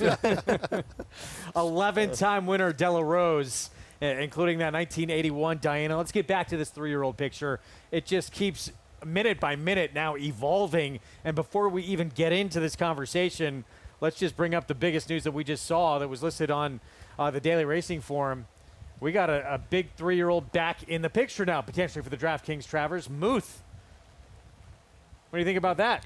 I said it earlier, prior to hearing that this could be one of the best Travers I've ever seen in terms of competitiveness, right? If you get a Bob Baffert runner from the West Coast, an eventual 3-year-old champion filly, the Derby favorite, the Jim Dandy winner, the Derby runner-up, the Jim Dandy favorite was Sierra Leone. I mean, it's looking like it's going to. Oh, and the Belmont winner and Haskell winner. It's looking like it's going to be an outstanding. The crazy race. part is he has another 3-year-old Parrington that's 3 for 3, but he's pointing that horse to the Pacific Classic. So against older horses. Against older horses. So if Muth comes here with Dornick and if Fierceness Howl landed with Thorpedo Anna, my goodness. Arkansas Derby winner. He will not have raced since the Arkansas Derby winner. It's all going to depend on how he trains leading up to that's a tough test off the bench like that to run at 1.25 miles. Let's talk about who we know for sure to this point. If Muth comes, he would be facing, and I guess we're not sure yet on Fierceness, but obviously huge performance. Just to see him show up, regardless if he runs or not, in the big one, August 24th. It was great to see the real Fierceness, the real Slim Shady, do his thing. Well, he's been brilliant on 3 occasions, this being one of them. He was brilliant in the Florida Derby. He was brilliant in the Juvenile. He's a brilliant horse. He's confirmed that now. If you do it 3 times, you're brilliant. They just have to figure out how to make sure that he always shows up and does what he did on Saturday. Yeah, and I think the key is, if he's doing well. And to me, the tell is the weight he carries, Paul. He was carrying really good weight coming in this Jim Dandy, which he did not carry into the Kentucky Derby, and also getting in a rhythm. He broke in stride, so it allowed Johnny to allow him to run forward. He never got scrambling like he did in the Kentucky Derby and uses his energy more efficiently when he gets in that good rhythm. It was his best win, by far. I mean, I don't care what you say, because he won. He was the most impressive winner, 2-year-old winner, when he won in the mud. Then he surprised everybody in the Breeders' Cup Juvenile. I get it. He crushed him, but he got away from him that day and went. He got tested in another way the other day because Sierra Leone was running at him. Everybody was on Sierra Leone, especially myself. There was supposed to be speed in there. He laid on the outside, took control. Sierra Leone was never, ever going by him. I think that was his best win, and I think it's going to give him a lot of confidence. Now waits to be seen, immediately after a show. Again, Todd Pletcher said he's not done great coming back quickly. Weight has been an issue keeping it on. We'll see if, what happens with him August 24th, if that will be too soon for him or not. Meanwhile, Dornick, he right now, before the Jim, even with that Jim Dandy win, in terms of what they've done in terms of wins, he's got the 2 big Grade 1 wins, and he is, would you all agree, the leader of this 3-year-old division? I agree. I think he's the leader in the club. Belmont Haskell? He has 2 Grade 1s to his credit. And he's a fighter. He is a horse that likes a brawl. When he gets hooked, he reaches down and finds more. If you'd have told me that mind frame in the Haskell wasn't going by him. He was going so much easier than Dornick. Dornick was already under a ride. When mind frame got to him, Dornick said, no, not so fast. I'm the herd leader. And I think that's what JK's trying to say. Okay, if Thorpedo Anna comes up to Dornock, she's not going to go by Dornock like she's been going by all these fillies, is basically what you're saying. It's going to be more of a challenge. Right, and look, I understand the phrase, and I know what we mean by that, the leader in the clubhouse, right? But the idea is that he's not in the clubhouse, right? He's going to run in the Travers, and they still got one more hole to go. And to me, it's not decided yet. If Fierceness beats him in the Travers, 100% Fierceness then goes to the front. Yeah. And so, like, it's not as if he's waiting to see what happens. He's going to have a chance on the racetrack, and Fierceness will have a chance on the racetrack. And Sierra Leone. I would argue if Sierra Leone finds a way to win the Travers, he thrusts himself into the conversation. He really does. He does. He has a grade one. He's got a grade 1, and he won the Travers. He ran second in the Derby. He ran third in the Belmont. He's got a pretty convincing resume as well. A very consistent horse, too. He shows up. He gives you an effort every time. Some of his races, he's been his own worst enemy. He had every chance, though, in the gym. And again, if you're just tuning in, mind frame stablemate to the 2-year-old champ Fierceness has been sent back to the farm. He will not run this summer. He will not run in the DraftKings Travers for Todd Pletcher. Bone bruising. So they're going to get him right on the farm, and hopefully we see him back later in the fall. As you take a look at what remains on our summer schedule here on our Fox Saratoga Saturdays, Whitney, 4-Star Dave, Alabama, and then the DraftKings Travers that could decide a championship. We're going to take a timeout. We'll be back up next. All for a great cause. PDJF, Kendra Carmouche and company throwing it down. Karaoke night earlier this week. We'll look back next.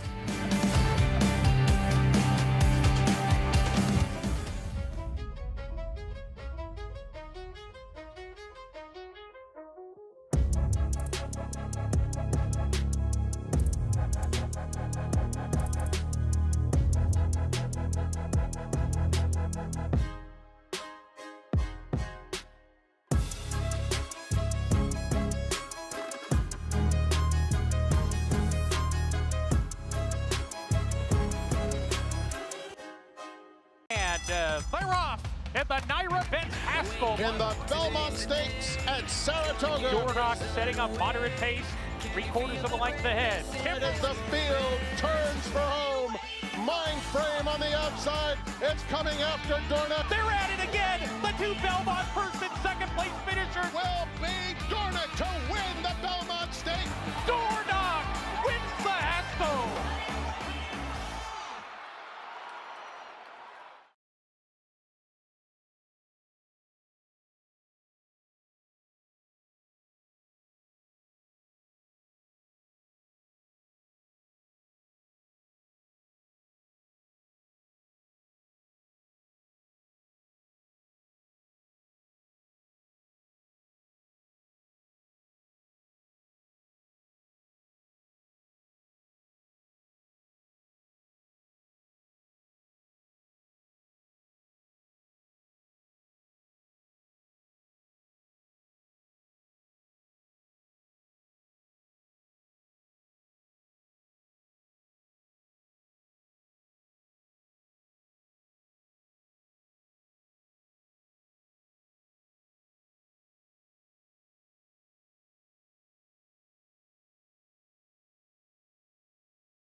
As I continue, it's getting sweeter.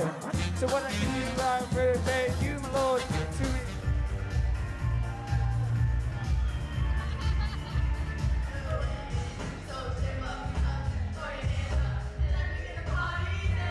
Every night it goes on.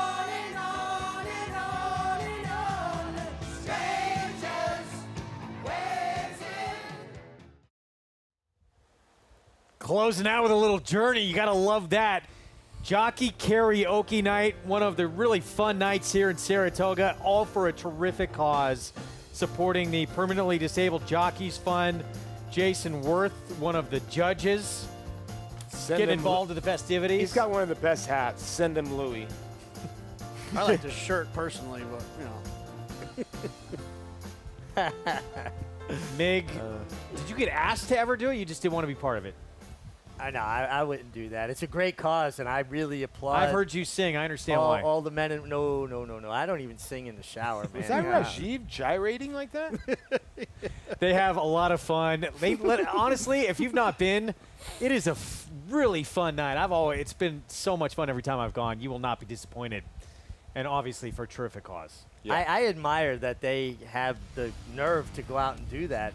This is a big rivalry, too, now, because the East Coast, jockeys West now Coast, at Del yeah. Mar are going to have theirs, and they try to compare. So we put up a pretty good showing. Yeah, I like it. We had a secret weapon in Shane Sellers. Well, yeah, Come I mean, on Shane now. came out there and sang, and if a lot of people don't know Shane Sellers, he's a heck of a rider, and he's cut a couple albums, too, and he's a hell of a singer. Let's go to Maggie for more on the De La Rose as we get set for this race coming off the turf at a 1-4 favorite in Hot Fudge. Yeah, Shane Sellers was really impressive there at Jockey Karaoke. I remember him. He actually came to Maryland once and won a steak for my dad. So fond memories of Shane, as we'll take a look at some of the horses that opted to stay in here. I know Hot Fudge was entered in the body of the race, but Linda, with her magical ways of predicting the weather, well, lucked out here with us being off the turf. So let's check in with both of Safi Joseph's runners here. In number 5, Sister Luann, as she's a daughter of Frosted. In fact, both of Safi's horses, daughters of Frosted. Sister Luann actually debuted in an off-the-turf event on the main track at Gulfstream Park, in which she broke from the rail that day and rushed up and then led until about the 16th pole. So she was just run down late. And looking at her, I'm not totally opposed to her getting back to this surface. It is pretty, it's a tighter type of track, fairly wet on top, but it's been sealed throughout the day. So it's not like a lot of water's really gotten into the track. And she looks like a filly that should be quick in here. She has those kind of elevated hindquarters. Not saying that she's necessarily faster than Hot Fudge, I get it, but at least she's going to break their running. Now, Safi's other horse is the gray Be My Sunshine. And this is one that has primarily a turf pedigree, especially on the bottom side, being out of a Kitten's Joy mare. Be My Sunshine, though, looks fantastic here in the paddock. I mean, if it was just blindly picking horses on appearances, it would be My Sunshine. But the fact of the matter is, she really looks turf meant too. So I appreciate Safi keeping both of his horses in here. We'll see if he has any luck against the uber tough in here, Greg. Hot Fudge. Maggie, thanks. 2-5 on the proven dirt horse in this field. We have a new rider coming out here. This has been the good luck charm for Safi. His son always comes out in the same silks. Wait. So which one of those 3 is riding? I would hope that it was Safi's son, because we're getting a big break in the weights with him, my boy. What's he weighing? Catch weight? Come on. 65? It's absolutely See if they pull awesome. a switcheroo here with the leg up. It's absolutely awesome. So great to see. Jose Ortiz aboard Be My Sunshine for Safi Joseph Jr. Be the dirt debut coming up for that one. Just look at that picture right there. That is a picture right there you need for your... That's awesome. Right there. That is awesome. We talked a little bit about this 2-5 on Hot Fudge, Mig, and I'm curious how you would ride this race, because Hot Fudge doesn't always show speed. Now, it does have some back races, but to me, I think it would be a huge mistake if Hot Fudge invited these classy turf horses into the race. Go and pull them off the bridle. Don't let anybody travel comfortably in close proximity to you. Take turf horses and make them work and get tired chasing you. Well, this is last time out in the Bed of Roses, and certainly the last 2 starts, Paulie, has been nowhere near the lead. Yeah, this is what JK's talking about. This horse ran a good race and a nice number, but was wide most of the way. And I thought this was actually courageous to kind of get up for third. If you think about it, how wide he was most of the way, or she was. But JK's right. If you go back and you look at her races in the Linda Rice barn and before in January, she showed speed. Now that was with Kendrick aboard. I think with Kendrick now, she bobbled the start 3 back and still was able to get aboard. I think Kendrick's going to take nothing away from her today. Well, standing by with Saffie Joseph Jr., including, are we going to potentially see a late rider switch here on Be My Sunshine? Let's go to Maggie. Rocco didn't make it out of the paddock. Yeah, Rocco didn't make it out of the paddock, but would you be ready to fill in for the jocks? Yeah. Yeah. Rocco does dress like this every time you have a horse in, Saffie, right? Yeah, he does. I mean, he loves it. At first, I used to tell him it was too much, and then I said, why am I going to tell him what to do? Because probably when he gets 13, 14, he would never do this again. So I said, and he'd be like, no, never. That's embarrassing. So I said, let him be, and I mean, he loves it. Yeah. I love it. And you have him kitted out well, from the boots to the helmet to the silks. He told me that Be My Sunshine is the one that we want of your duo. Is he right? I mean, we think she's going to like the dirt better than the other ones. I mean, you're obviously experimenting the first time on the dirt and you're on a sloppy track. Be My Sunshine trains well on it, and we always wanted to do it, and today was the right timing to try it. She looks fantastic. Though I will say that Sister Luann feels like she has a little bit more speed. Am I right? Yeah, she is, and we want to be fourthly placed. We want to put pressure on her too if we're not leading with Sister Luann. Ideally, that's our best chance to win. Linda's horse is a standout, and we gotta kind of hopefully take it to her to try to win the race. Well, Saffie, thank you so much. Rocco, let's get a final pick from you. Who is it? Be My Sunshine. You heard it here, guys. All right, we got to go with that one then. For the Saffie Joseph Jr. duo, he's going with the 8. So cute. It's awesome. It really is. I love it. The next generation there. You know he loves the game. Well, perfect segue to tell you about Naira Star. Parents, you can ignite your child's passion for this sport with Naira Star. Free program offers kids 5 through 12 exclusive track experiences, education, and collectibles. Create lasting memories at the races. Learn more at naira.com/star. He's walking with intent. I mean, like, he's walking with that crop in his hand ready to go. Indeed. 1 to 4 favorite. So here's the proven dirt mare in the field, Hot Fudge. Well, I mean, like Saffie said, they're going to have to go after this horse. And I think Kendrick will probably send here on the horse that's the horse to beat. Poca Muka, Bill Mott, will make her 6-year-old debut coming up. She does have a win over a wet track. 0 for 4 over dry tracks, but does have a W. One of the 2 for Saffie Joseph Jr., who you just heard from in the paddock with Maggie's sister Luann. He's got a sibling, Hopcat, that was pretty good on the dirt and does have tactical speed. Tyler riding outstanding. I think he'll probably try to put some pressure on the 2.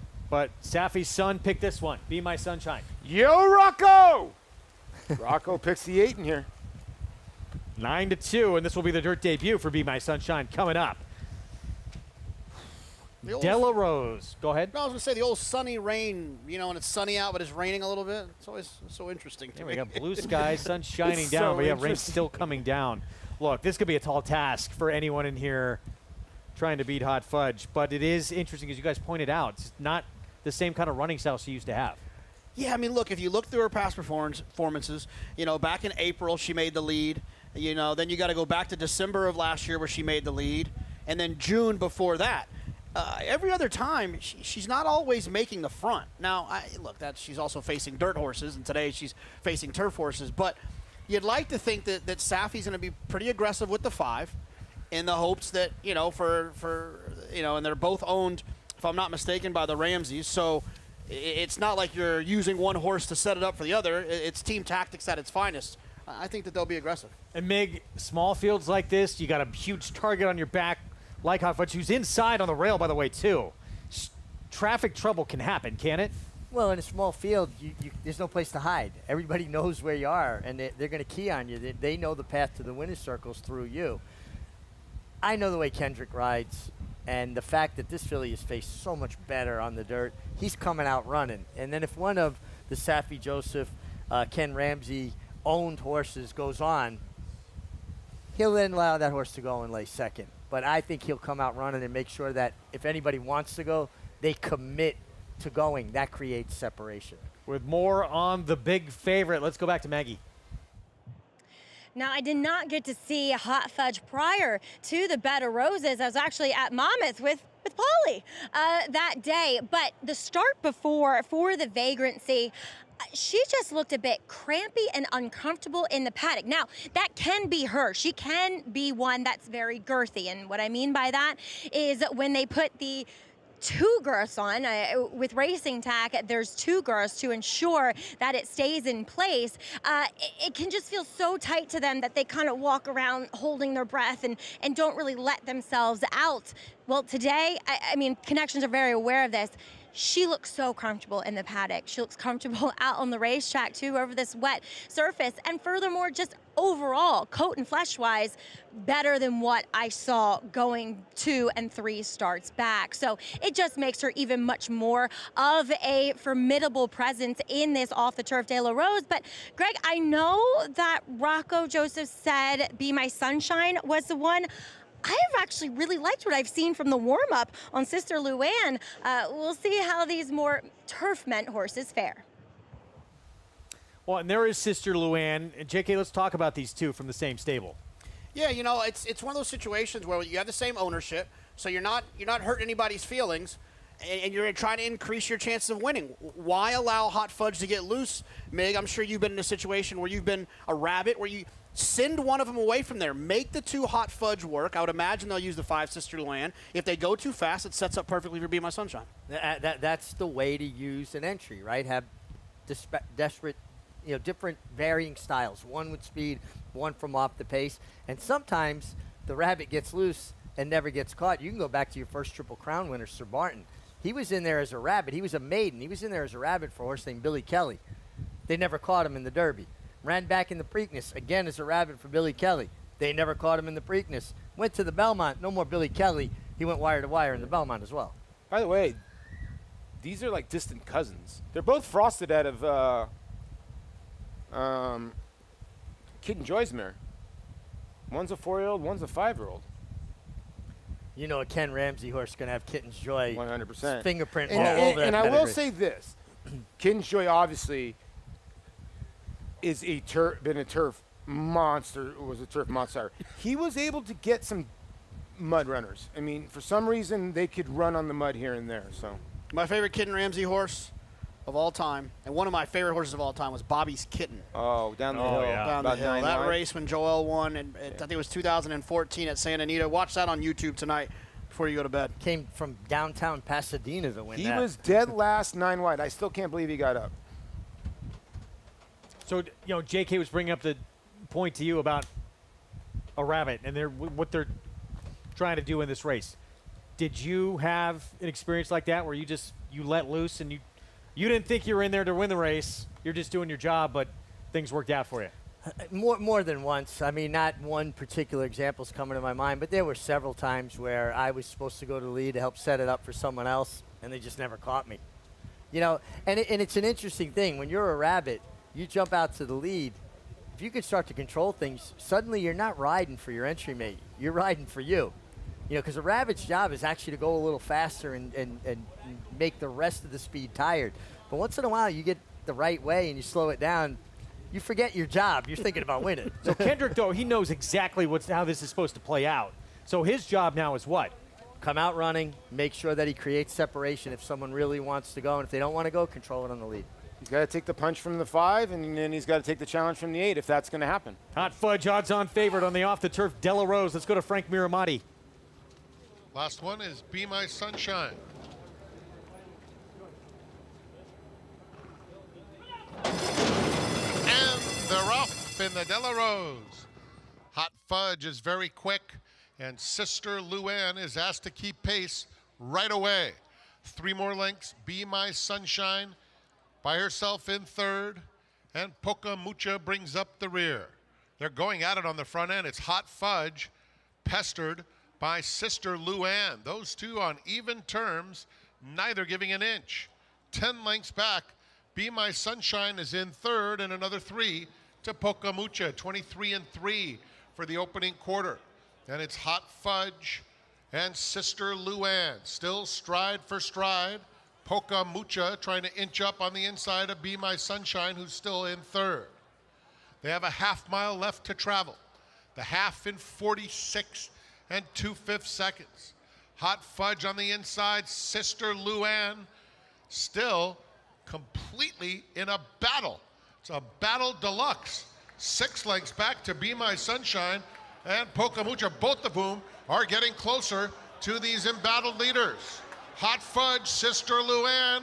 Has she been softened up, this big favorite, as they turn for home? Poca Mucha cuts the corner and is coming with a smart rally now. And Poca Mucha runs right by Hot Fudge, who has come up empty. Be My Sunshine on the outside has moved into second behind Poca Mucha, and Joel Rosario turning the De La Rose into a one-horse waltz.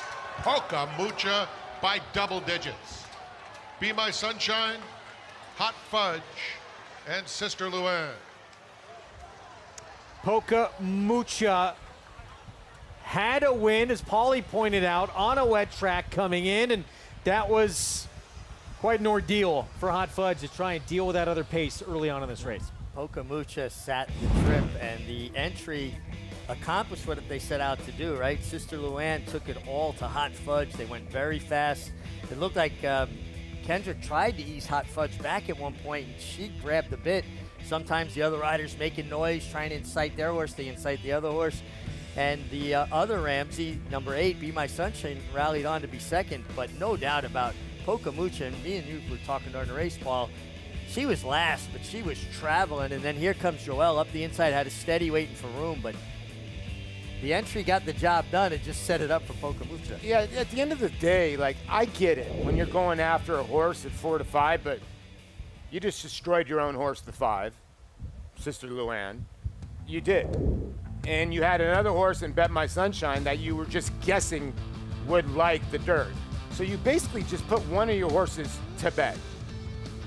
And what ended up happening, the longest shot on the board wins the race. No, I'm right, Greg. You put the 5 to bed. The 5 was never winning that race, the way that he ran. I don't think they ever thought the 5 was going to win the race. That's why she was I in the race. understand, but you're head-to-head with Hot Fudge. But why wouldn't you try to win the race? It's a 4-horse race. Well, but if she sits off the 2 and lets the 2 walk the dog on the front end, she's not going to run by her. She didn't need to crush the 2. She could have laid right on her and maybe tried to win the race. Yeah, but that was the function. They had a job. They told Tyler, you go.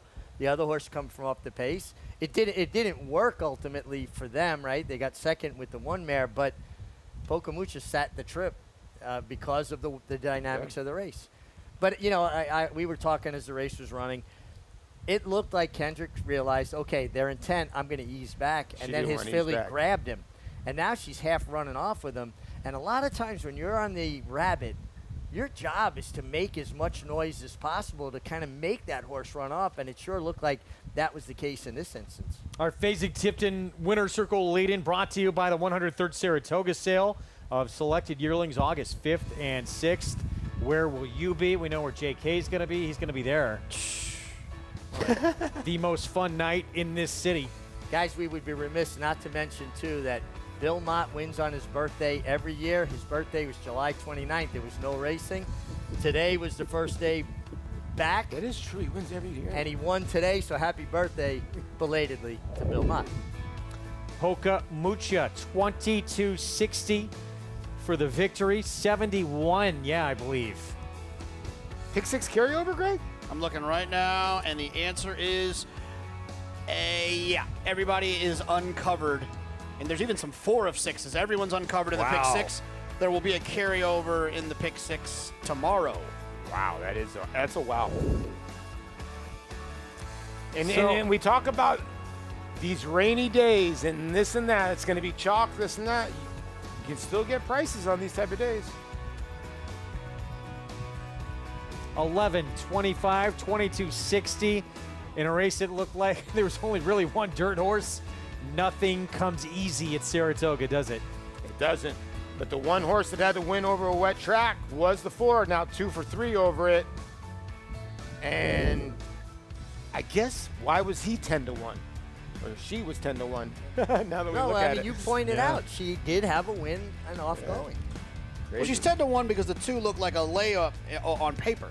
Yeah. But that's race dynamics got in the way of that. And suddenly wasn't a layup anymore. Yeah, it wasn't a layup anymore. I'm sure we're going to get a post-race interview. Then I got to tell you a rabbit story. Okay. Shaping up to be a pretty good summer, especially very, very soon across the street for that man right there. Let's go to Maggie.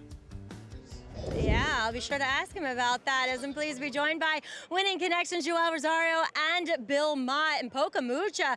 Joel, you saw a pace still developing down the backside. I'm sure you were just kind of licking your chops back there. And when you got to the far turn, she kind of got into the bridle for you quite quickly. Yeah, she did. It looked like she was handling it really well, the match track. And yeah, it looked like nice pace in front. Like, look like you want to just hold them together coming with that one run. And she looked like I was not too far away from the lead. And it looked like they were a couple, they're like kind of next to each other. So I said, maybe hopefully that's what it did. Yeah, exactly. It really worked out. And Bill, was this how you drew it up? Well, it looked like, they did us a favor on the front end. They set a real fast pace. First time we've ever run this filly on an off track. I mean, we've been running her on the turf ever since we took ownership and I took over as trainer. And we decided today to give it a shot on the mud. She had broken her maiden on an off track at a smaller track, but nonetheless, she's already, she'd already won in the mud. So, Mr. Zaro and Mr. Wachtel decided to give it a try. And a rail skimming Hall of Fame ride as Friday. You're going to be inducted real quick. Bill, do you have any advice for him? I told him to hang on. Even when getting inducted too, Joel, how thrilled. No advice about the Hall of Fame. I'm sorry. Yeah. I'm sure you can give us some pointers about an acceptance speech, but Joel, congratulations on this huge honor. Very good. It's a great honor for me. And Bill has been part of that in my career too. I rode a lot of horses for Bill, and I can't thank enough to him. And we won a race today, so it's great. It's really all just coming together, guys. Congratulations, you too, Jerry. Thank you. And Poca Mucha, really a great ride by Joel Rosario, and she pulled away from this field and put them to bed, Greg. Big upset, shocking outcome. And as a result, we got a pick six carryover. Here's a look at who's going to join Joel in the Hall of Fame in early August across the street as 2024 inductees. A couple of great ones. Triple Crown winner Justify, retired 6 for 6 in his career, and the great Gun Runner, 2017 Horse of the Year. A nice class going in. Justify a Triple Crown winner. I would categorize him as brilliant. To me, greatness is sustained excellence over a long period of time. Gun Runner fits that bill, as does Joel Rosario. And probably, I would say probably the two most desirable sires out there too. I think even if Gun Runner never raced, he could probably get in the Hall of Fame what he's done at stud. Right? Yeah, and Justify's on his way. Yeah. It's been incredible. Yeah. Let's go back to a moment he had here. Much talked about losing a shoe. Gun Runner and still winning the race. Got caught in his tail. It got caught in his tail, yeah. I still remember this when it got caught in his tail because it was swinging around. You could basically see it there, but this is when he, like JK said, when he turned into a different horse at ages 4 and 5, yeah. He really did, and I loved the way he would stride out, right? Put his head out, down, really cover the ground, and carried his shoe around there with him, though. There they go. Yeah, boom. Wow. He was outstanding. Like I said, talking about this National Treasure thing, he was, so there's the horseshoe right there in his tail. He was really good as a 3-year-old, but man, he just was a different animal at 4. Really was. We ran the table, right? I mean, he was sensational. And let's not forget, we're talking about how good he is. Let's not forget that Dubai World Cup, when Arrogate missed the break, that's who he ran down. That's who he ran down. If you've not seen that race, you need to go. Everyone talks about his Travers, Arrogate. Go back and watch that Dubai World Cup. There's like 2 horses in mind. Like Rachel, her like 5 race span, and then Arrogate, his like 4 to 5 race span are just freakiness. I don't know if there's a better 4-race span in history. Yeah. What Arrogate did was pretty darn good. Yeah. Gun Runner, though, Justified, Joel, part of that class that will be inducted into the Hall of Fame. We have the nightcap still to come on our Wednesday coverage. Beautiful day now. The sun shines bright on Caraconte. His first crops of racing age are showing brilliance on the racetrack with a high percentage of stakes winners. His versatility is evidenced by winners on all surfaces across the globe. Spandarella could not have been more impressive. The sun shines bright on this value sire. Fair down 25, fair down 25, fair down. Thank you. Right here, 525,000. Caraconte, standing at Gainesway. Horse racing? Check. Weekly promotions? Got 'em. Huge payouts? You bet. With Naira Bets.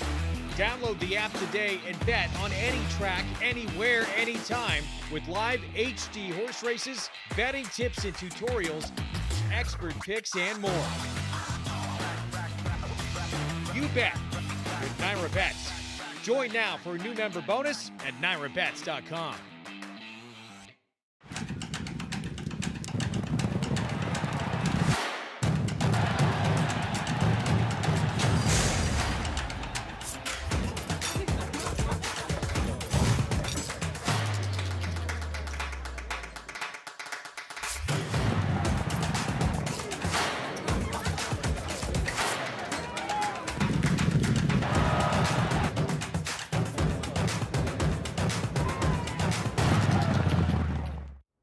Good afternoon, ladies and gentlemen. On behalf of the management and staff of Keeneland, I would like to welcome you to the September yearling sale. Good to have you back with us. It is the marketplace. It's electric. Quality in quantity. Some of the absolute best horses. These are the horses we're going to be cheering on in the next 4 or 5 years to come. It's shareholder to win the Norfolk. Dornick win the Belmont Stakes at Saratoga. Randomized in a dramatic photo finish in the Ogden 5th.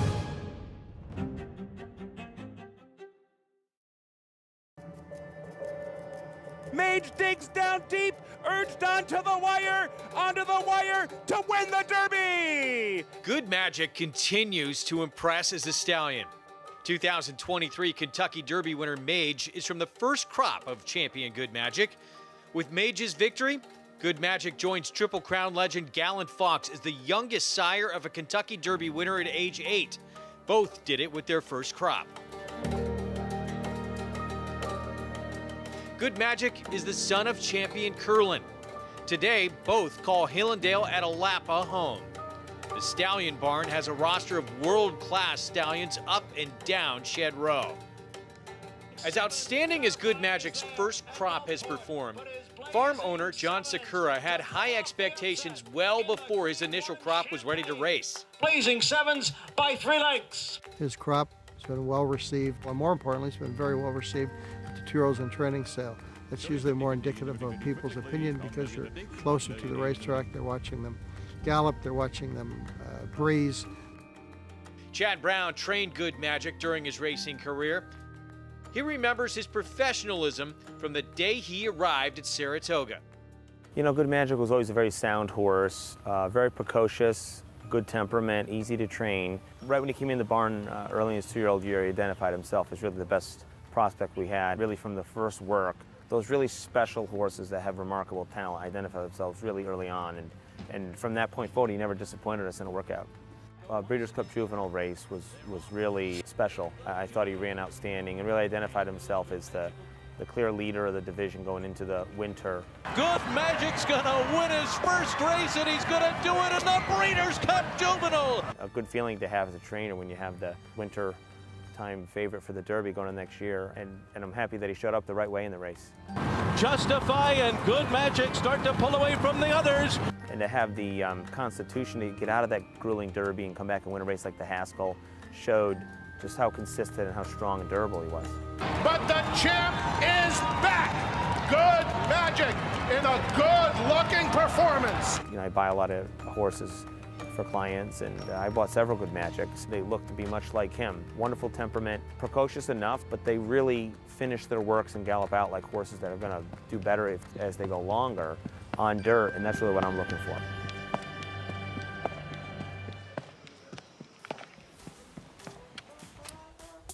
Our program, Saratoga Live, brought to you by Hillendale at Alapa. And neat feature there on Good Magic. We have a couple of Good Magics. We'll see in this race coming up the 5, Bold Ambition for Staffy Joseph, and a first-time starter for Chad Brown, the 3, Confabulation. Yeah, I mean, I like the 5 Bold Ambition of the 2 the most, but yeah, Good Magic. What a cool horse he was, and he's turned out to be a heck of a sire as well. 9-1 on a first-timer here for Chad Brown and Klarovich. They'll have Manny Franco aboard. Yeah, horse. He looks like he's laughing there. must like this horse. You know, Ava Spitestown mare, I would think this horse should be okay. 9-1 not getting bet for Chad. Now, they're betting the 5 and the 6. I can't understand the 5. And Brad Cox claimed the 6 off Linda. I don't understand that horse being in 3-1. Well, this is a horse that's not dropping down in class, you know, where several of these others are making that move from that maiden allowance to maiden claiming.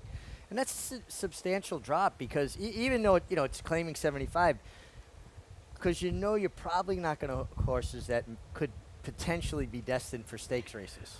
Brad Cox is 6 for 9 in the last year with horses that he claims and runs on the dirt. The one of those losses was Iridescent a couple of weeks ago that lost the nastiest photo here at Saratoga. So it's basically 7 for 9. He obviously didn't win, but he ran a winning race. Sure. I mean, it's just not a game he plays anymore, right? He started off claiming, but now he's got $1 million horses in his when he looks down his shed row. If he's claiming one, yeah, I think there's a reason for it. Yeah. Let's head to the paddock, check in with Maggie.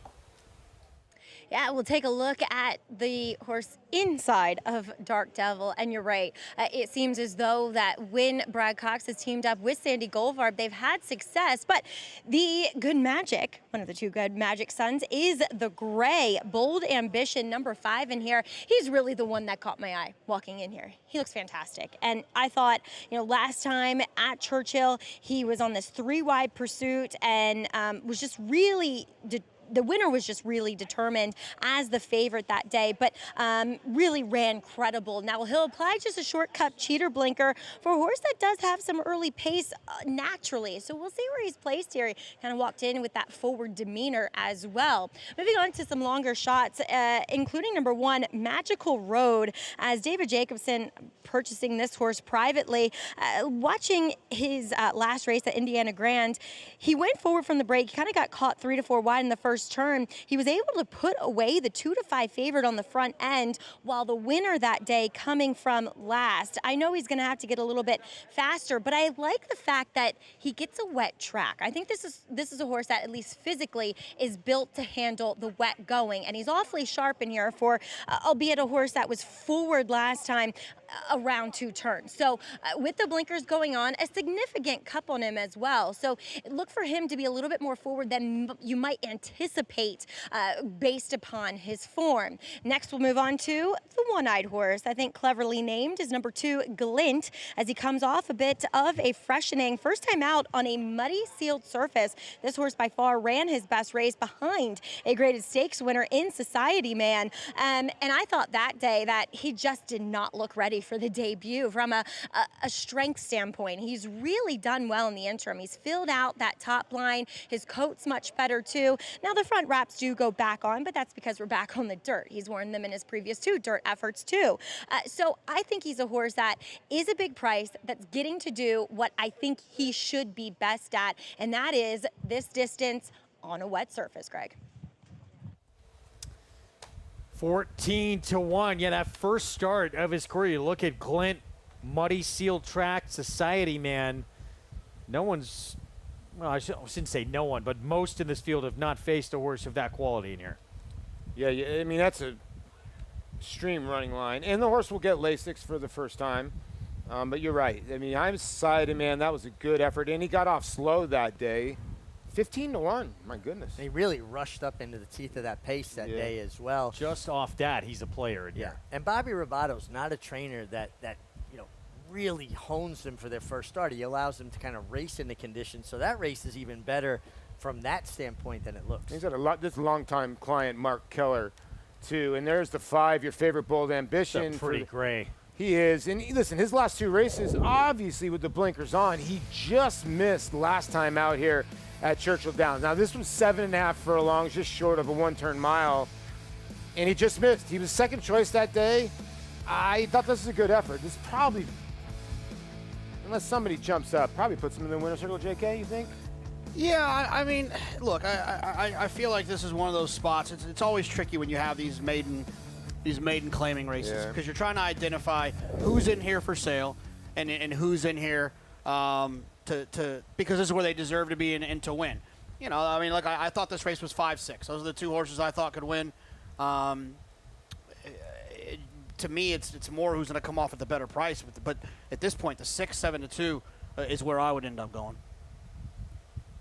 And that's such a hybrid distance, right? 7.5. It's like this elongated sprint. Yeah. He loomed up. I liked him at in blinkers because when he got there, you watch his head carriage. He hit the front, and his head kind of came up, and he started to kind of float. I think the blinkers might keep him a little bit more focused and help him get through that, break through. And then this horse, interesting, Salacious for Jose D'Angelo, was beat by a horse named Whiskey and Soda. Todd Pletcher was dropping an entry last week. Both of them, it seemed like he was giving up on awfully quick, in for 16,000. Ran 1-2. One of them romped. That was Whiskey and Soda, and then Unlimited Potential won and got a 92 buyer, as a matter of fact. Yeah. Dropped for 16. Horse was third 16, to Whiskey right? and Soda. Yeah. Yeah, it makes sense. I mean, look, we always end typically here in New York, maybe on Saturdays not as much, with maiden claiming races, and I find them to be the hardest because you're trying to compare the two between is this horse dropping to win? Is this maiden special weight horse in the right spot now, or is it better for the horse has been running for this tag? I thought this horse was a player off his last start. It was at Horseshoe Indy. Blinkers on today. Yeah, and I think Ramon Vasquez has come in here and rode well for the first time. He's been holding his own, too. Glint had that decent effort on a wet track in the debut. That first start actually points him out here. Does get Lasix for the first time. Romero Mirage, the good-looking Mirage aboard. Mm-hmm. Now, Miggs joined in as well. Wow. Chad Brown, Klarovich, first-time starter, Confabulation. I guess the board's telling you that this horse is not live. But I will say this. Last year, he had a lot of horses that were training at Monmouth. This horse was training at Monmouth. They came in here and won. Bill Mott, and this one first time in for a tag. Yeah, if you go back, this horse had a couple of decent races on the dirt before he switched to the turf. Saffie Joseph Jr. runner, the favorite at 3-1, Bold Ambition. I would think the one to beat. Blinkers do go on Tyler Gaffalione aboard. Brad Cox runner, Dark Devil. It comes off a big effort at the Big A at the Belmont at the Big A meeting with Jose Lascano aboard that day. Florent Drew takes him. Claimed off to Lena Rice that day. Stately Order, Around Ortiz Jr. Yeah, picks this one up for Gregory Sacco. Gregory usually has his horses at Monmouth. He already has one win here, and this horse has got a decent race over the slop at Keeneland. This one, a Linda Rice claim off of Nick Zito last start. Always be smart. Yeah, another horse that has a couple races that would make him competitive here. And first time in for a tag, Salacious, Jose D'Angelo with Luis Saez. Yeah, for owner Bobo Tammy. A horse that's going to be off the layoff and dropping a little bit in class here. But does have some figures that can fit. 3 minutes to post here in the 9th. So here is the 6, Dark Devil. Horse has shown at least tactical sprint speed. It's going to be pretty close early on. Yeah, I mean, should be involved, particularly with the going. Florent Drew is a rider that likes to be forward, and he has a lot of confidence in Brad Cox trainees that they're going to find. They don't run out of training. Usually they don't, yeah. I mean, she fought hard this day, or he fought hard this day, just a nose short. And I know you like this horse, JK, because the stats do stick out for Brad Cox, and you're getting your price at 4-1. Yeah, I mean, the numbers this horse has been running, the 3 lifetime starts are all right there with the best of this group. And you'd like to think that there's not a lot of people I would say this about, and there's not, off of Linda, but you'd like to think there's an opportunity that he could move the horse forward. Based on the stats you see, I feel like there's an opportunity. And I cannot turn away from the fact that Brad Cox is claimed 10 horses, 9 horses in 1 year. That's it. And 6 of them have won, almost 7. But you overall felt this race strong, that it was 5-6. Tough to see outside of those two. Yeah, I mean, I think I had like a saver idea on the 8. Always be smart. Switching to Linda Rice just off the trainer change, possibly a little wake up for that one, but it wasn't anything that I felt extremely strongly about. That's who I landed on the 8. I understand the horse ran in a weak event last time out, but I think the trainer change to Linda might help. He's a big old tappet. I know Nick always liked him. So, I just think that at 6-1, you're getting the right price. But he's going to have to come from off the pace. He might need a little setup in here, and he might get it. We'll see what happens. Let's go back to Maggie. Polly, I gotta say, Always Be Smart was a lot sharper than what I've seen from him in the past. So maybe he won't leave himself so much to do. As we'll check in with the first-time starter from the Chad Brown barn, and he is D.O.B. dead on the board at 11-1. He is a 4-year-old, only making his first start, which is never a great sign considering they paid $425,000 for this guy. The dam was a multiple graded stakes winning dirt sprinter. And here we are in a maiden claimer. Watching his work two back here at the spa, he was working on the outside of an 0-for-4 New York bred maiden claimer by the name Saka Shaka, and he wasn't going as good as him. So that's not a great sign. He's a big, heavy horse. So I don't mind this, distance to debut at, because he definitely wants a mile. And not that he's heavy looking unfit. He's just not an athletic, swift, agile looking animal. So if he beats us, fine, but 11-1 saying probably not. But let's check in with number 6, Dark Devil, who continues to take some money. Weirdly, even though he's run twice at a NYRA track, 3 times at a NYRA track, I have no notes on him whatsoever. Mig, you must have been doing these races, or Acacia. But a really healthy, dappled head to toe runner, happy, energetic, all things that you want. And I think he makes a lot of sense in this field here. And Greg, I just noticed the dam, her name's Rarebit. Have you ever had Welsh Rarebit? Being married to an English woman? I think luckily, no, I've not yet. What do you mean luckily? It could be. Is it very good? I don't know. I don't even know what that is. I'm sure it's going to be on the menu soon now. It could be like caviar or something like unique. I know you like your little champagne. I'm open to Rarebit. Here's the 2 moving in Glint.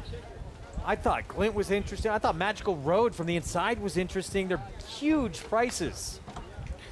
What about the 4? We forgot about the Mott Runner, who's kind of like just sitting there right at 4-1. That's who I like. Yeah. I just, horses got some decent races on dirt, getting back to dirt, got some big works leading back to that return, has the race under his belt getting on the Lasix turf. for the first time. I don't know. I think there's a lot of ways you can go here. The 2's interesting, the 4's interesting, the 5 and 6 are obvious, the 8. I know one thing for sure. No matter who wins, got a pick 6 carryover. Yes, we do. Things have not gone to form today. We'll see what happens here in this finale on our Wednesday card. Let's send it upstairs to Frank Miramati. They're in the gate.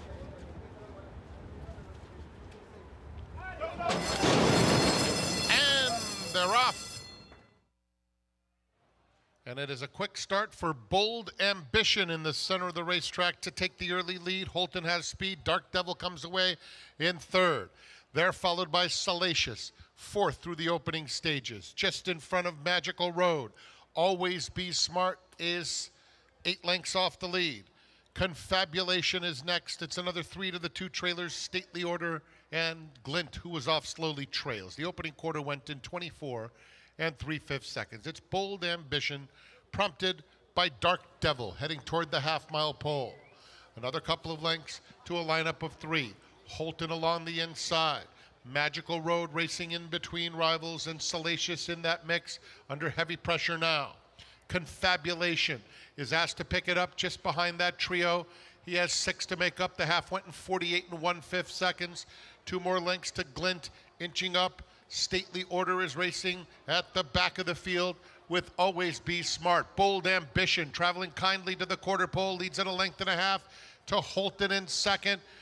These 2 will arrive 1-2 at the top of the stretch. Bold Ambition, 1:12 and 1 for 6 furlongs, has a 3-length lead, chased by Holton and Dark Devil. They're coming to the 8th pole, and it's Bold Ambition, Gaffleone by 3.5 lengths over Dark Devil, who has moved clearly into 2nd and is coming now. It is Bold Ambition, Dark Devil, Bold Ambition holding firm. Bold Ambition, another for Tyler Gaffleone. Dark Devil took a crack at him, and then Always Be Smart kicked it into high gear. Might have just nailed Holton for the showdown. Bold Ambition, Tyler Gaffleone, Saffy Joseph Jr. Blinkers on, aggressive early, pays off. And JK was all over this finale. Well, Yeah, kind of. I picked a 6, but yeah, I just thought it was those 2 horses. It doesn't always turn out that way. I guess it did here today. You know what? Maggie was right because the 8 actually broke well and then re-rallied, but there was no doubt about the winner. The 5 controlled this race from the start, but then the 6, Dark Devil, kind of got into the bid here, right here, Mig, and started coming after the 5, and the 8 actually exploded for third, so we actually hit the triple, but it's not going to pay much. Yeah, look like Dark Devil was backpedaling leaving the 3/8 pole. Yeah. And then when he turned for home, he kind of re-rallied, Yeah. got to running again. Second best to Bold Ambition, who set a nice controlled tempo under Tyler Gaffleon, who's been riding in excellent form. Just second best Dark Devil to Bold Ambition, who was well spotted here. Let's go back to the start. Just the way you want it. No bumps, no nothing, right out to the front end. And it seemed like Rocco was aboard, along with Bold Ambition. I'll tell you He may be soon. I'll tell you what. Brad Cox, you better get it together. His percentage is just went down. really starting to plummet here. I think he's 6 for 10. That was impressive, though, that the 6 kind of re-rallied and came back at him. So even though Bold Ambition is the favorite, closes things out, we, as JK told us going in, already knew we had a carryover in the pick 6 for tomorrow. Pick 5 is going to be pretty healthy as well. Whew. Yeah, the pick 5, I want to say, is a nice number because I was looking at it. It is, my friends, $7,392, and leave the 25 cents at the teller. Please don't do that. Leave a little more. Yeah, a little more than that, yeah. Tyler Gaffleon, another rider who is refusing to go away. Him and Dylan. It's crazy. Again, a really good jockey colony. Won the opener, won the finale. Like to bookend the day like that, huh? I That's used the to way to do love it. to win with my last ride of the There's day. nothing better, and I'll tell you the other thing. It's like when you're 1 for 4, you come up in the 9th inning, and you're like, and you get a hit, and you're 2 for 5. You're like, oh, yes, 400. Instead of 1 for 4, it's 250. It's just like Mick said, you win or you get a hit. In that last race, it carries over to tomorrow, and your dreams are a lot better at night. 5, 6, 8, 4, Saffy, Joseph Jr., Barn, Ken Ramsey, and Tyler Gaffleon with a 2-win. Wednesday afternoon here in the 9th at Saratoga. We'll be back.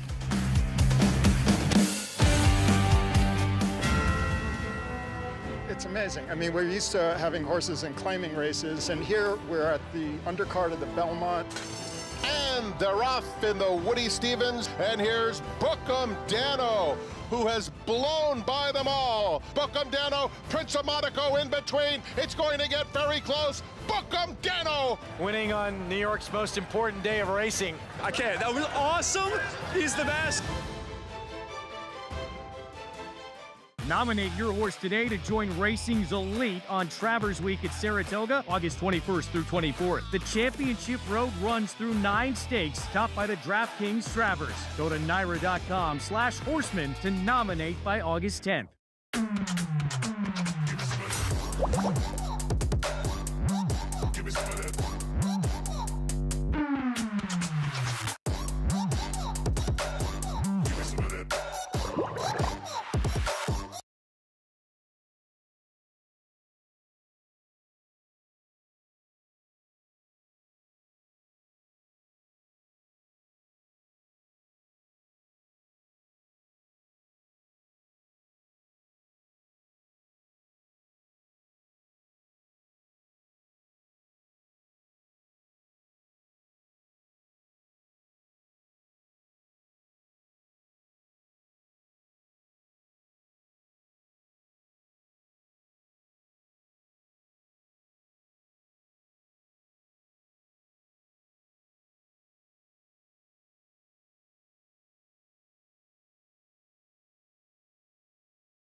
winning rider Tyler Gaffleone, as we see him taking the last aboard Bold Ambition. Ramsey and Safi couldn't get it done in the stake, but hey, the last, it counts, and breaks his maiden determinedly. And Tyler, congratulations, just having a great meet. I was talking with some of your in-laws, and they said that this year you kind of came in with a different approach. Relax, rely on your skills, and it's paying off. It really is. You know, in the past, I kind of put a little too much pressure on myself coming up here. Obviously want to do good, make a good showing, but kind of seemed to work against me. So this year we just kind of try to take our time, let the meet come to us, keep showing up, and we've been fortunate. The horses have been showing up. They've been running really well. My agent's been doing a great job. It's all coming together, and we're having a lot of fun. Now, full disclosure, I have you in a jockey pool. It's for $5 and a Snoopy trophy, but I got you plus 25. I'm feeling pretty confident, and you are too. I'm liking our odds. I think that Snoopy's coming home. I love it. Tyler, looking forward to a big weekend. Of course, you'll be on Emery in the test. You'll also be aboard Warrior Johnny. The Phil Bauer Barn is always live, no matter what their odds. Talk a little bit about getting on this horse for the Whitney. You know, I'm really excited. Like you said, Phil does a great job. He's had a ton of success up here. Mr. Rigney is so great for the sport. He puts a lot of enthusiasm and love into it. So it's always great riding for them. I've had a couple of races with Warrior Johnny in the past. I believe I broke his maiden, but definitely obviously stepping up. But he ran a really incredible race last time. Got through up the fence, really finished up well that day. So you never know what could happen.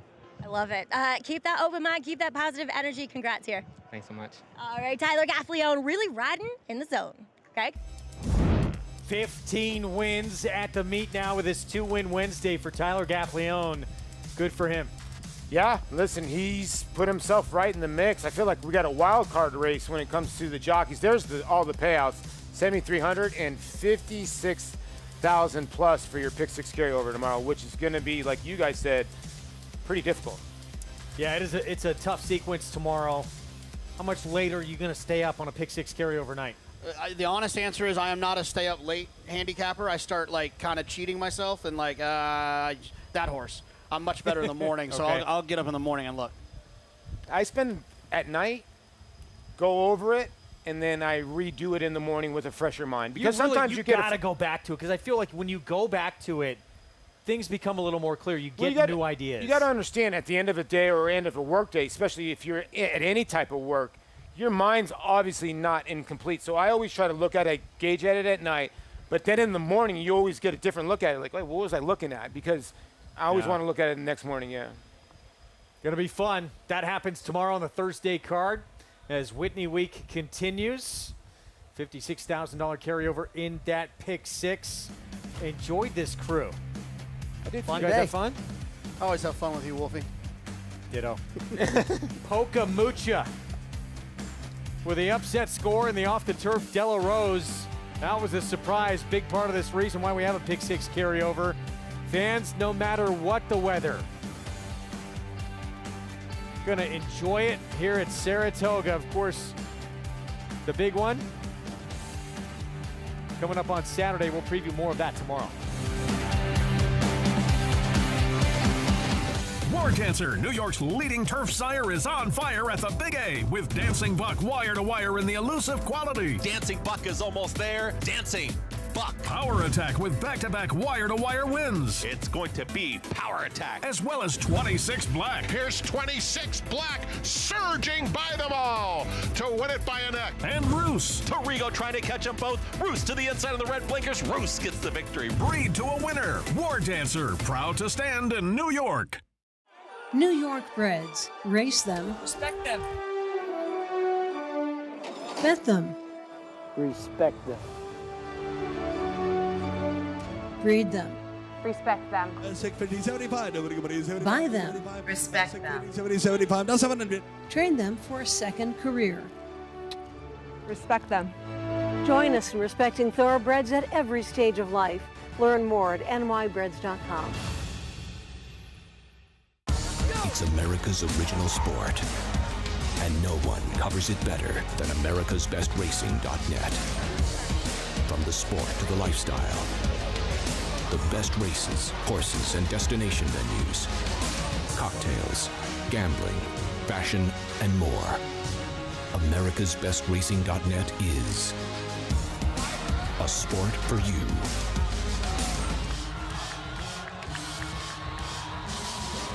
Racetrack Television Network brings you every race, from every track, on every screen, every day. With monthly packages starting as low as $5, RTN gives you great value and access to more live HD streaming and race replays than anyone. Visit RTN.tv today to sign up and watch on almost any device, including Roku and Amazon Fire. RTN has packages that start at $5 per month.